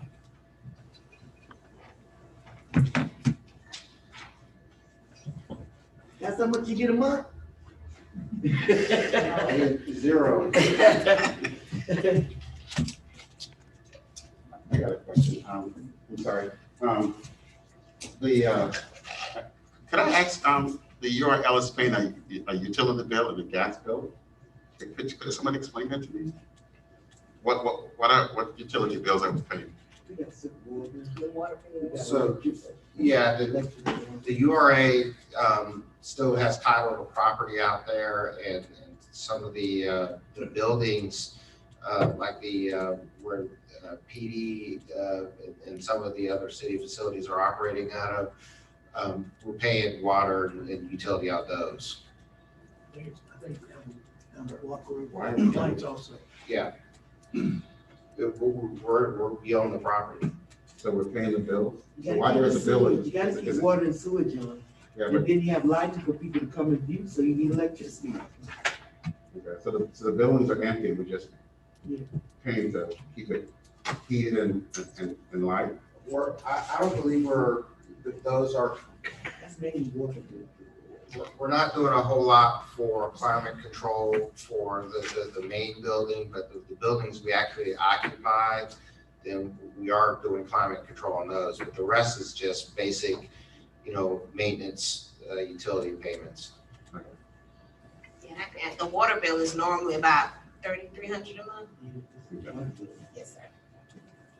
Any other questions or comments?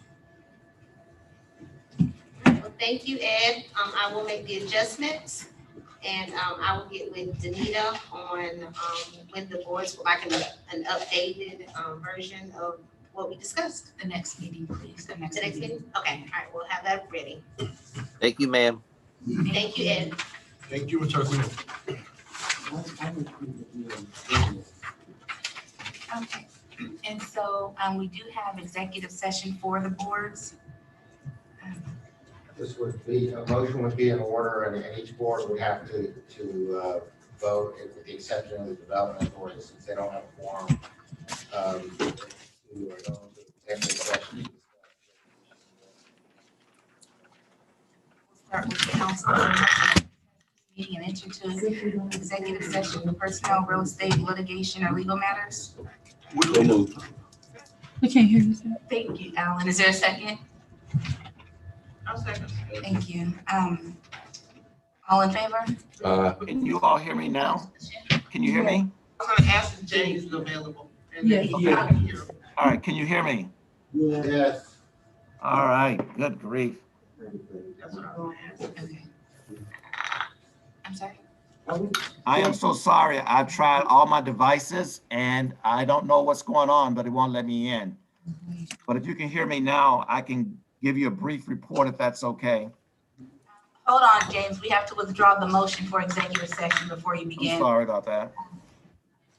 So moved. Thank you. Councilman Mears withdrew that motion. It was seconded. All in favor? All right, thank you. All right, James. I tried 3 devices and I apologize. But I did want to give you this report. And first of all, I want to say good afternoon, Madam Mayor and City Council and board members. We have 6 major projects that we are working on. And I can guarantee you that these projects are going to change the landscape of the city of Forest Park. And I don't know if you can, there you go. Thank you. Thank you very much. First of all, this is a collaborative effort with all the city departments, with fire, police, parks, recreation, and public works, and the city manager's office. And these 6 projects comprise of Star Park, our city center project, public safety building, phase 2 of Main Street streetscape, ATL model mile project, fire station number 1, and early sirens. It is a new project that we added on. I'll speak briefly to that when we get to it. The one thing I wanted to just mention is that these projects are not just James Shelby projects. These projects have been on the board since 2008. SPLOST money was allocated to many of these projects in 2008, 2015, and 2020. As of to date, the good news is that we've signed contracts with architects for every last one of these projects. With Star Park, Croft is the architect for that project. With the City Center project, that is Precision. Public Safety Building is in Gillum is Precision. Falcon will be looking at phase 2 of Main Street streetscape. The good thing about it is that the engineering drawings were already completed. And so I've asked them to review that to make sure that there's some things that perhaps we missed or if they need to update the numbers. The model mile project, everyone know, is a new project that you were briefed, the city council was briefed, I think sometime last month. It is a project with Aerotropolis. They too got an LCI grant, a little initiative grant that was awarded to them to develop a feasibility study for 7 model communities. And Forest Park is one of those 7 model communities. And so we've gotten numbers from them as well. So the contracts have been signed along with the construction manager contract that will oversee the architects to make sure that our projects come in on time and within the budget. And this is unprecedented that you have these many capital projects at one time, but the thing is that we have funding for majority of these projects, and some of the funding will have to come through bonds issuance. For example, Star Park, and then I know that Tariq is going to speak a little bit more about Star Park, but we have already $5 million from previous SPLOST money that we have. And then we have SPLOST money allocated to this project out of the 2021 SPLOST. And then the rest of it will be part of a bond issuance. And now there's 2 types of bonds, and Ed can speak to these bonds. One is a Series A bond that will be paid from the new SPLOST that starts in 2021. And then there's the B bonds that will be paid from the general fund. And all of these are issued by the URA. One is 6 years and the other 6-year maturity. The other one is 15-year maturity. The City Center project will be part of the big bond issuance. And right now we have $100,000 that's allocated for assessment. The architects will start looking at the different uses for each one of the departments, like the fire department, the police department, city hall. And we know over the year, this year at least, with fire department, we're going to have to start looking at how our firemen are protected because of COVID. And so the architect is going to have to sit down with them to determine just how their living quarters are going to be designed. And also they'll look at the administration for city hall and the same thing for the police department as well. One of the biggest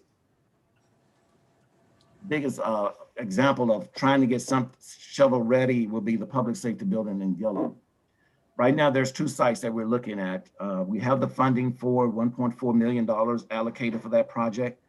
This is one of the projects that we hope to see some dirt moving real soon. The architects are we'll start working with the fire department sometime within beginning of the year in order to assess what they need out of that building.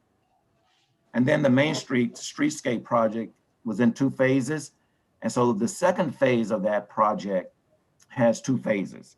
And so we will be starting looking at the first phase of phase 2, or 2A or whatever.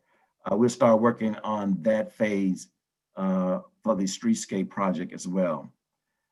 And then the Model Mall project, we're probably one of the first cities to get that project underway. It is also going to be funded through the bond issuance. There are 3 phases to this project. One starts downtown on Main Street around Lake and goes all the way down Main Street, cuts over to Hale, I think it's Hale Street, and then goes toward the Farmers Market on Forest Parkway. Does someone have a question about that? Okay. And then fire station number 1 will now become fire station number 2. And we're going to do a $2 million renovation to fire station number 1. And then early warning sirens are the sirens that we have that give warning signals for tornadoes and things like that. They haven't been replaced in quite some time. And so the fire chief asked that we replace those sirens. I think the major one is in Star Park. So right now, I guess the biggest question is, what is the timeline for getting these projects completed? And that's one of the things that once we start working with the architect, I'm going to get you a timeline that I'll be presenting to you within the upcoming meetings. And then majority of these projects, a good thing is that we have the SPLOST funds available to get started on these projects. And thanks to the city council at a special call meeting, they approved for us to apply for $500,000 for CDBG fund for Star Park and $500,000 for the Model Mall project. And so there you have it. Some very exciting projects that we have on board. They're very complex because there's a lot of processes with all of these projects. Each one is very unique because of the circumstances that we have to deal with each one. So are there any questions I can answer regarding the project list that we have? Madam Mayor? Yes, ma'am. Okay, thank you, Mr. Shelby, for the information.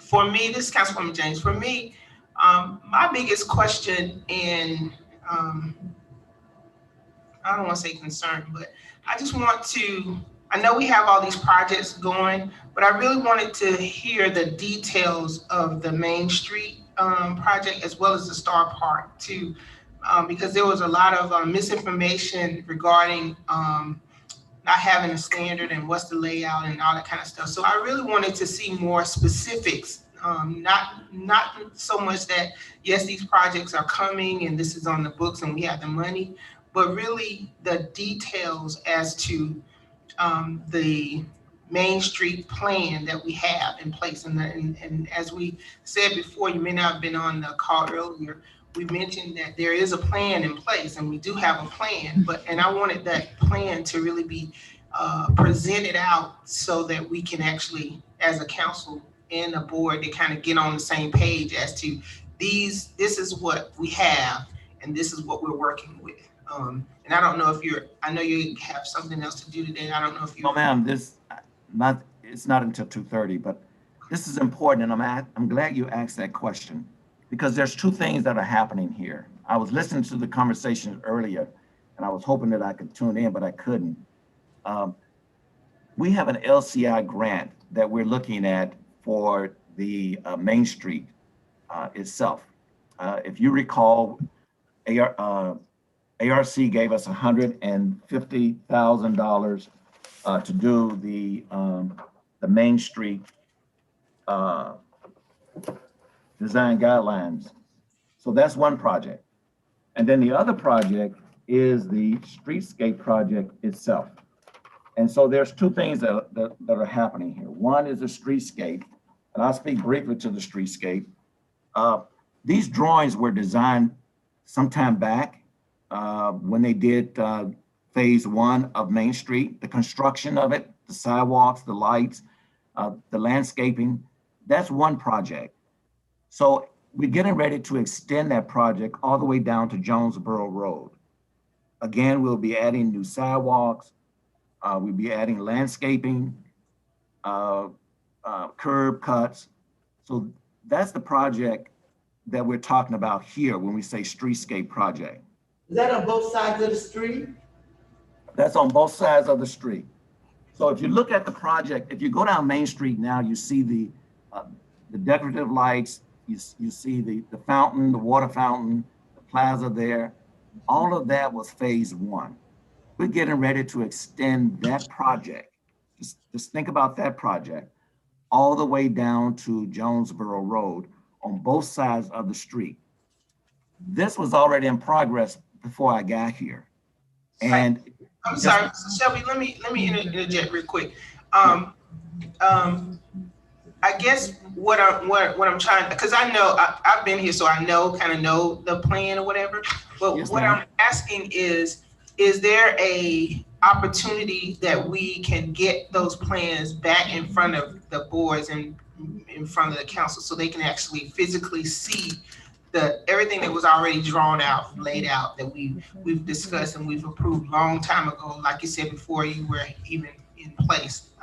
Is there an opportunity? I want you to continue on to describe what you're talking about, but is there a way that we could get that information like in front of everybody? I mean, not today. I'd love to do that. Just give me a minute and I'll get a presentation together for you and I'll show you the drawings that we have.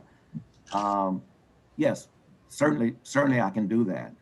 It's a very good plan. It shows at the corner of Main Street and that Courtney. I think it's Courtney.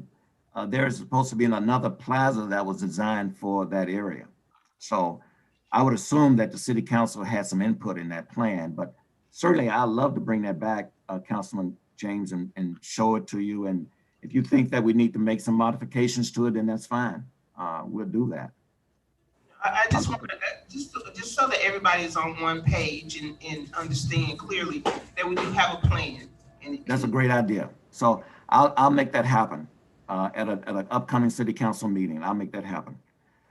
And then there's the other plan that we have. That is the LCI funding that we got, the $150,000 that was awarded by ARC to update the Main Street LCI plan. And now in this plan, we wanted to do more than just a design plan. We've had a lot of design plans, but I wanted something different. I wanted an implementation plan, part of this new design guidelines. For example, I want to look at the uses. I know there's been conversations about residential downtown, commercial, and retail spaces. Now, one of the things that when we were interviewing the companies in order to do this plan, they mentioned to us that there are 3 important ingredients for downtowns today to be successful, like towns that are similar to ours. And they said that the 3 things are residential, residential, residential. Because you can have as much commercial and retail as you want, but if you don't have any activity occurring in the downtown area, then nothing is going to survive down there on Main Street. So one of the things that they're going to be doing is I've asked them to do a market analysis, and the market analysis will look at demographics and economic analysis, the primary market areas. It'll look at retail, office, and residential demand analysis to see what would be appropriate for downtown Main Street. And then they're going to be looking at existing conditions in order to get those answers. For example, they're going to look at property assessments, the natural features like open space, the trees, the canopy, the topography. They're going to be looking at the building. They're going to look at the existing buildings, the condition of them. Are they occupied? Are they vacant? They're going to be looking at mobility assessment, vehicular infrastructure, pedestrian infrastructure. And then they're going to look at the development character. What is the downtown development character? And right now, there's really no character at all for our downtown. So they're going to be looking at that as well. And already we've been having stakeholders listening sessions, and I appreciate those who participated. Some of you that are on Zoom right now participated in those meetings, and I've gotten word back from the consultant that they were very helpful. And We're going to have additional stakeholder sessions and a core, and what they put together out of that listening session, there were several people that they have asked to sit on a core team meeting group. And the core team meeting is January the 7th. We're going to have our first public visioning session is January the 21st. The focus group session with Forest Park Middle School and students will be sometime in January. We've asked them to participate, the middle school. And then we're gonna launch an online survey, which will be sometime around January the 11th. And then we'll have a project landing page that will be on the city's website around the first week of the 20th. And so by then, we're hoping to wrap up this existing condition assessment that I spoke of, and that should be happening about the end of this month. And then the market analysis that I spoke about will be ending and wrap up around the January of next year. So those are the two projects for Main Street. And again, as Councilman James, I think that's a great idea that I bring those plans to you, and we'll see what kind of format that we can present those to you. And then finally, I just want to talk a little bit about the Forest Park zoning ordinance, just to give you an update on that. And I don't know if you all can bring that up. If not, I can just talk from my notes. But I had a fact sheet. I'm about to pull it up. Okay, thanks a lot. I appreciate it. Any questions on the capital projects? I'm sorry, before we go to that. Madam Mayor, I do have additional question, and I don't know if you or Director Maxwell will be able to answer, but it has to do with the Star Park project, and that's similar to what I'm requesting of the Main Street project. I know the council approved the Star Park master plan, and so I really want the boards and the council to really be on one page as to what this phase of project is going to entitle, what's being done first, and that kind of thing. So Mr. Maxwell is going to give you a presentation on that, Councilwoman. Just as soon as I finish with this, he's going to bring you up to date on the Star Park master plan, if that's okay. Yes, sir. Thank you. Okay, then. And so just want to briefly talk about the Forest Park zoning update and where we are right now. As you know, the city contracted with a collaborative firm. And one of the things that they're going to be doing is updating the zoning ordinance to address changing conditions that have occurred within the city over the previous years and realign its current and future economic development goals. Some of the things that Bruce talked about this morning, we're going to be looking at those to make sure that we can regulate those things. The zoning ordinance is also going to look at requirements on land uses, how we can improve the city's cityscape appearance. We're going to incorporate new design guidelines, not only for Main Street, but for other areas of the city. We're going to address things as landscaping, sidewalks, back lanes, lighting, and signage. And some of our project goals are going to be improve the organization and make it user-friendly. Thank you. Right now, the ordinance is just very convoluted. We made small changes here and there. And so it's important that,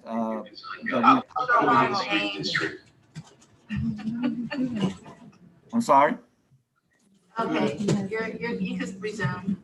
Okay, that we're going to improve the organization and make the zoning ordinance user-friendly.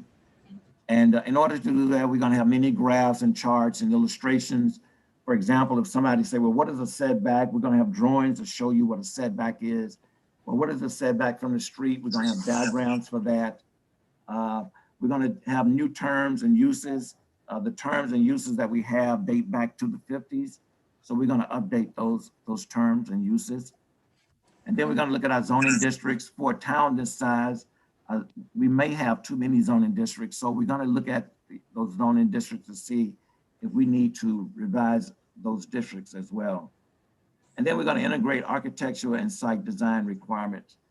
Right now, I don't think we have any architectural or site design requirement, except for when we're looking at commercial and industrial, they all have to come to my office in order to get approval for the way their building appears. And then we're going to look at the use classification system. And also, even though I think our review process is very quick now, we're still going to look at better ways to streamline the review processes. So if we, let's just go up to the, so I just want to give you our schedule. Right now, we kicked off in September. The consultants met with the council members in October, and they were very impressed by the conversations that they had with the city council members. They did finish an assessment report that was finished back in November, well, last month in November. And this month, they're going to start giving us our first recommendations out of the listening sessions and the interviews that they had with the council members. And then in February, we'll get our second recommendation. They'll start drafting the document in March. And then in April, we'll get another draft briefing. I'll bring that to the council. And then the planning committee will have a hearing in May. And then we'll have a work session with the council members in order to go over the ordinance and answer any questions and make any changes that you might have. And then we'll have a council hearing in July. And then we hope to wrap the whole thing up around July of 2021.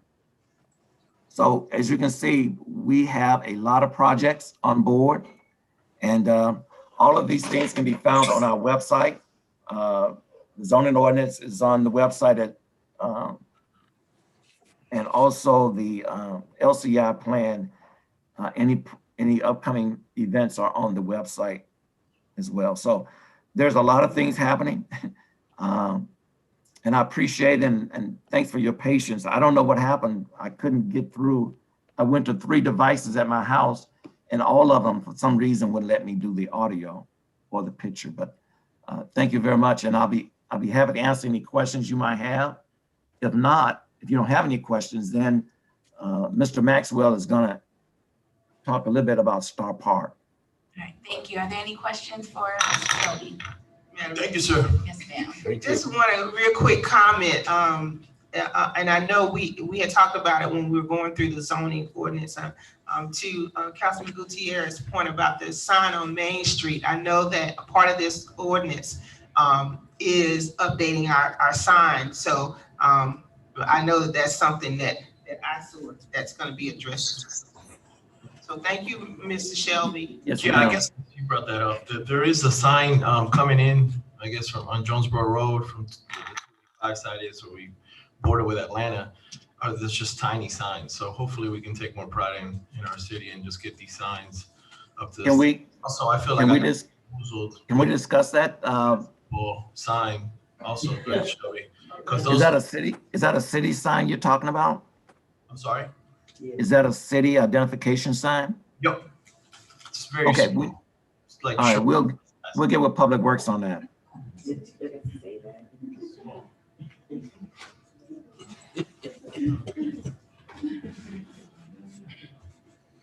Fine job, Mr. Shelby. Yeah, thank you, Mr. Okay, thank you. I think Mr. Maxwell is going to present something on Star Park. Yes, thank you.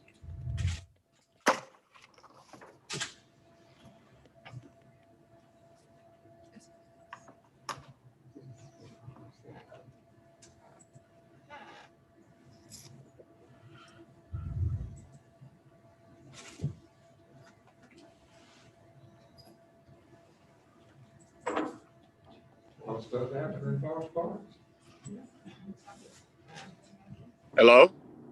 Hello. There he is. How's everybody doing?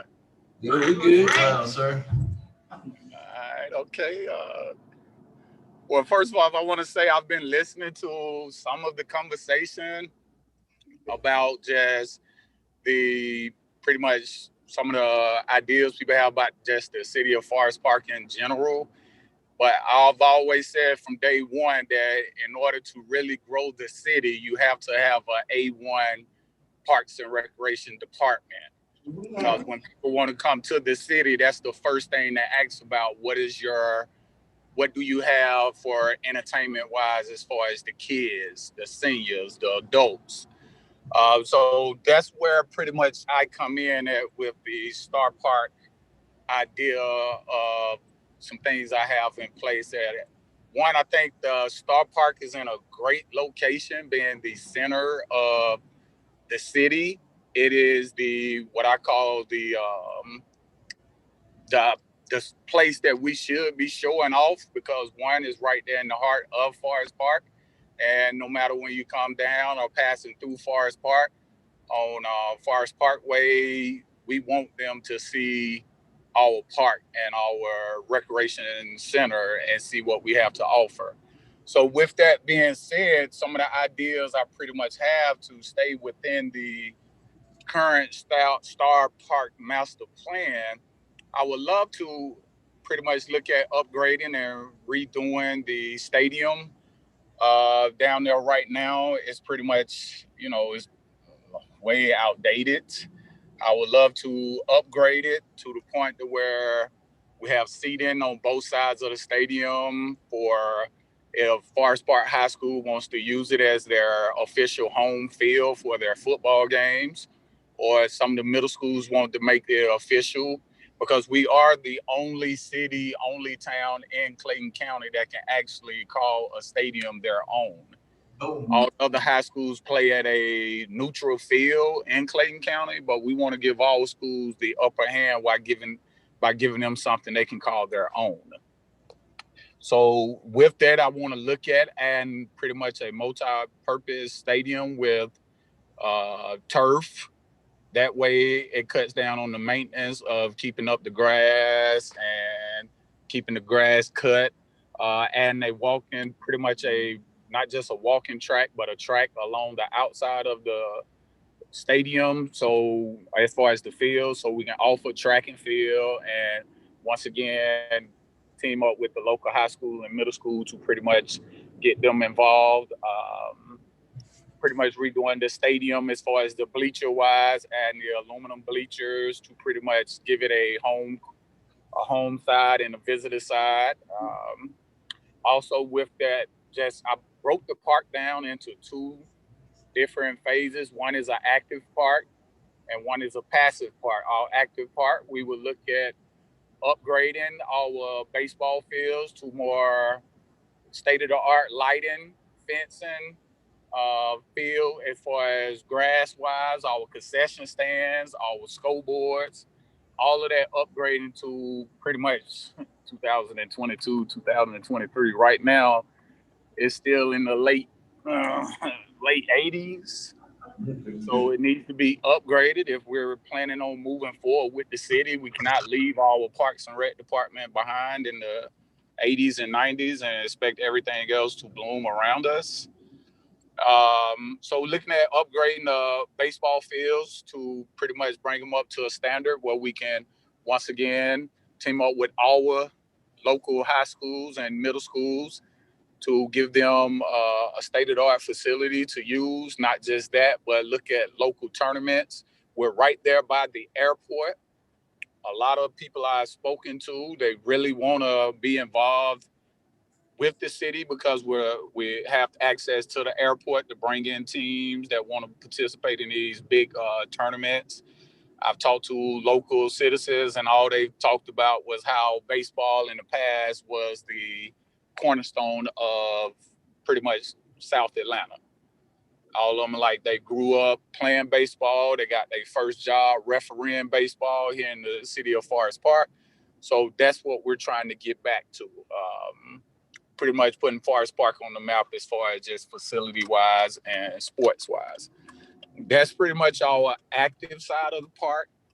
On our passive side, which is the top side of the park, we're looking at upgrading the playgrounds, putting a rubber track along the playground, replacing the gravel track we have now, and along the playground, along the track, we're looking at putting some outdoor fitness equipment so people can walk, stop, get on the machine, walk a little further, So it keeps them not just walking, but we have fitness equipment along the route to work on different fitness and different routines and things like that.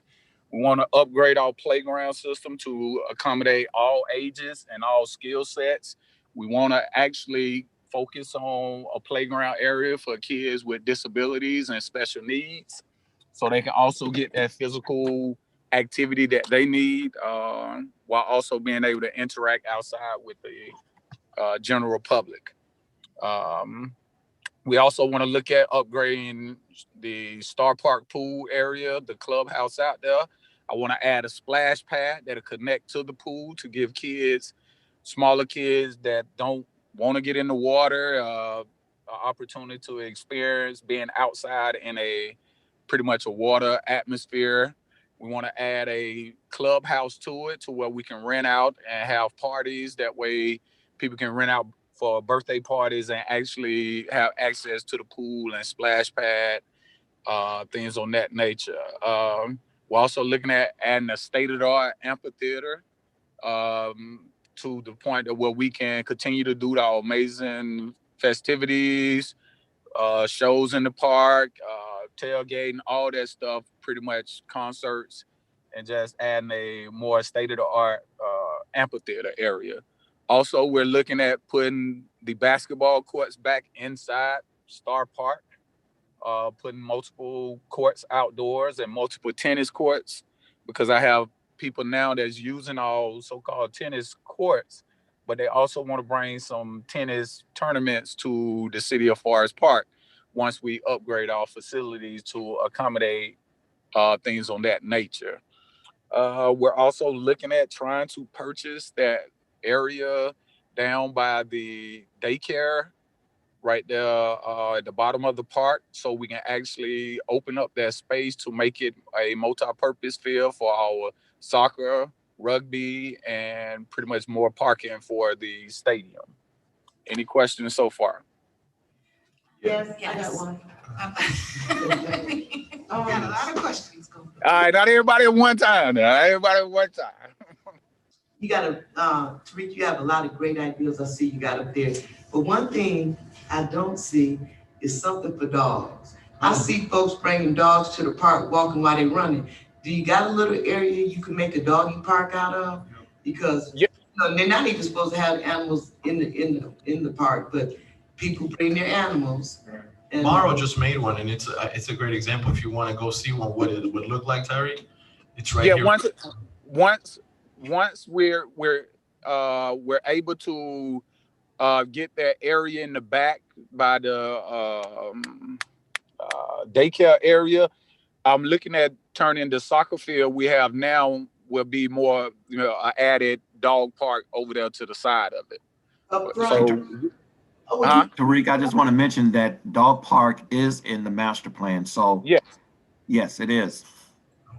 So you're saying the doggy park will be back there at that new property where the daycare that we trying to buy from the county? No. That's where we currently play soccer now. Okay, next to the old Rite Aid. Yes, that's where we will build more of our dog park, basketball court, tennis court, that type of area. I have a question. Now, the original master plan was broken down into phases. So you have up here, are you just gonna break that down into phases to coincide with the master plan? Yes, once we sit down with the architect, my thing is we're pretty much we're looking to start with the more active side of the park, because it generates income and brings in more people to actually participate in the park. And then, so that's my idea, to break it down into the active side and the passive side, and put it within the Star Park and see how it can actually come together. Thank you. Excuse me, I just got one more thing to add. Yes, ma'am. Yes, ma'am. That park in the past has been known at Christmas time as the most awesomest park. People used to come from all over the place to ride through our park because we had so many things lit up. It was nice. Last couple of years, I've been real disappointed and sad. Even people coming down saying, what happened to the park? Could you please add more things to the park, beautify it like it used to be? Because we're known for the park at the holidays, how it's lit up, and it's sad right now. And I think we ought to put some more, invest some money into that as soon as possible for next year.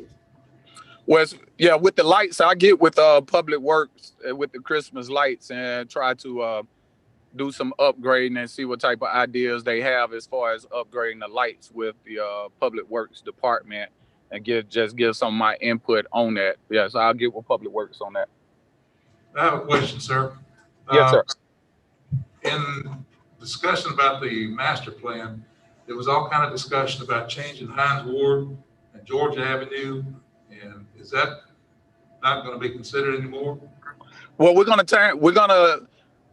pretty much what they call beautify the Hines Ward path to a fact where it's actually not just somebody speeding down through there. We're still gonna, and for example, I throw out there how we have the fountain on Main Street. We're gonna try to put something in the center of it to, one, bring up the look of it, and two, to pretty much want to encourage people to come out there. It's like it connects the two parks.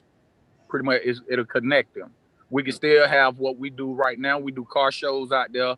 So it'll still give us the opportunity to do all of that, but it'll pretty much be a little beautified, some more a little decorative. Yeah, that sounds good. What about the Georgia Avenue business? It's going to cut straight through, a good bit of Star Park, put that in. With their property at the corner? No, right across, right in front of TV. Share the mic, please. I'm not good. You hear that?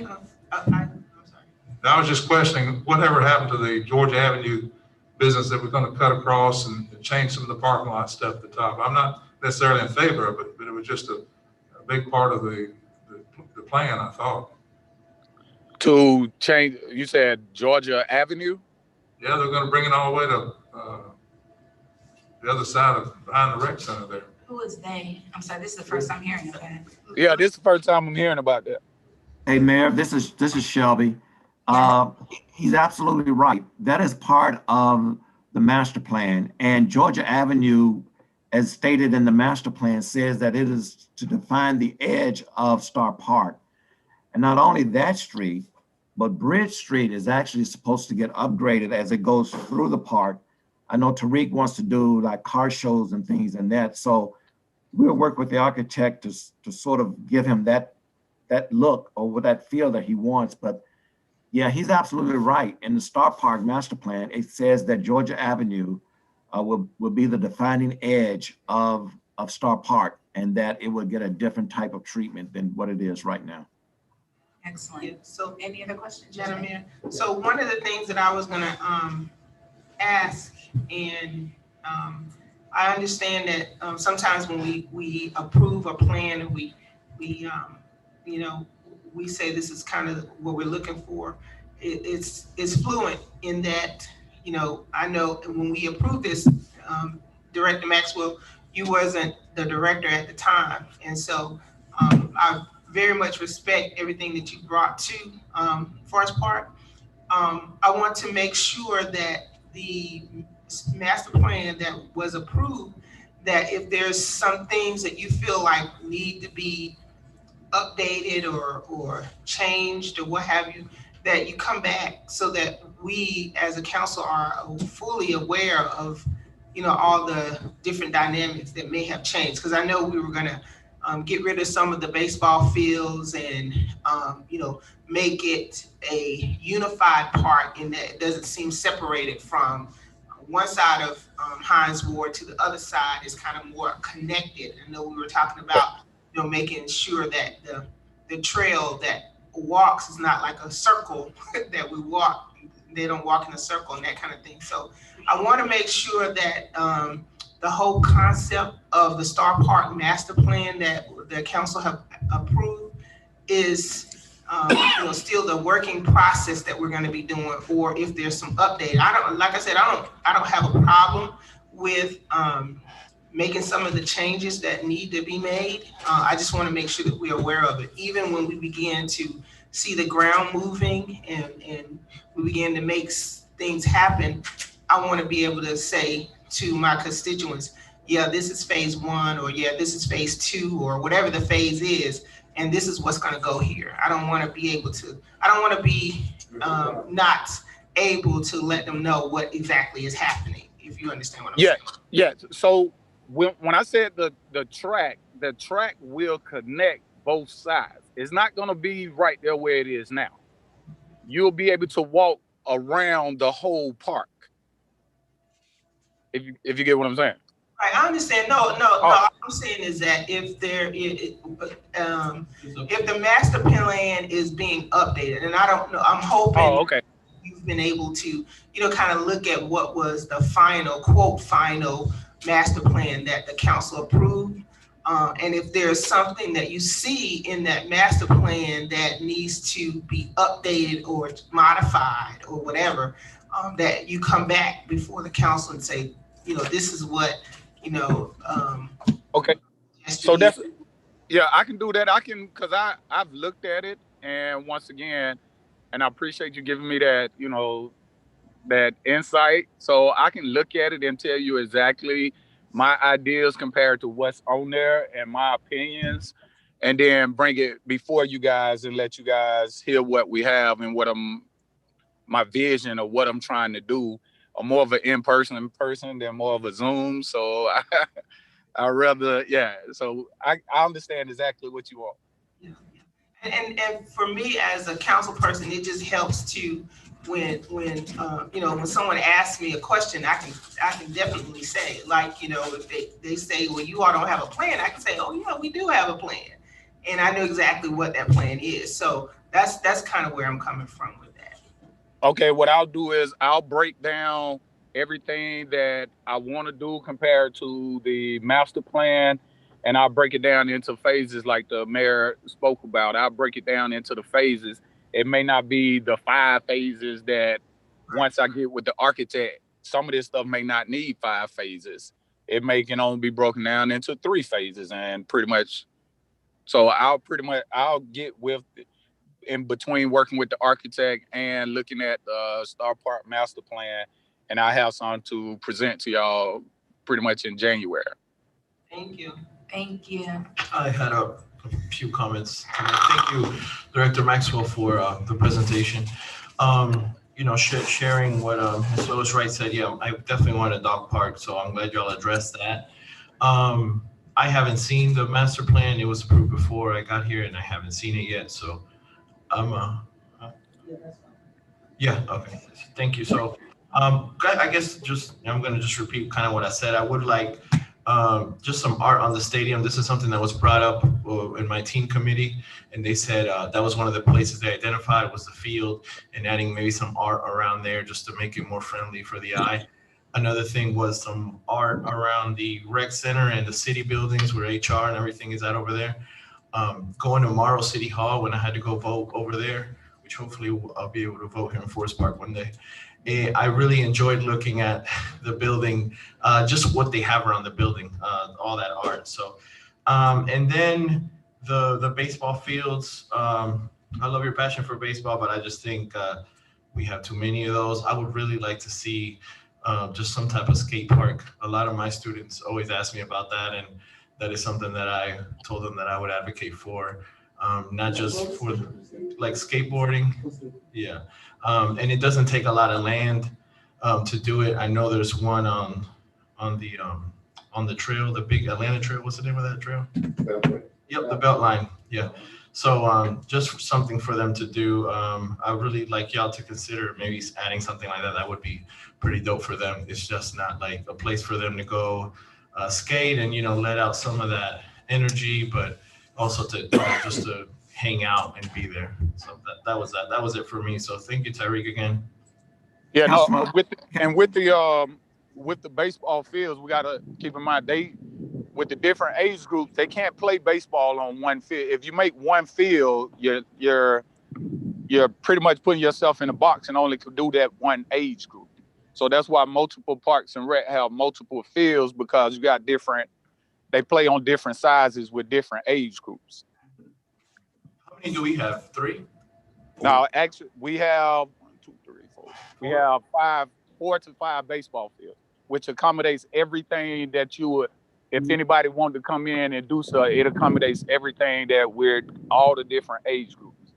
Yeah, I don't know. Just my personal thing. I like that mindset, I guess, like what you're saying, but we're accommodating events and other people and not my community here. So I could, if it was up to me, I'd burn a few, not burn, but get rid of a few of those fields and use them for something else. But I guess it's in the plan already. But, you know, just based off the demographics that I engage with, you know, teaching and everything, just, you know, I know certain people are passionate about baseball, but I see more passion toward other sports than those. And again, I don't want to limit myself again.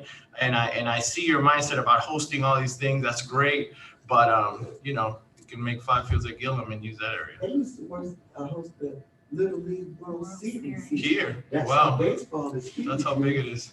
Is there any Have you other ever put out questions or any comments baseball for? stars? Reports back? Hey, Councilman, Mayor, I just want to mention one thing, if that's okay. With all these capital projects that we have in response to Councilman Gutierrez, we're going to ask them to incorporate art pieces into all of these projects. And so I hope that will kind of answer some of the things you were just speaking about. One of the things too that I've been advocating on the DDA is for us to create an art district. I brought to the authority a while back that years ago, Asheville was a very small, sleepy town. I'll just make it so I'm on. You good? It was a major city. Art really flipped the city around. And I lived and grew up in Miami. Miami was nothing. South Beach was nothing until the art district, Art Deco era really revolutionized that area. That's what made South Beach what it is even today. So art is really a great economic boost. So, you know, it would be encumbrant. That could be one of the things that the DDA does. You know, we can buy one of the older homes here. We can renovate it. We can invite some artists here. We have, I've spoken to the lady from Arts Clayton, and, you know, we can start an art movement here. It doesn't take a lot. You know, inviting artists to say, hey, you know, here's an older building. You can kind of keep it historic, kind of keep it whimsical, and start an art movement here. Art tends to draw a lot of people. And again, from a business point of view and a tax point of view, it actually draws revenue here. People are coming here to buy art. People that buy art have disposable income. You know, so these are the kind of things that can really boost your economy. Another statement I want to make is to Mr. Shelby in your architectural designs, to keep in mind that also I would love to see some EV parking, not just 1 or 2, but significant enough to where we can draw people. Tesla right now, when they do their EV parking, they're doing anywhere from 10 to 12 spaces. And again, with the new administration coming in, and they're putting so much money towards climate and green technology, I think this is a great tool, meaning that we're putting these huge infrastructure programs in place to have some level of feature into these things. If it's nothing but having roof panels on these buildings, making some of these buildings sustainable, you know, building some of these technology into these infrastructure programs. Even at the park, you know, we can have EV parking that gets some level of their energy from solar panel. You know, just introduce some of these green technology into our space. We're at the ground level and we're designing and we're building. Have some of these technology built in, because these things draw people. You know, people see these effort and they actually draw people to your city, draw businesses to your city. You know, so that's what I want to say. I just want to add one last statement to that. I remember going to Albany and seeing these like huge fiberglass turtles in the right of ways, and businesses would sponsor them and they can basically paint it whatever color they want, and it was a way to promote their businesses. But I'm guessing, like, I always like thought maybe, you know, how big we are with the Panther, if we made a few of those and maybe, you know, sell it to the business or market it to a business, and then they can paint it whatever. If Chick-fil-A want, like paint it up like their colors, but it's just like small things like that, and just brings art. Like that already creates people coming to a place just to take a picture. Like Atlanta a few years ago had that pink house. Everybody would go from everywhere just to take a picture at a pink house. That's chicken in Marietta. Yeah, the big chicken. Yeah. And that's something that the DDA can sponsor. The DDA can sponsor something like where we encourage business places. There's several cities. I think Aikville does the bicycle. Different places does different things. It shows a level of pride in the city. And we can use it as a form of revenue to encourage people to put these things up. Excellent. Okay. Any other questions or comments for Mr. Maxwell? Thank you, Tari. Thank you, sir. Yeah, thank you. I didn't mean to attack baseball. I just appreciate you being down. Hey, I appreciate y'all. Y'all have a nice day. All right, thank you. Okay, so now we're going to go into executive session. We're gonna start with the boards first. So members of the governing body, is there a motion to recess this meeting and enter into executive session for personnel? Because we only have one other thing on the agenda. Do we need Mr. Abraham after executive session? Or can he present it?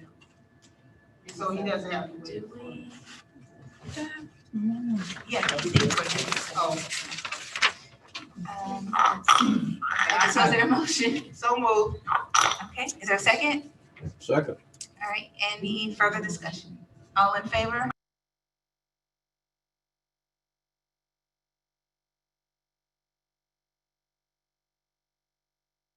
Of Pause until they the all vote. DDA. Is there a motion to recess this meeting and enter into an executive session? So moved. That was Elliot. Second. By Lois. Any further discussion? All right, all in favor? Opposed? All right, that was unanimous. And the URA, is there a motion to recess this meeting and enter into an executive session for personnel, litigation, real estate, and legal matters? And that was Lois. Is there a second? Elliot, any further discussion? All in favor? All right, opposed? All right, that was unanimous.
right, thank you. Is there a motion to adjourn the executive session and reconvene into our special call meeting? So moved. That was Lois, right?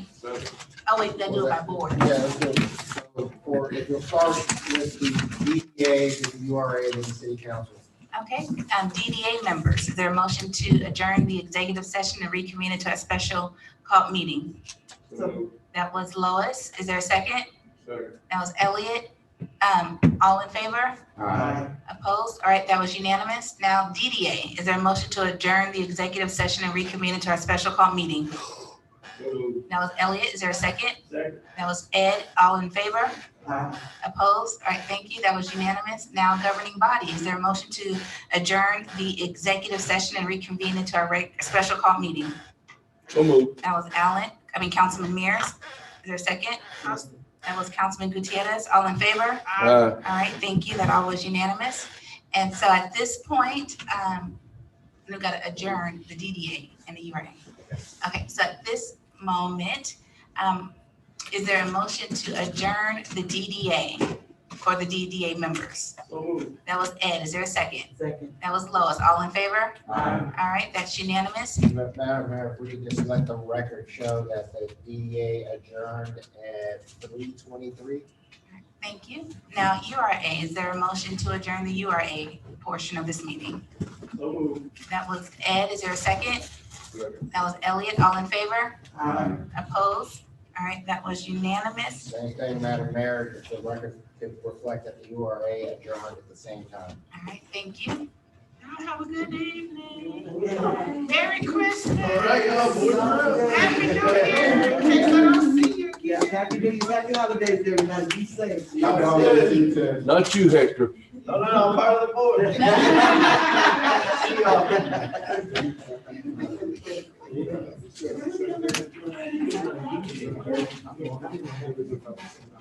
Oh, how we gonna move forward with that? That's probably not a lot. Listen in on Zoom. Are we in the meeting room?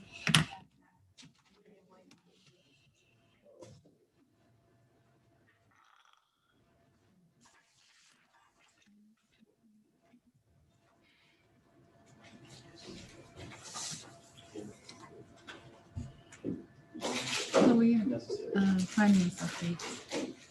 From Dr. I'll get you a bag of it. Get you a left. What are you sitting at?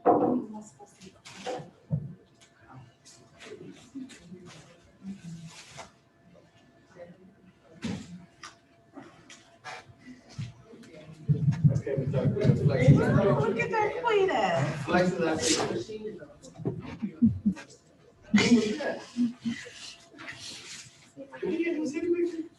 No, I know. it's just overworked. We haven't seen her all dolled up like that in a while. Is this microphone? Who's that? Hello, everyone. Hello. So I'm gonna do the finance update. So first, I just want to thank you all for entrusting me to serve as the interim finance director. No behind schedule, so we're just gonna dive into it. So this summary that you're looking at is our year-to-date revenue summary. So we're rolling up, almost at halfway point. So we are looking for our numbers to be roughly at 50%. Now, a few of these numbers are not going to really reflect until January, like the taxes, we're still getting taxes in, also our business license. The miscellaneous revenue line accounts for a portion of our pilot payments that the invoices have went out and we are receiving those in to our heritage account, but have not been transferred over yet. It looks as though for our license and permits, it's showing at 40% now, and we have not accounted for a large portion of those. So it looks like that number could exceed what the original budget was for that, which is good. I have a question. I'm sorry. You said we have not accounted for it yet. Is that because of They have been processed. So what she normally does, once she receives them in, she inputs them in, And then once she gets that estimate on what it will cost, then she sends that out. And then they send us back their business license fee. So we're kind of, I think when I talked to her, she said that she has approximately almost 1,000 that have not been processed. I had a question about that because I'd heard that there was a large number that had not been paid yet. Yeah, she did send the renewals out late. She said that was due to technical difficulties with InterDev. So the notices did go out late. The deadline is scheduled to be December 31st. So most of our businesses will at least have turned them in, and then she has to process. So we're not going to see a reflection of the revenues. I would say January, maybe even early February, depending on how long it takes her to send that out, and then they send the payment back to us. Are we penalizing people? No. It was like, okay. There was, the council made it effective where we're not doing penalties on taxes or business license, and it hasn't been, we haven't got any updates. So as of now, no, we're not doing penalties. So let me ask you, is the information that's being, I'm sorry, is the information that's been sent out now reflecting that December 31st date, or is that December 31st date updated in the documentation that's being sent out? It was updated when she sent out the renewals that December 31st was the date to turn in their business license forms. But I mean, when the mail out, when it's actually due, when the payments is actually due. I don't know if there's a specific date on the payment coming in, because that's dependent on once she gets it in and processes it, and then she sends them out based on their revenues, and that's how she comes up with the cost of what the license will be. And so I can definitely get that information for you to see how she's doing the deadline for the actual funds. Next. And this is just kind of detailing out what I just explained. Our pilot payments do account for approximately 1.8 million of our miscellaneous revenue.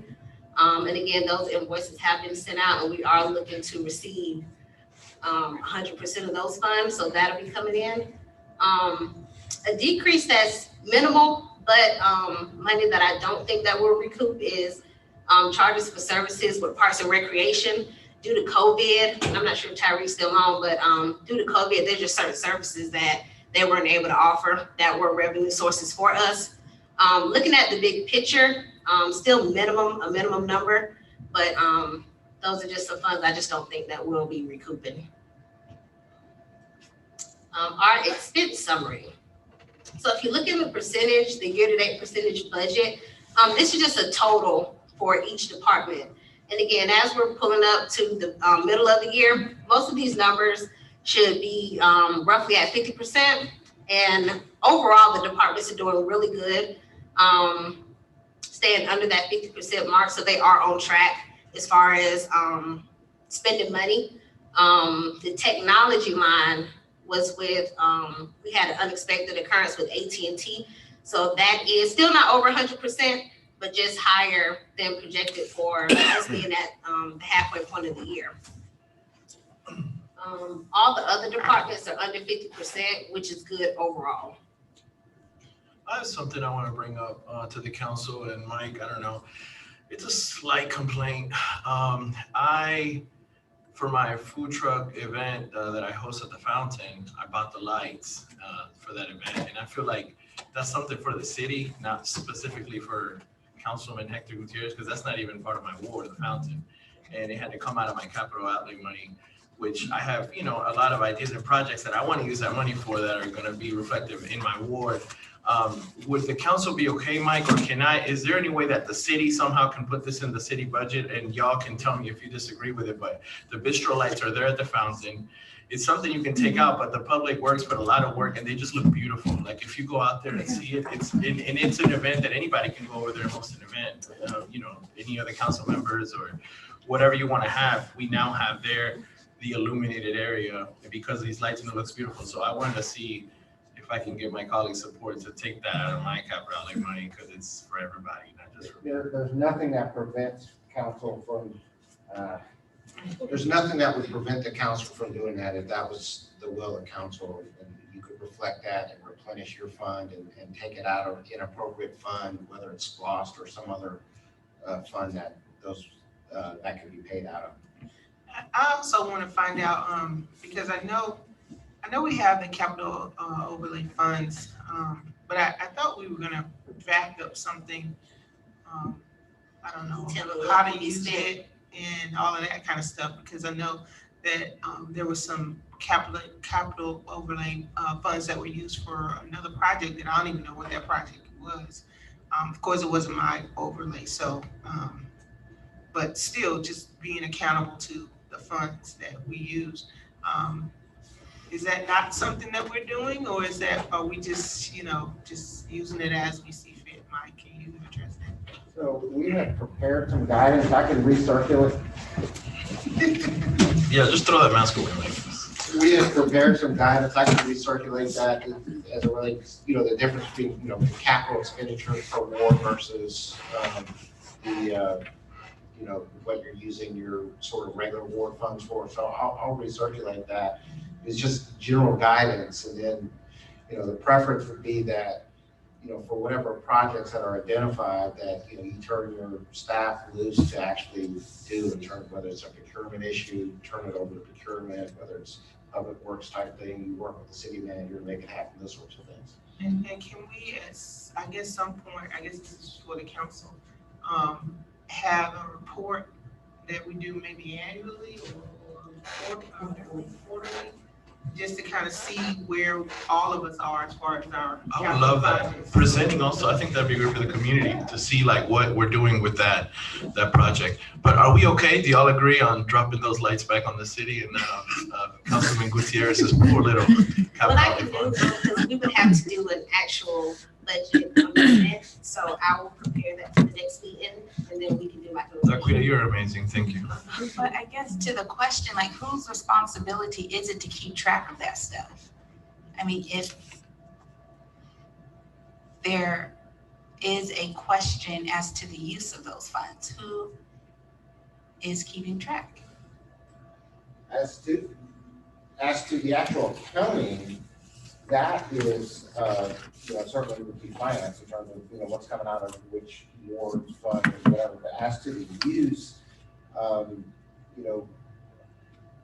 y'all can ask me or ask staff or the city manager, hey, is this something I can use it for?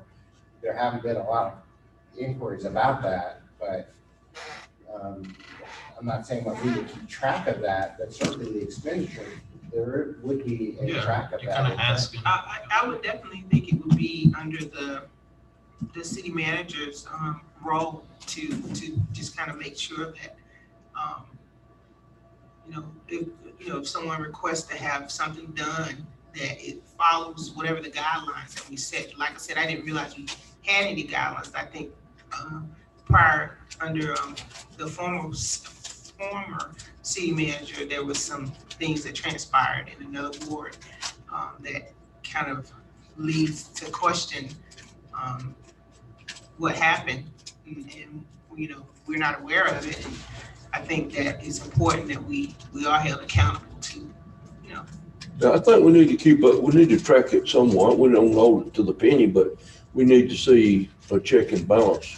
Yep. Where it's going, and keep up with it. Make sure, because it can get out of line. I mean, you can overspend. Well, and one other thing I would recommend too is, to the extent we have projects that the staff is going to be assisting in implementing, let us know as far in advance as possible, because obviously the staff has other things they're working on, and I'm sure the expectation from you all is we have a project, we want it done, but we need to be able to integrate that into what we're doing so that everything can be done in an orderly fashion, and we do enough lead time, make sure if it's a procurement item, well, there's a lead time for that in order to do that right.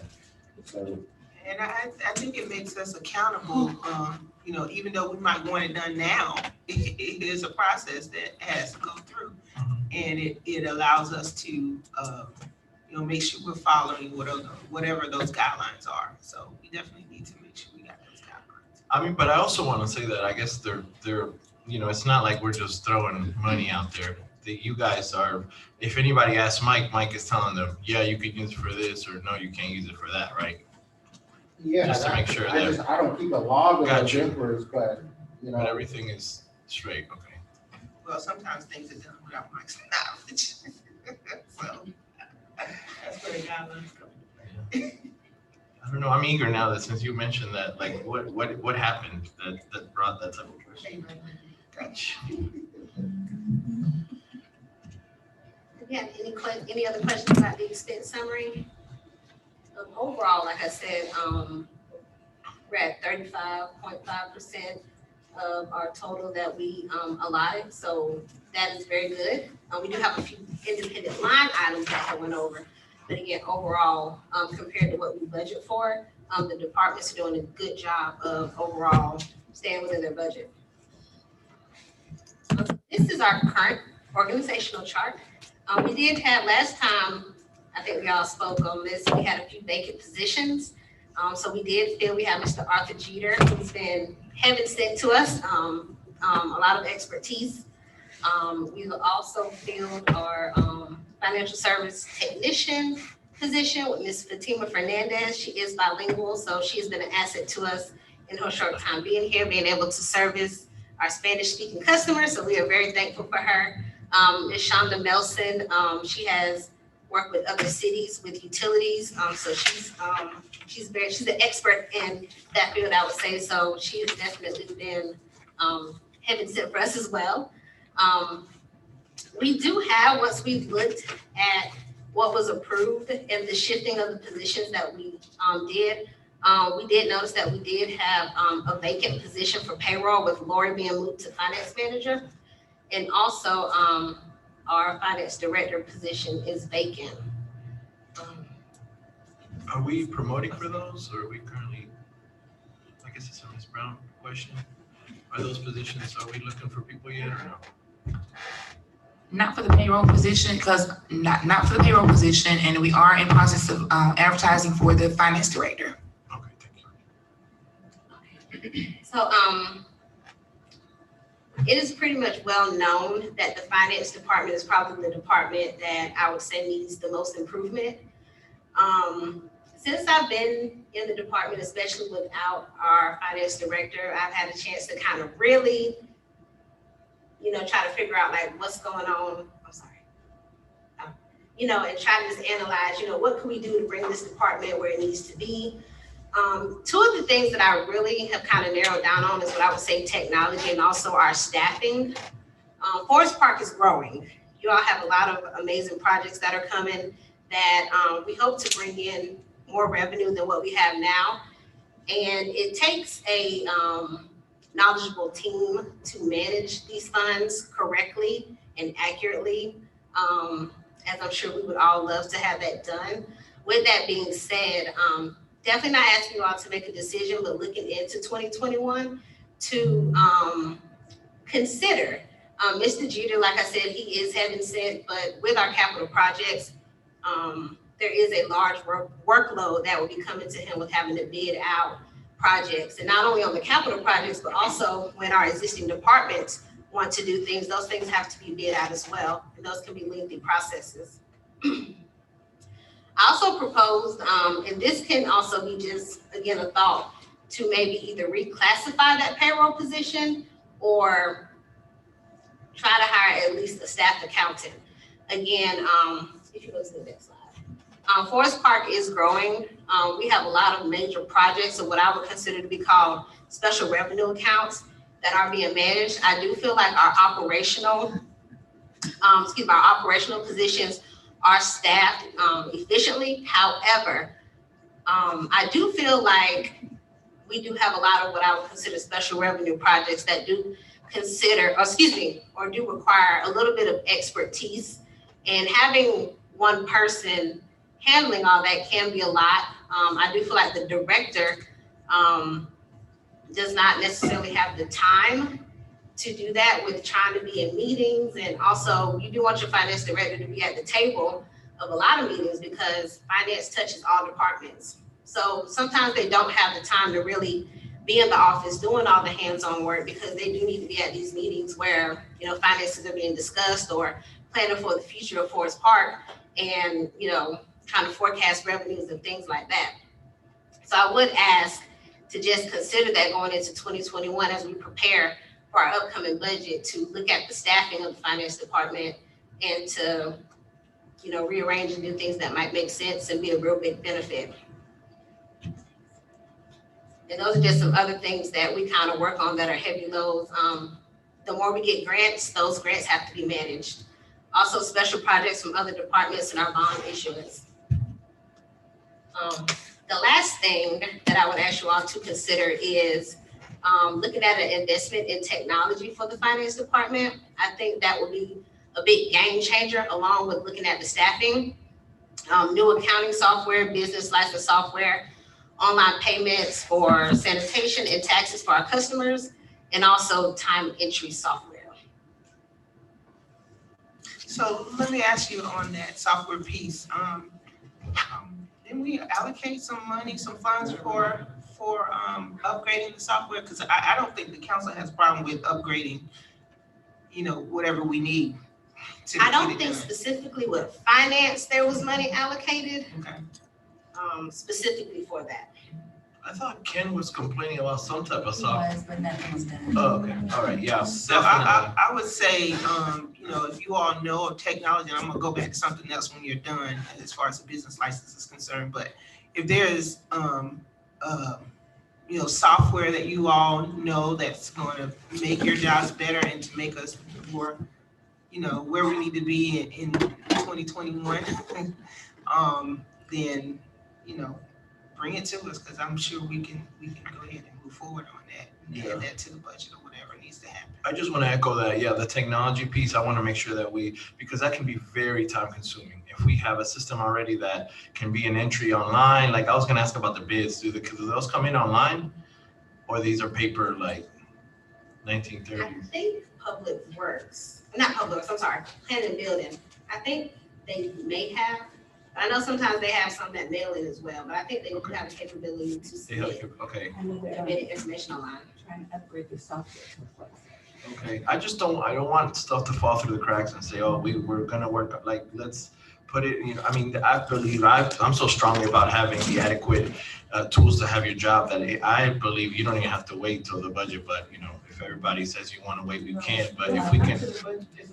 Okay, yeah, so if it's something that you need and you see it, you know, and I'm glad you're there, no offense to our old director, but you know, you are younger and you're more aware of more modern tools than he might have been. So if you see something that can, you know, make it easier for our employees to navigate, then for sure, just bring it to the council, please.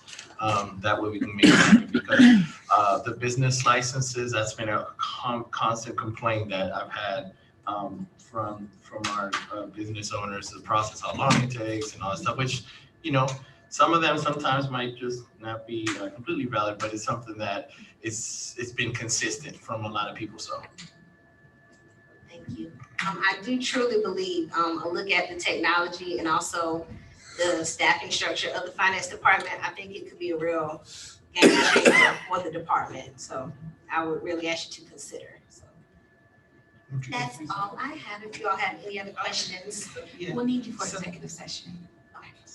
So a couple questions before you leave. So couple things. One is, so there, with the two proposed positions, there'll be a total of 3, I believe, vacancies, right? Well, yeah, I think it was 3. Can you go back to this? Yes, ma'am. It'll be the finance director, a staff accountant, and the payroll technician. Okay, so I know we did a lot of hammering in the city hall as far as the rooms, the spaces, that's what I'm trying to say, offices. So are we thinking about where these people will be housed? Do we already have it? I mean, of course, I know the director will be housed, but do we have an idea of where these other positions will be housed inside? That's something just to think about, you know, I'm just throwing that out there. And then the other thing is, like Councilman Gutierrez said, oh, well, let me go back to the 48, I think, laptops that InterDev's mentioned that, we have out and some people are working from home and that kind of thing. And so how does that look as far as the finance department? Are we having staff that's working from home? And the reason I'm saying that is because the issues that I've heard and seen with the business licenses, I'm concerned. Even going back to the task report, in some of the reporting, the findings, and I think I may have mentioned it to you, Ms. Brown, also to kind of address some of the, what are the responses to some of the findings that the task force were uncovered, and so, what's my question? My question is, as it relates to business license, how are we making sure that we're on it? Right. And Ms. Brown did bring that to my attention. We had a discussion yesterday, and we did come up with an action plan to handle that. Our business license representative has been working from home on certain days, but I said Shalonda did bring it to my attention, and we come up with an action plan on how we plan to address it. All right. Thank you. Thank you. Thank you.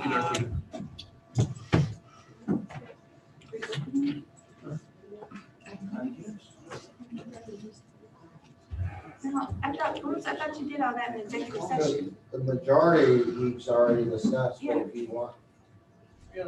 We're not getting any new pencil sharpeners. I'll go quick. We know you're quick. The same slide? Oh, the it starts with the CID. Just Yeah. Okay. Hey, real quick, I'll show you what's going on. I was asked to just give you an overview of what's going on. There's three big areas that we're concentrating on. The first is the Community Improvement District. Let's start at Gilman since they're you can go. You start Gilman.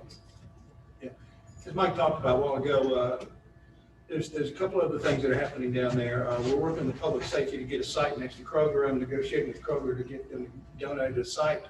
There's a public safety training area. Fire and police need an area where they can go up there and shoot and put out fires. And so we're working on something for them up there. We'll of course bring it to the council if something happens there. We just got this offer on for weeks in the top corner up there. It's at 40, but we'll probably push them to 60 or 70. As Mike told you, resolving those things up front. There's a real good deal there with this hydroponics company.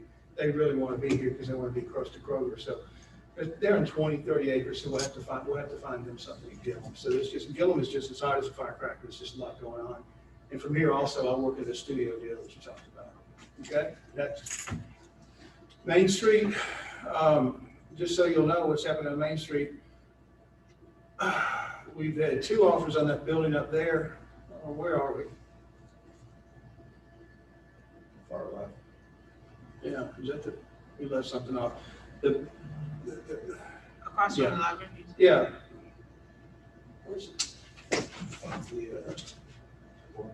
Yeah. So let's start down here and better from this end. So the red button. It's on. Point it up. Okay. Okay. All right. So here's Jonesboro Road over here. Here's the LCI area that James said we're spending $150,000 on to plan to get some remodeling. This building right here is going under contract. This building right here is the old mural building. We're putting that under contract. It's going to be renovated. Both these buildings are going to be renovated. This property right here is where Zaxby's is going to be. We're working on that contract. There's some glitches in the title and maybe some environmental things we're trying to clean up. This building here, we've got under contract for 30 townhomes along there. James talked about the importance of residential in this area. We're just getting people to live up here so they can walk around and eat the ice cream and drink the coffee that they need up here. We're renovating these 2 buildings right here. Lois talked about those. You got a contractor who's one was $200,000, the other was $100,000 to renovate those 2 buildings, and I'll be managing that project. And we've got a Property across the street, we just got an offer on for an office building. We had 2 offers on that piece of property right there. One was from the church. I think somebody had sent a church to us, and then there's an offer for 4 houses to be there. The URA board, the DA board really doesn't like it, so they're chewing on that. And this, for your information, is just where the Model Mile comes. This area is going to be a really good area because Model Mile will come up here and go all the way down to North Lake Drive, and then go back over to Star Park from there. So Model Mile connects back into the farmers market up here. So there's been a lot of interest, a lot of activity up here. We're getting good values, as I told you, aspirational. This property right here is $187,000 an acre. This property here is selling for about $100,000 an acre. So we're really trying to achieve something up there so everybody enjoys the uplift.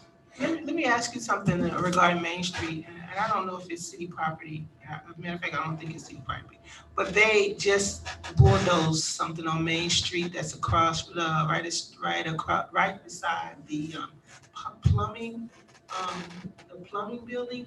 Yes, the core building down there. Yeah, what do you know what's They going on brought right in there? some really nice plans to remodel those 1, 2, 3 buildings across there. Okay. There's a Main Street overlay district that controls architectural designs there, and they've been there forever. But they're going to remodel those buildings. They're going to expand one of those buildings and build a new building out there. So, Okay, I'm excited. I saw them bulldozing it down. yeah.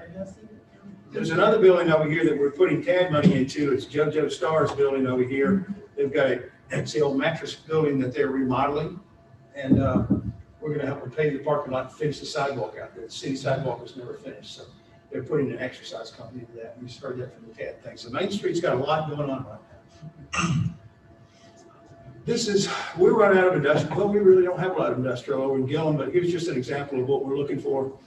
We get some small industrial projects. Here's about 7 acres. Here's where we just were over here in Main Street. You come back down Main Street this way. There's a piece. Here's the industrial park right here. Here's the railroad tracks over here. Here's Forest Parkway over here. So James and I are going to get that zoned industrial so that we can have some smaller industrial offerings. We really have no other smaller industrial land to offer in Forest Park. Forest Park is a big industrial area, big retail area. So that's about all we got left there, just so you know. Now CID, way up at, y'all signed up for the CID quite a while ago. We're putting into action. We've hired some consultants and paid for it with the development authority. They've located 221 businesses in that. If you'll pop to the next map. Yeah. Yeah. So here's 75, here's 285, here's Forest Parkway. There's 221 businesses in this industrial area. You see it's about a third of the city over here. And we are calling, I say we, I'm going with them. We're calling on these businesses. It takes about 10 to 15 calls to get them to sign up for the community improvement district. But once they sign up, then we can start taxing them. We'll collect about $500,000 at first and more once they sign on to this, and the money will be returned. It'll be spent on landscaping and cleanup and things in that area right there. Then it's going to run down Forest Parkway, as you see there on the frontage, and then it's going to go out to Gillum. So we're going to get this done by April. We should have enough signed up to start the community improvement district to get it going over there. So this is a really good thing. Community improvement districts have higher rents. They have about a 10% higher property value, and they're kind of recession proof because they really take care of themselves and they clean up the area. So it's a very valuable thing. There are 30 of these in Atlanta. So we're going to cover that end of Forest Park up there with that. So that's the major projects going on. Yeah, I got a question. Here's all the businesses that we've located with the community improvement district up there that we'll be calling on. I meant to ask you earlier, the little strip mall on Main Street that we're talking about remodeling and right across from the old theater. Yes, sir. There's 4 or 5 little strip stores in there. Right now, the city's paying the maintenance on keeping it up. So when we get it, the people that's going to come in, are they going to take over the cost of the upkeep of the building, or are we renting them the building with the upkeep involved in it, or how are we going about that? My understanding is the development authority owns those 2 buildings. They have a person who manages the buildings for them. And I think they're getting about $6,000 a month rent out of those buildings. Yeah. We're gonna renovate them, and I don't know who will maintain it going forward. Mike, that's an issue we really need to resolve. There's also a city dumpster down there. Mhm. We found out about that the city's paying for, so there may have to be some truing up of some of the expenses. Well, I was just wondering if we're gonna update everything and upgrade Main Street. I mean, we need to get out of the rental business if we can to a point, you know what I'm saying? That's been a, So the maintenance, you know, we're in the landlord business, as you say. Yeah. Beyond the rent payments, we're responsible for maintaining those properties just like any other landlord. So yeah, there'd be some renovations, presumably over time, those, as long as we stay in that business, that the lease rates would go up, commensurate with the value of those properties. well, Lois, Ms. Wright, was talking about they was gonna decorate it up, put awnings and sit out there and all that kind of stuff. Is that gonna be done at the city's expense? At the development authority's expense. Yeah, the development's doing, which in hopes that the rent will increase to compensate for the. I'm gonna manage reconstruction, so there will be an expense for my time to remodel that building. I've got estimates on it now, so probably got a good 3-4 month project over there. Right. And this is what we talked about earlier about city employees working for authorities and street models. Right. Thank you. I got a question, Bruce. Can you go back to the Gillum map? Sure.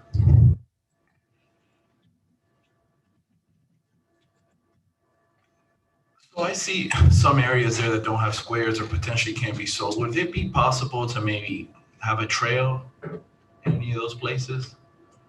What you see mostly, that big, if you look to the left around Kroger, that's all Kroger property around there. So that where that all that green space area right there on top of Kroger, that's all Kroger's property? Yep. So this piece right here, if that's what you're talking about, Yeah.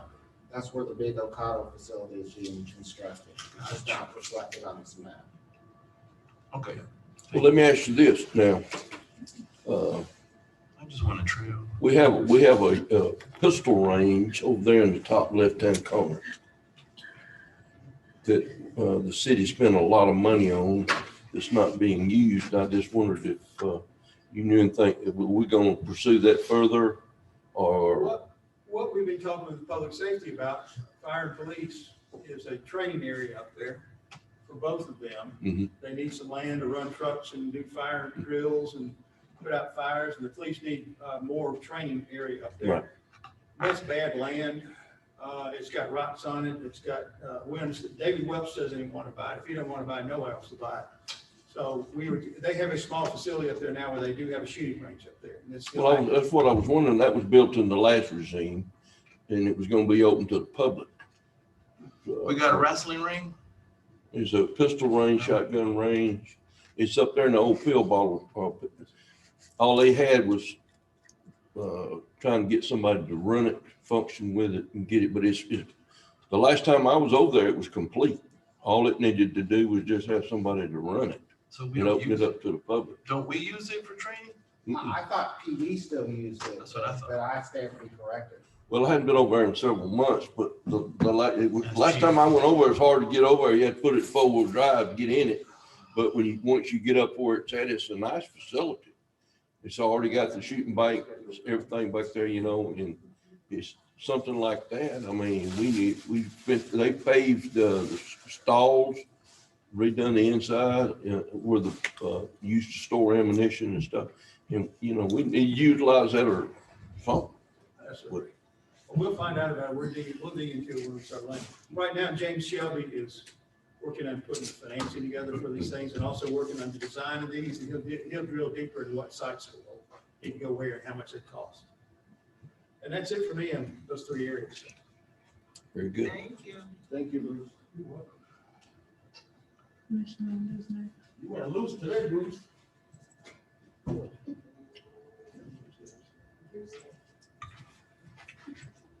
It's you. You're up next.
Board left, I should have been gone.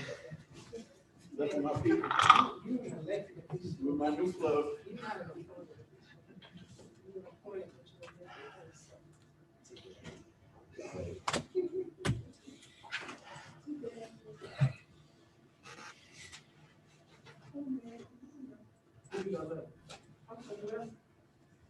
The opening one, that's it.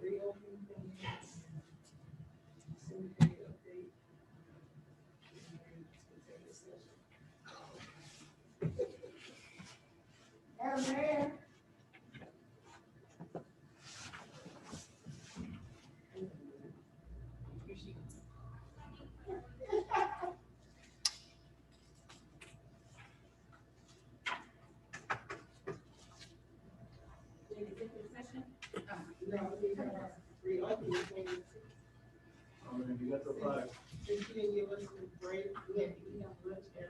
We're trying to get out of here. This has been very robust.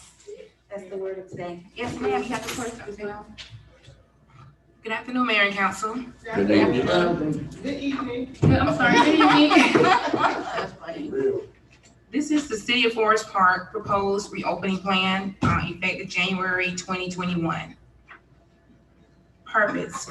The purpose of this reopening plan is to establish guidelines that can be followed in order to safely resume city operations in a safe and effective manner and to provide services to all that utilize city services. The proposed plan will take effect on January 11th, 2020. Staffing. All staff will resume their normal work schedules effective January 11th, 2021. Staff requirements. All staff is required to continue with the following: daily screening, wearing facial masks, social distancing, clean workstations and other high contact areas such as doors. Ensure that anyone that enters the building has their temperature checked and sign in upon entering the buildings. Ensure that no one enters the building without facial coverings. Make sure ink pens being utilized are being wiped off after each use. And hand sanitizer is at the counter to be utilized as well. Departmental requirements. During the reopening phase, the departments that deal directly with the public will need to adhere to the following. There will be no more than 2 people allowed in the lobby to be serviced. Again, anyone entering the building will need to have their temperature checked and sign in on our login sheet. The sign-in sheet will require the individual to log their temperature on the form along with other information. While in the building, they must wear face covering and remain 6 feet apart. When an individual completes their business and exits the building, another person can enter the building and follow the same steps. And this will be enforced citywide. Actions taken. Temperature reading machines has been placed in various departments at the entrance. Once the temperature is taken, the visitor will need to sign in on the log sheet and record their temperature.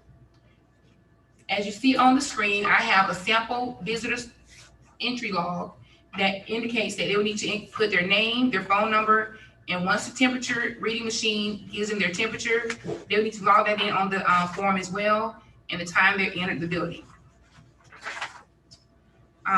So far, we have face mask required signage that has been placed all throughout the city on all entrances, and this is just a picture of the example of the notice on the doors.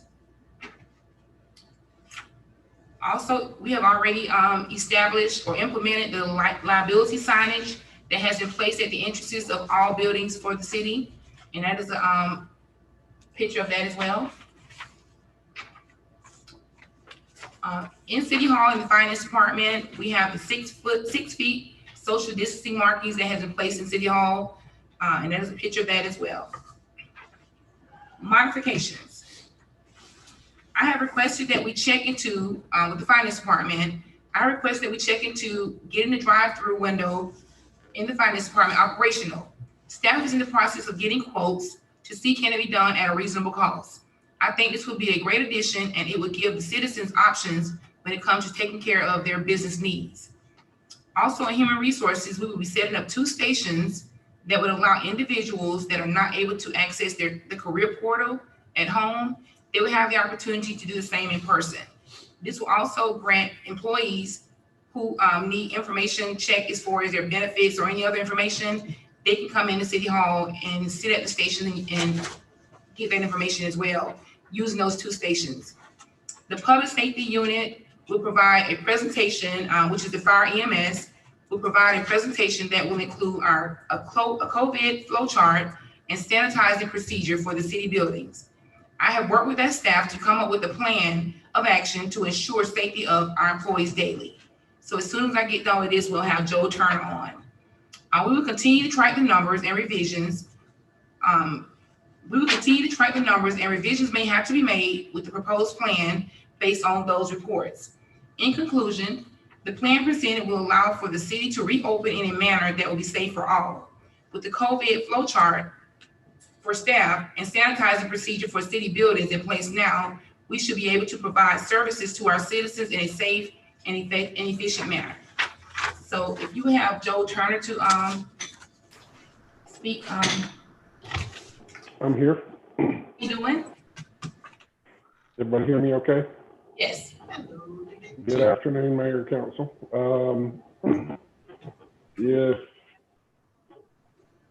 Well, I was going to share my screen, but in front of you, you have our COVID flow chart, which is kind of a decision-making pathway. This is something that has been in the works since the beginning of this pandemic back in March, April timeframe. It has, not necessarily in this graphic format, but in many ways it has adapted and adjusted over time as we have new information available from the CDC, Department of Public Health. And so currently this outlines what we are doing citywide, where I am involved in. Moment, sir. Mr. Turner, I'll make you host so you can share your screen. Okay. Where if we have employees, it actually addresses two different things. It addresses. Mr. Turner, I just made you host. Okay. Get that.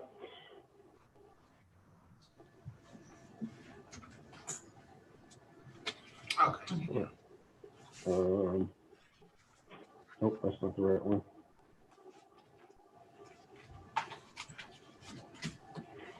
My apologies. There we go. Well.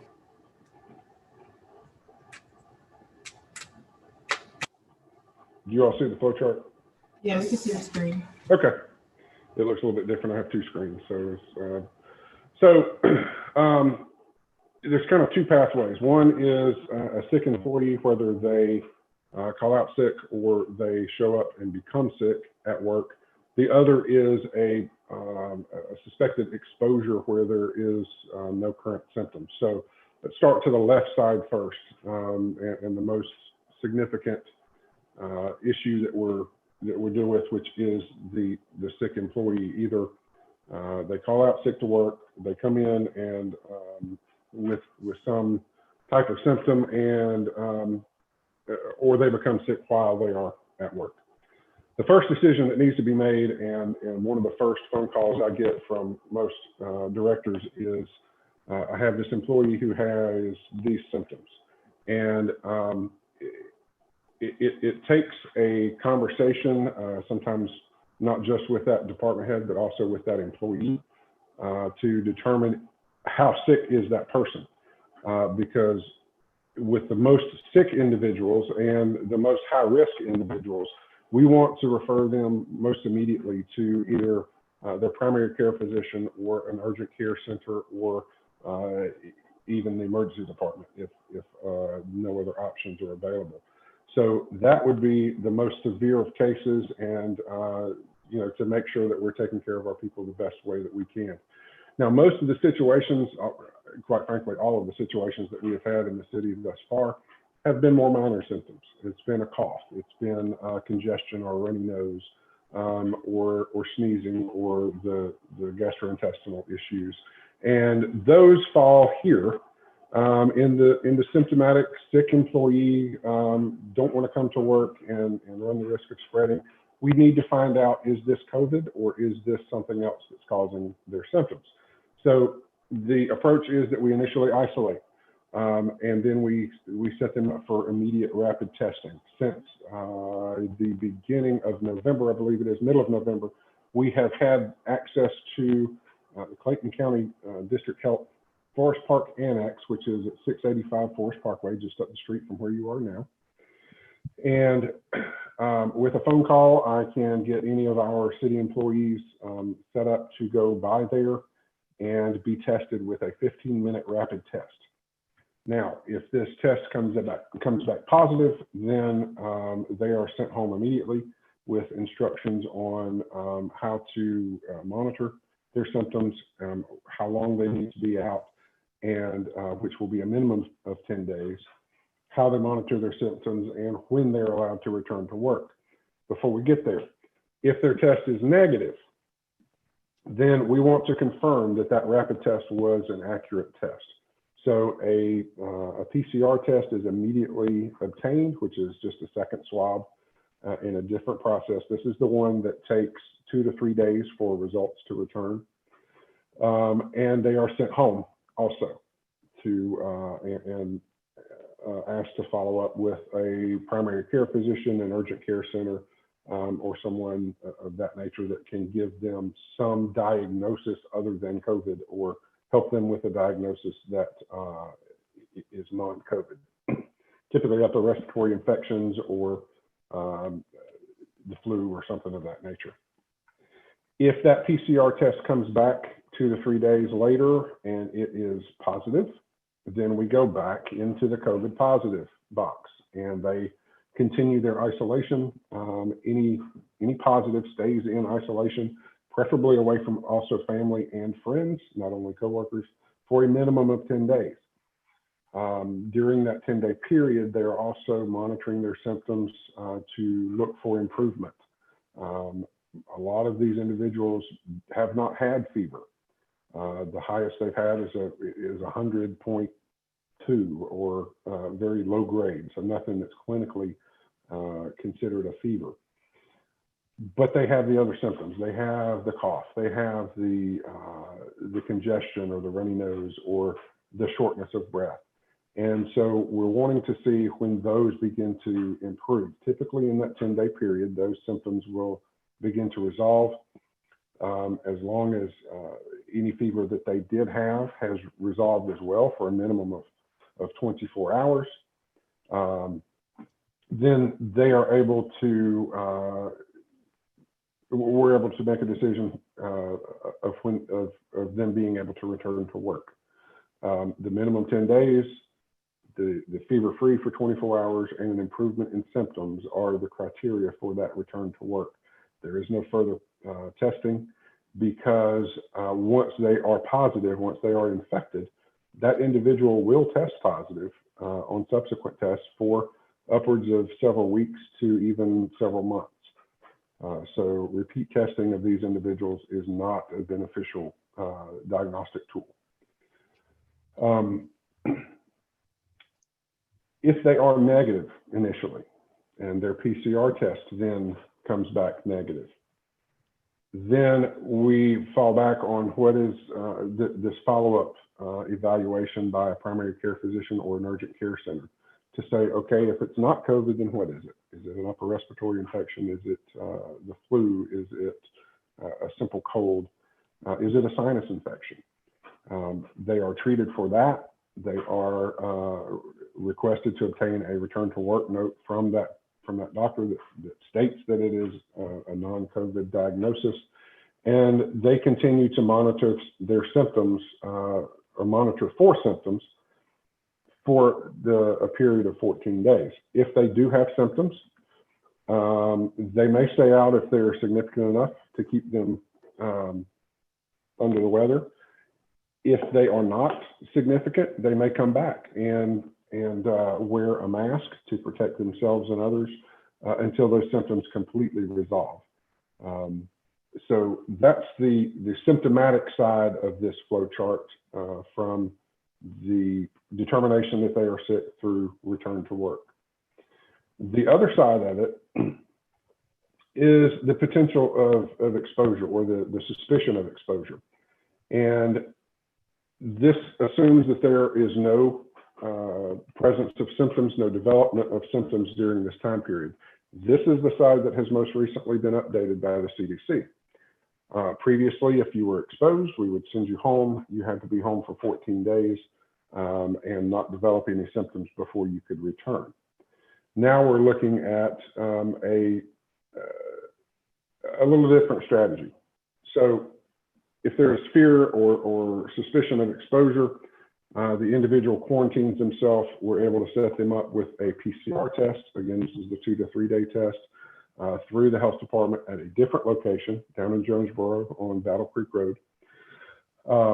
And then they stay home quarantined until those results come in. They do not get tested until the 5th day after their anticipated exposure. As long as they remain asymptomatic, there is, quite frankly, nothing to test.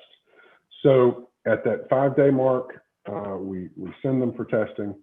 By 7 days, they should have results. And if that PCR test is negative, they continue to have no symptoms, then they are able to return to work. This is the shortest path that we've had so far for anyone who has been exposed. If that test result comes back as a positive, then they go back into the positive cycle of isolation for a minimum of 10 days. They continue to monitor for symptoms. As long as they remain symptom-free for that 10-day period, then they are able to return at the completion of that 10 days. The third option with this is, what if we're exposed and we don't know for an extended period, maybe beyond that 7 days, maybe beyond even 10 days. If they have been symptomatic the entire time, at that point, there is no need to test except for personal comfort. But every clinical indication is that the infection of the virus would have shown within that 10-day period. So any exposure that can be traced back greater than 10 days, we're allowing them to come back to work without any further testing. Again, all of the rapid testing is done through the Clayton County District Health Annex on Forest Parkway. The PCR testing is completed at the District Health Office. The Health Annex is able to do the PCR testing as a follow-up only to the rapid test. So the employees must be symptomatic to qualify to go to the Health Annex. At this point, any questions about the flow chart? Are there any questions or comments? I have a question. Thank you, Division Chief Turner. And this may be a question for our city manager as it relates to the not testing positive and then having to get to a doctor's for a return to work. Sometimes, we're making an appointment for the doctor, you cannot get an immediate type appointment. Maybe 3 weeks out before you can get an appointment from a doctor. Is there some leeway with that where staff can return to work without having a quote doctor's note? Yes, according to Chief Turner, if a person is exposed to someone that has COVID and they don't have any symptoms, they can still come to work and go take the test. And then, but they have to come to work and make sure they wear a mask at all times, social distance. I'm speaking of the other side of the equation, the left side, where they actually are not asymptomatic, but they actually have symptoms. If they have symptoms, that's what he was talking about at the bottom, where the rapid testing, they have to go right down the street for the rapid test. So if you have symptoms of coughing, and I can attest to that. When I was sick, I had made an appointment, called Joe Turner. He made me an appointment at the clinic right down the street from City Hall, and he tested me and I got results in 15 minutes. So it's only the employees that are asymptomatic they would have to make appointments to get that done because you're not showing any symptoms.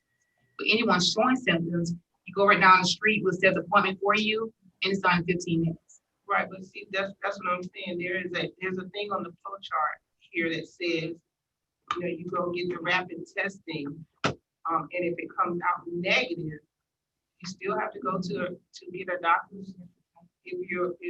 Or am I misunderstanding? Joe, can you Address that. Mhm. So we, again, the rapid test is not 100% foolproof, which is why there is the confirmation PCR test. Beyond that, if it's not COVID, we want to make sure that whatever is going on is also something that we don't want to unintentionally spread around the office as well. So it may be that somebody has congestion and a runny nose, but no cough. They go and are tested. They're negative on the rapid test. They go to their primary care. Most primary cares with at least a rapid test will see their patients. Now, there has been, we've had situations recently where primary care physicians, like you say, Ms. James, are backed up. That's where the alternative of the urgent care center, where individuals can do a walk-in visit more readily. So the bottom line is the employee will have to get some sort of diagnosis and return to work. And we just want to make sure that we're not unintentionally spreading something else around the office, just like we don't want to spread COVID around the office. Okay. Then my next question, I guess, would be for you to Ms. Brown and possibly to the council as well.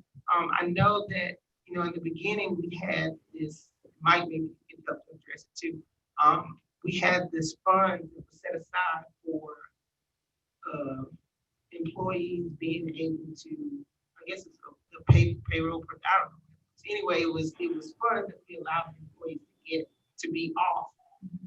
And so if they are having to be off because they're sick or whatever, is that something that is considered, you know, sick time that they have to take, vacation time, whatever, what's the case in that scenario? So originally, the council authorized, I believe it was 2 weeks of 80 hours of COVID time, which is special leave. And the federal government came back and required that we give an additional 2 weeks on top of that. So there was about a month of extra COVID leave that was made available. And at the time, pretty much used it all. Yes, and at the time, I advised not to extend any more local time because Congress was back then initially provided additional relief. And that's still something that looms out there.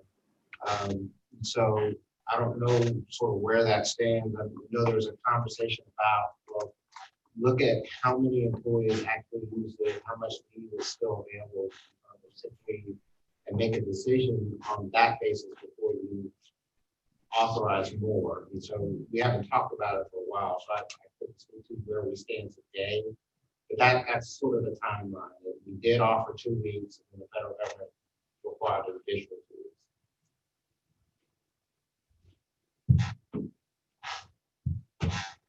And so the 2 weeks I think that we extended, that expires December 31st, if I remember correctly. And so I guess we're still in limbo waiting to see what the federal government is going to do, or at some point I'm going to have to make a decision soon. Well, it won't be today, but to see if as a city we're going to extend it or just rely on the federal government. And what if the federal government does not act, then that also is taken into consideration how we're going to proceed. Yeah, I mean, that's basically right. And again, the question is, how much do we think we'll need to provide? Because folks have been working from home. You know, things are sort of at a point where we kind of understand how it's impacting employees. And so, you know, I hate to say it, but I would still be inclined to wait to see what Congress does first before you act. And if they don't act, on a case-by-case basis, you should offer the additional time so no one is negatively impacted. So maybe like having like roll it over at least like a month-to-month basis until we get it.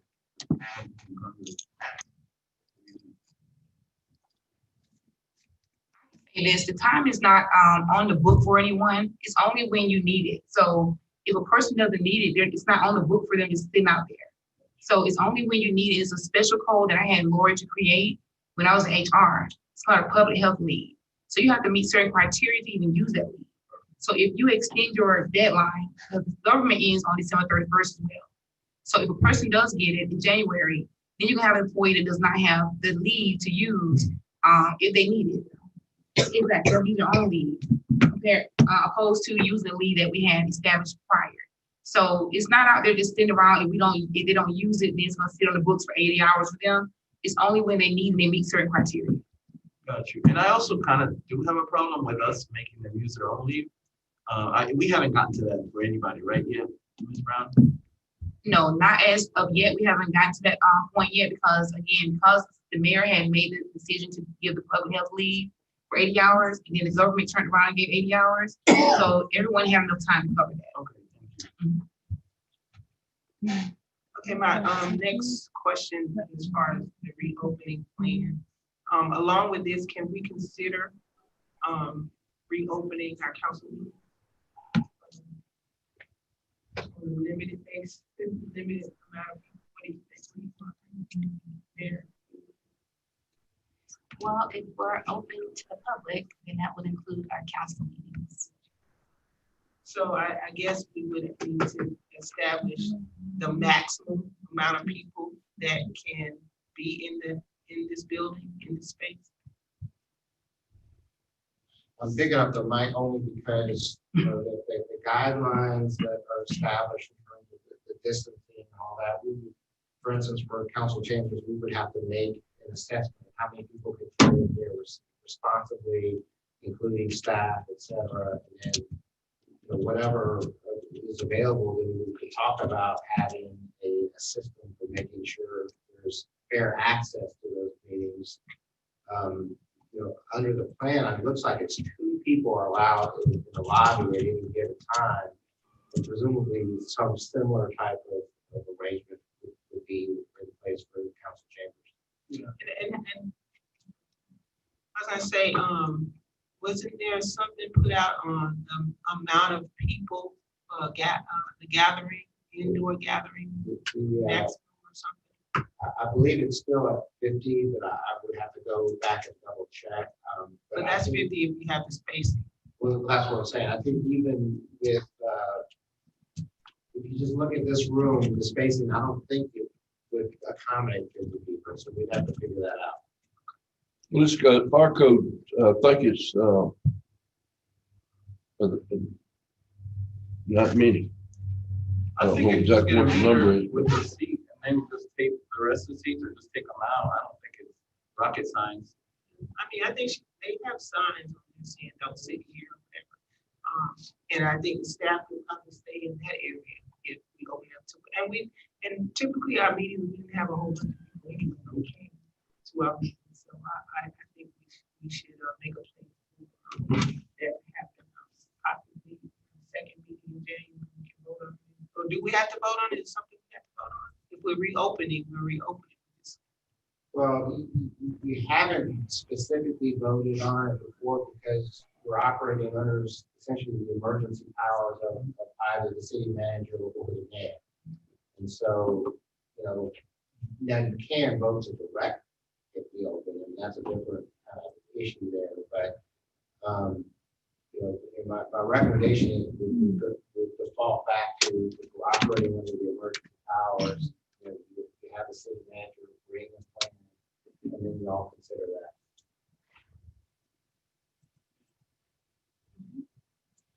All right, thank you. All right, next item, cemetery update. Mr. Turner, can you make me back host, please?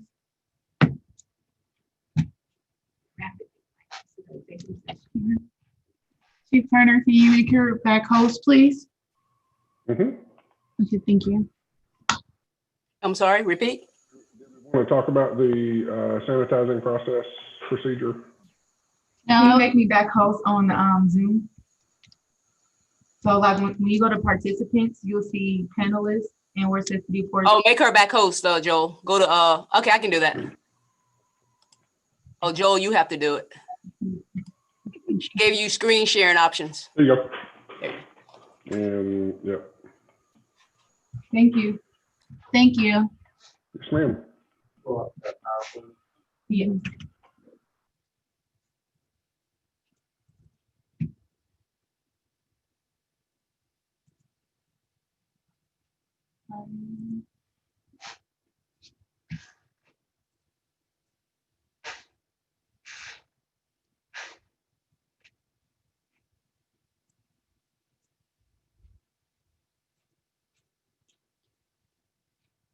So, ladies and gentlemen, I was prepared to, or I was asked to prepare a presentation on where we are with the Conley Road cemeteries. And so I'm going to kind of go through this, and then obviously if you have any questions, just let me know. And does this control the slides, or? It should go left and right.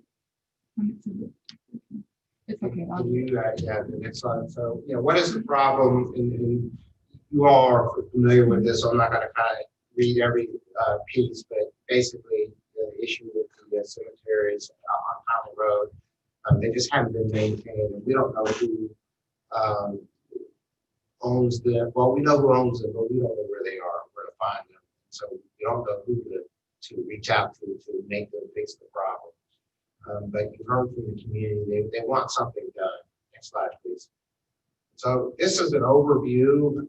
As you can see, this wooded area down here is the area we're talking about. This is Forest Hill Cemetery. This is what you would expect a cemetery to look like from an aerial view, one that's being fairly well maintained. And this is what we have here. The overgrowth, looking at it from an aerial, you would never know there was a cemetery here. Next slide, please. Again, just to kind of get a sense, this is a side-by-side comparison. This is an entry that's a Forest Hills. This is what I believe is the entry to the area, at least that's the drive. That's the only vehicle access off of Conley Road. This is just to the west of this, if you're going down Conley. Next slide, please. This is just to kind of give a better upfront. This is what a cemetery, at least one representation of what it ought to look like. Next slide, please. This is what you have. Just looking at it, just unless you lived in Forest Park and knew what was there, just drive by, you wouldn't really know what that was. You might see some of the grave sites, but it's just not clear what it is. And that's recently, Mike, even if it's not even to that standard, but it was bad. Yeah. And these pictures are off of the Google map. And so I don't know when these pictures were taken, but this does give you an assessment of kind of what it sort of looks like. Next slide, please. So the question is, well, what can the city do about it? There are three basic ways to address it. There's a do nothing. If you do nothing, you kind of continue the cycle of every few years, people come back and say, hey, we need to do something about it. You've had volunteer cleanup efforts, the most recent one there. Okay.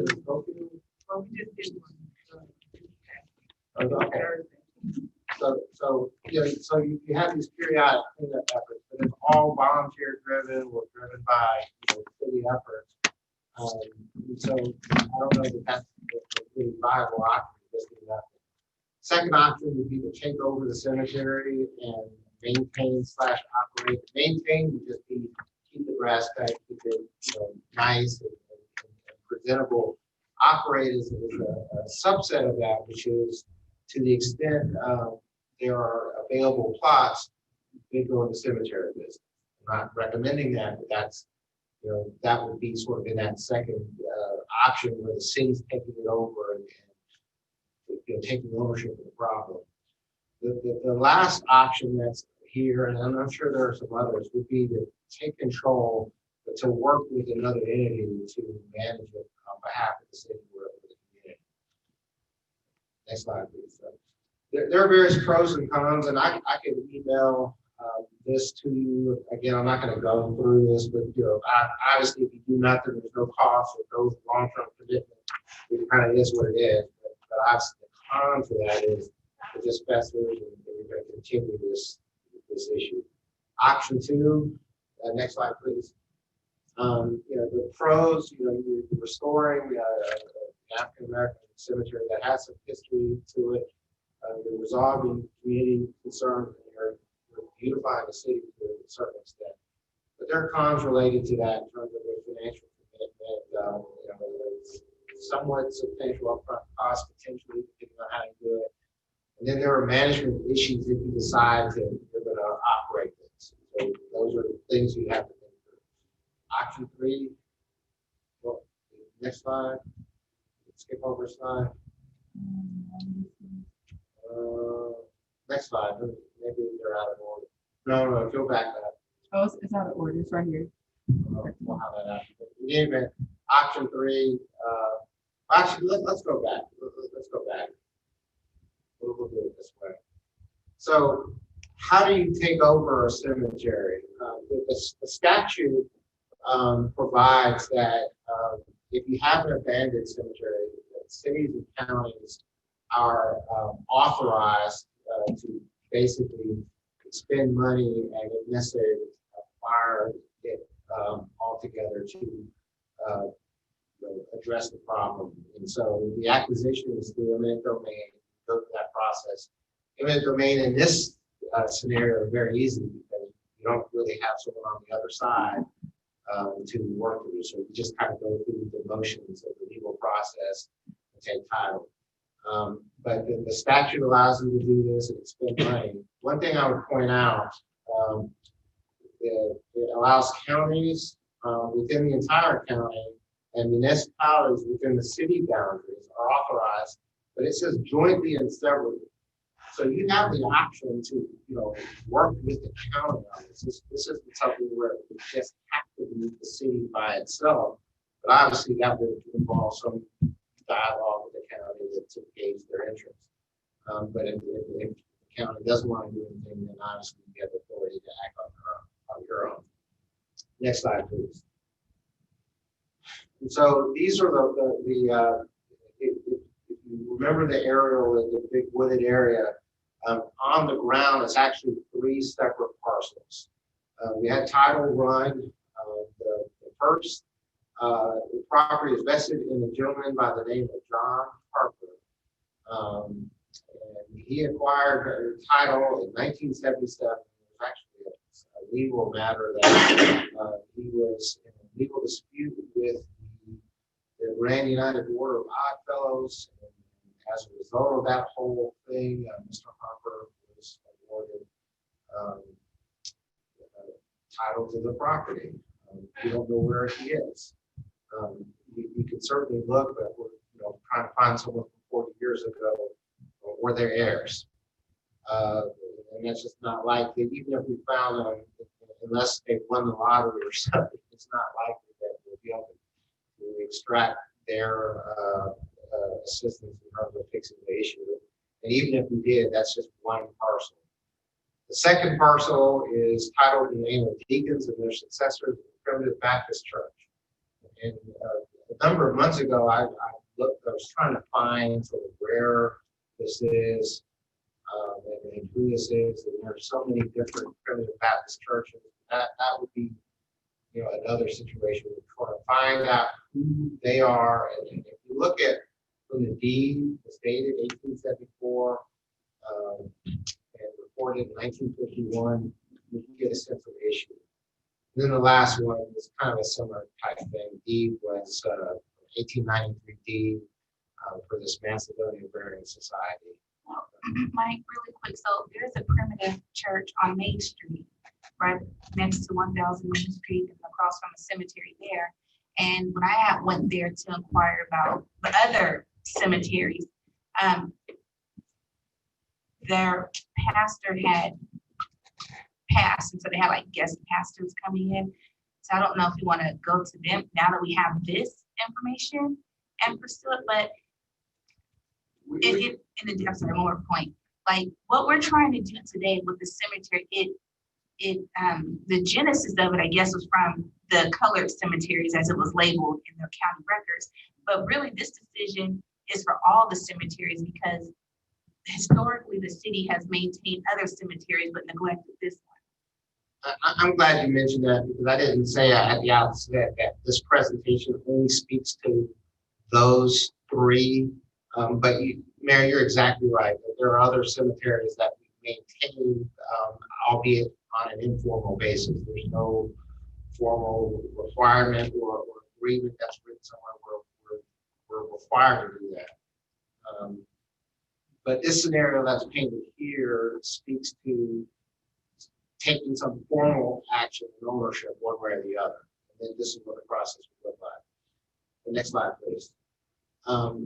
Earlier in the year, or maybe at the end of last year, this is some data that was pulled together by the Public Works Department about sort of what it might cost to kind of begin to address the problem.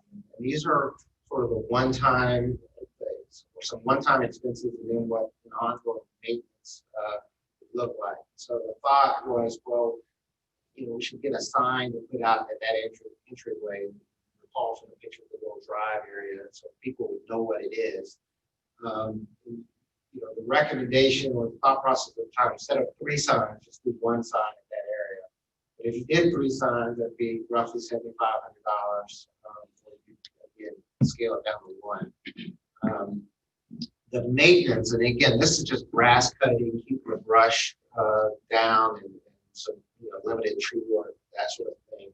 If you did 1 maintenance cycle per month over 9 months, just during the growing season, that would be just under $10,000. Of course, if you did 2, it scales up.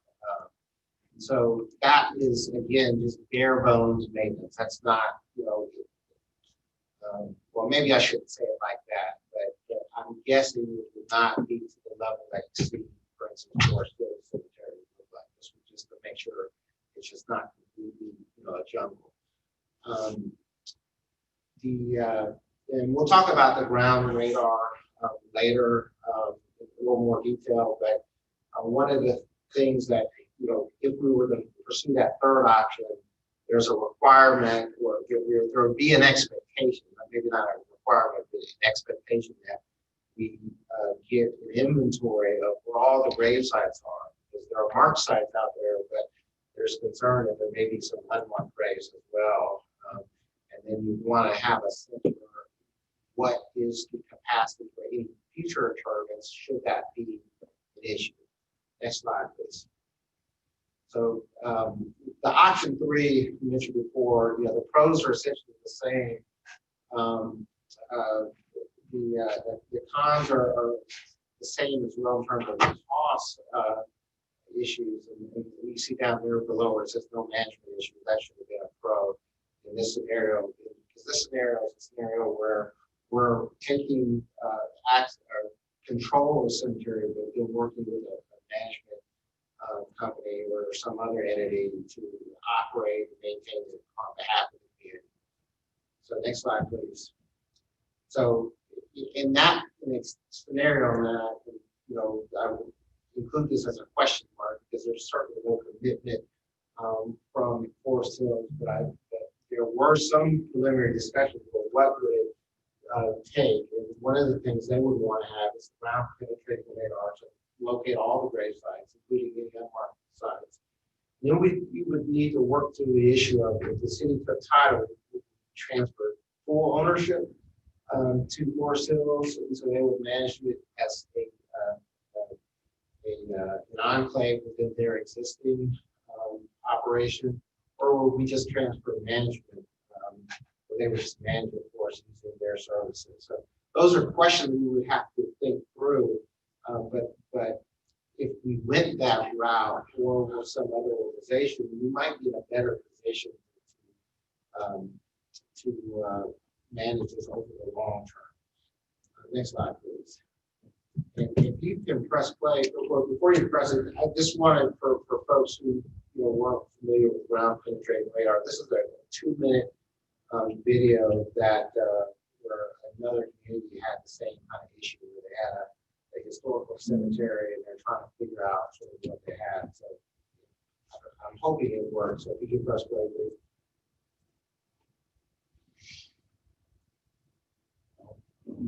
Well, he's on YouTube and share my screen. Well, it doesn't require. Well, don't worry about that. Let's go on. But you can basically the ground penetrating radar is you can kind of see the blurry pictures clear if it's played. But it looks like a lawnmower, and it's on wheels, and it's literally a radar, and they walk the entire site looking for graves. There's a whole technology about it. But then they take that data and it converts into a map. It doesn't say who's buried there, obviously, but they will know where graves are, and then whoever's managing it can act appropriately to in respect to the deceased that will honor that ground. So next slide, please. Have you talked to Caitlin at all, Mike? What department is she in from zoning? No, I have not. Because she was working on like writing up some type of grant to make it a historical site, and also getting a Georgia State student that's doing like a dissertation out there, like all this research on it. I think we should all maybe connect and see, because I don't know. But go ahead, finish it. Well, this is Mike Williams, not as city attorney. This is just kind of looking at it. What might be best for the city, right here from the way I made the presentation. Partnering with the cemetery that's right there, right next door to it, that has an interest in their area might be the best option if they were open to it. So that would be a conversation you have to have with them. And if they were, then we would go through the eminent domain process to get full control of those 3 parcels, and then negotiate an arrangement with them regarding how we clean it up, signage, and how to preserve the historic nature. And I'm glad you raised that, especially if we're in the process of getting data to work it out so that the city is not having a budget in the long term and commit to taking care of this facility when historically it hasn't done that. If you were to go this route, you could do essentially the same thing with the other cemeteries that the mayor mentioned that we have been maintaining informally. Just making sure that there's a formal process in place so that 10 years or 20 years when none of us are in these positions, that they'll know, okay, what's the deal? Well, this is the deal. This is what they decided to do in 2021. And this is how they're operating. So that's kind of the super fast overview. I think the next slide is a question slide. So if there's any questions, but we would need you all to make some decisions to kind of send us in one direction or the other. I would like to schedule that meeting with them and see what they have. And I'm just happy this conversation is happening. I'm gonna be honest with you. Like, that's something that was really close to my heart when I found out about it, when the mayor mentioned it to me back at our retreat, and just driving by there, never even knew it was a cemetery. I thought it was just abandoned land. So I'm glad that we're bringing it up, and we're gonna honor our ancestors. So I'm excited about this. I would just kind of really like to make sure we're all on the same page. I know that she's been working on some stuff over there and might have some information that might be able to help us. But yeah, I'm open for dialogue, I guess, whatever the council wants. So I would say 2 things. The first for you, Ms. Brown, would be really to find out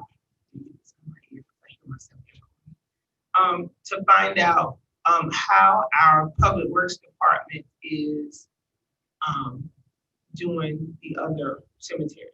Is there a rotation as far as cleanup is concerned with the other cemeteries that we don't own. That's the first thing. And then the other thing is, I know that the person that held this seat before, because it is in Ward 1, the cemetery is. What you're talking about was an attempt that was made a few years ago in trying to get the partnership with Forest Hill to kind of, and then there was a big blow from the family, and because there's a lot of people that live in different places in Forest Park that actually have relatives that are buried over there. So there was a big concern about, they're gonna take our land. It's basically the way she explained it to me, it was a mess. So she just kind of left it alone. So I know that we have like a good working relationship right now with some of the people that have relatives buried over there. We just had a ceremony on Friday. Yesterday, what day was on here? Reefs across Forest Park, where we honored those veterans that were buried over there. It was awesome.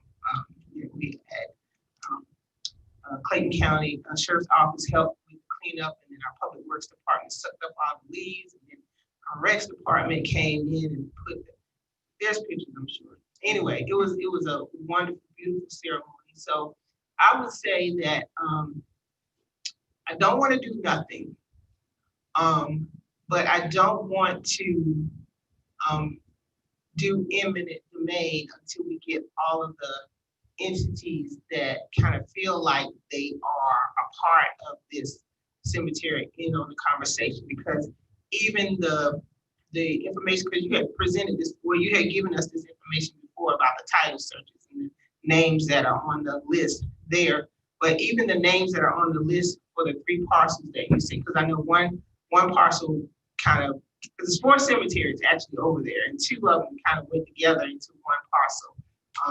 So I did that when I had to do the history on that.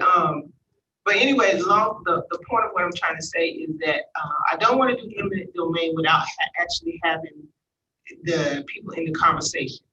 And if we decide to do eminent domain, I don't want us to be in, and I guess this is for the council, I don't want us to be in the cemetery building business. In other words, it's not like, we're gonna start allowing new people to be buried over there. Yeah. If we do eminent domain, it would be simply like a historic thing, and we would maintain it and maybe cut down some of the trees, because that's a lot of the issues. The leaves are falling, and the typically you don't see trees in a graveyard because of the roots and the way it grows down into the ground and blah blah blah, etc. And so I do want to be a part of this conversation. I know that there had designated Caitlin as the point of contact, because there was so many voices coming in about this. We got, people calling me, people calling the mayor, people calling you, just different people from all different places. The mayor said, okay, look, we're gonna have one point person to be the point for the city to kind of filter the information. And that's kind of helped a lot in trying to get something done over there. So I do want to continue this conversation. But again, I want to have all parties that we know of, and even if those people that we know of are not, so to speak, on that paper, like not able to find the Henry person, and I think one of the ladies that I spoke to, that's a part of I think she's a part of the board that has to do with the cemetery. She's Henry that's on here. She's like, oh, he don't have anything to do with it, so it's just a whole lot. It's a whole lot. So,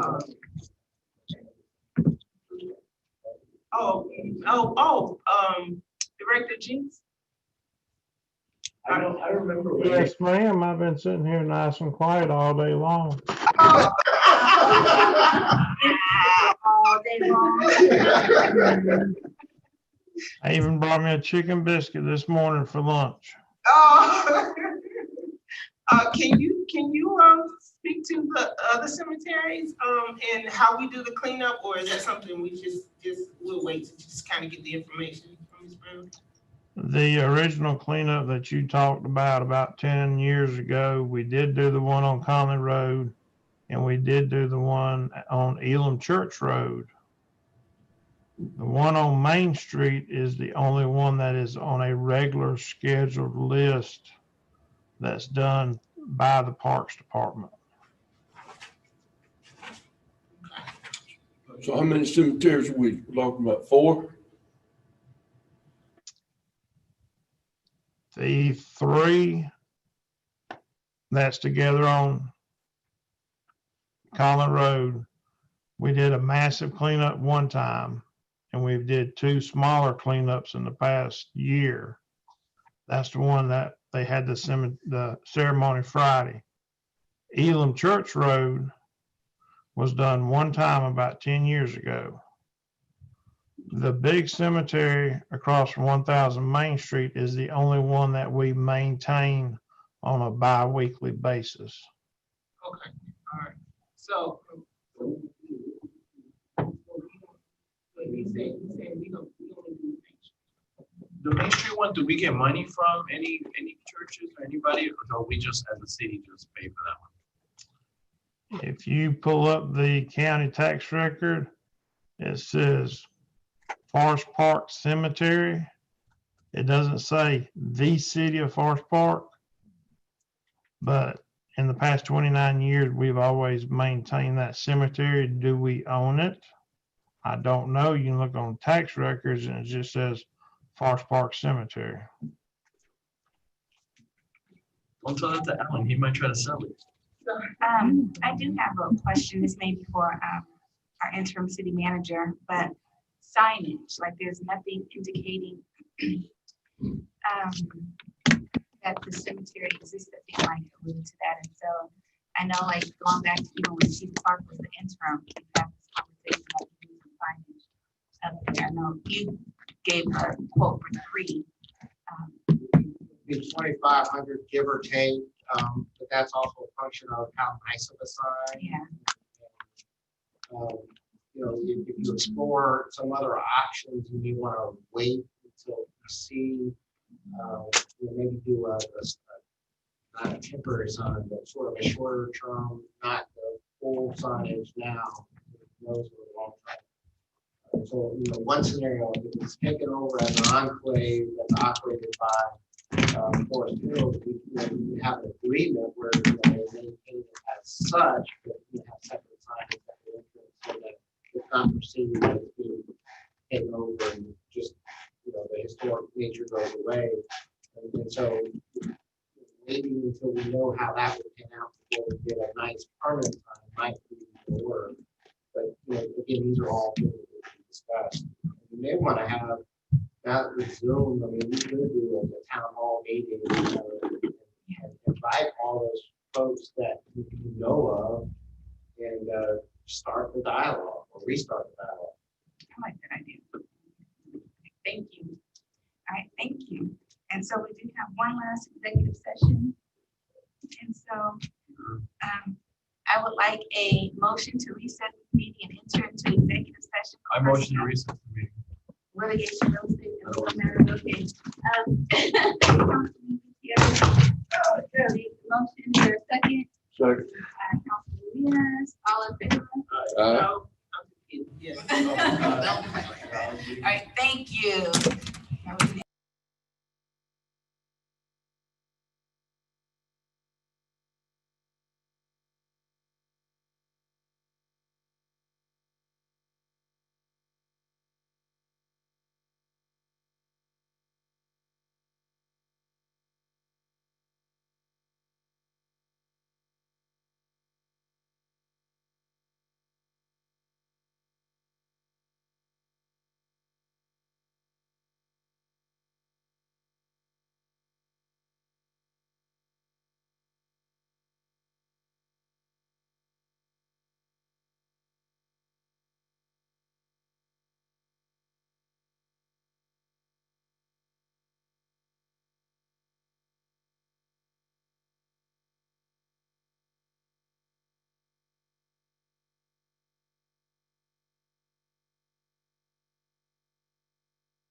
All right, is there a motion to adjourn the executive session and reconvene to our special call meeting? All right, that's Councilwoman James, is there a second? Second. Councilman Gutierrez, all in favor? Aye. All right, that's passed. Based on the discussion from the executive session, there are two items that we are going to take action on. The first would be the appointment of Nashay Jones to the Downtown Development Authority and the URA Board. Is there a motion to accept that appointment? So moved. Councilwoman James, is there a second? Second. Councilman Mears, all in favor? Aye. Opposed? I thank you, that was unanimous. And the other action is the appointment of Dexter Hartsfield unto the Development Authority. So moved. And that was Councilwoman James, is there a second? So moved. Councilman Mears, I'm gonna stand here. I feel uncomfortable with everybody. okay, So that's a 2-1, so that does not pass at this moment. All right, is there a motion to adjourn? So moved. Councilwoman James, is there a second? Second. Councilman Mears, all in favor? Aye. Opposed? All right, thank you. Who seconded? Send me the info, we can put on the next one. Is that it? All What right, time I'll is have it? an announcement after you. You, thank you. Mr. Mike. Remy, thank you. Sharif, thank You're you. welcome. Mike, thank you. Merry Christmas, everyone. Have a Merry Christmas. Remind me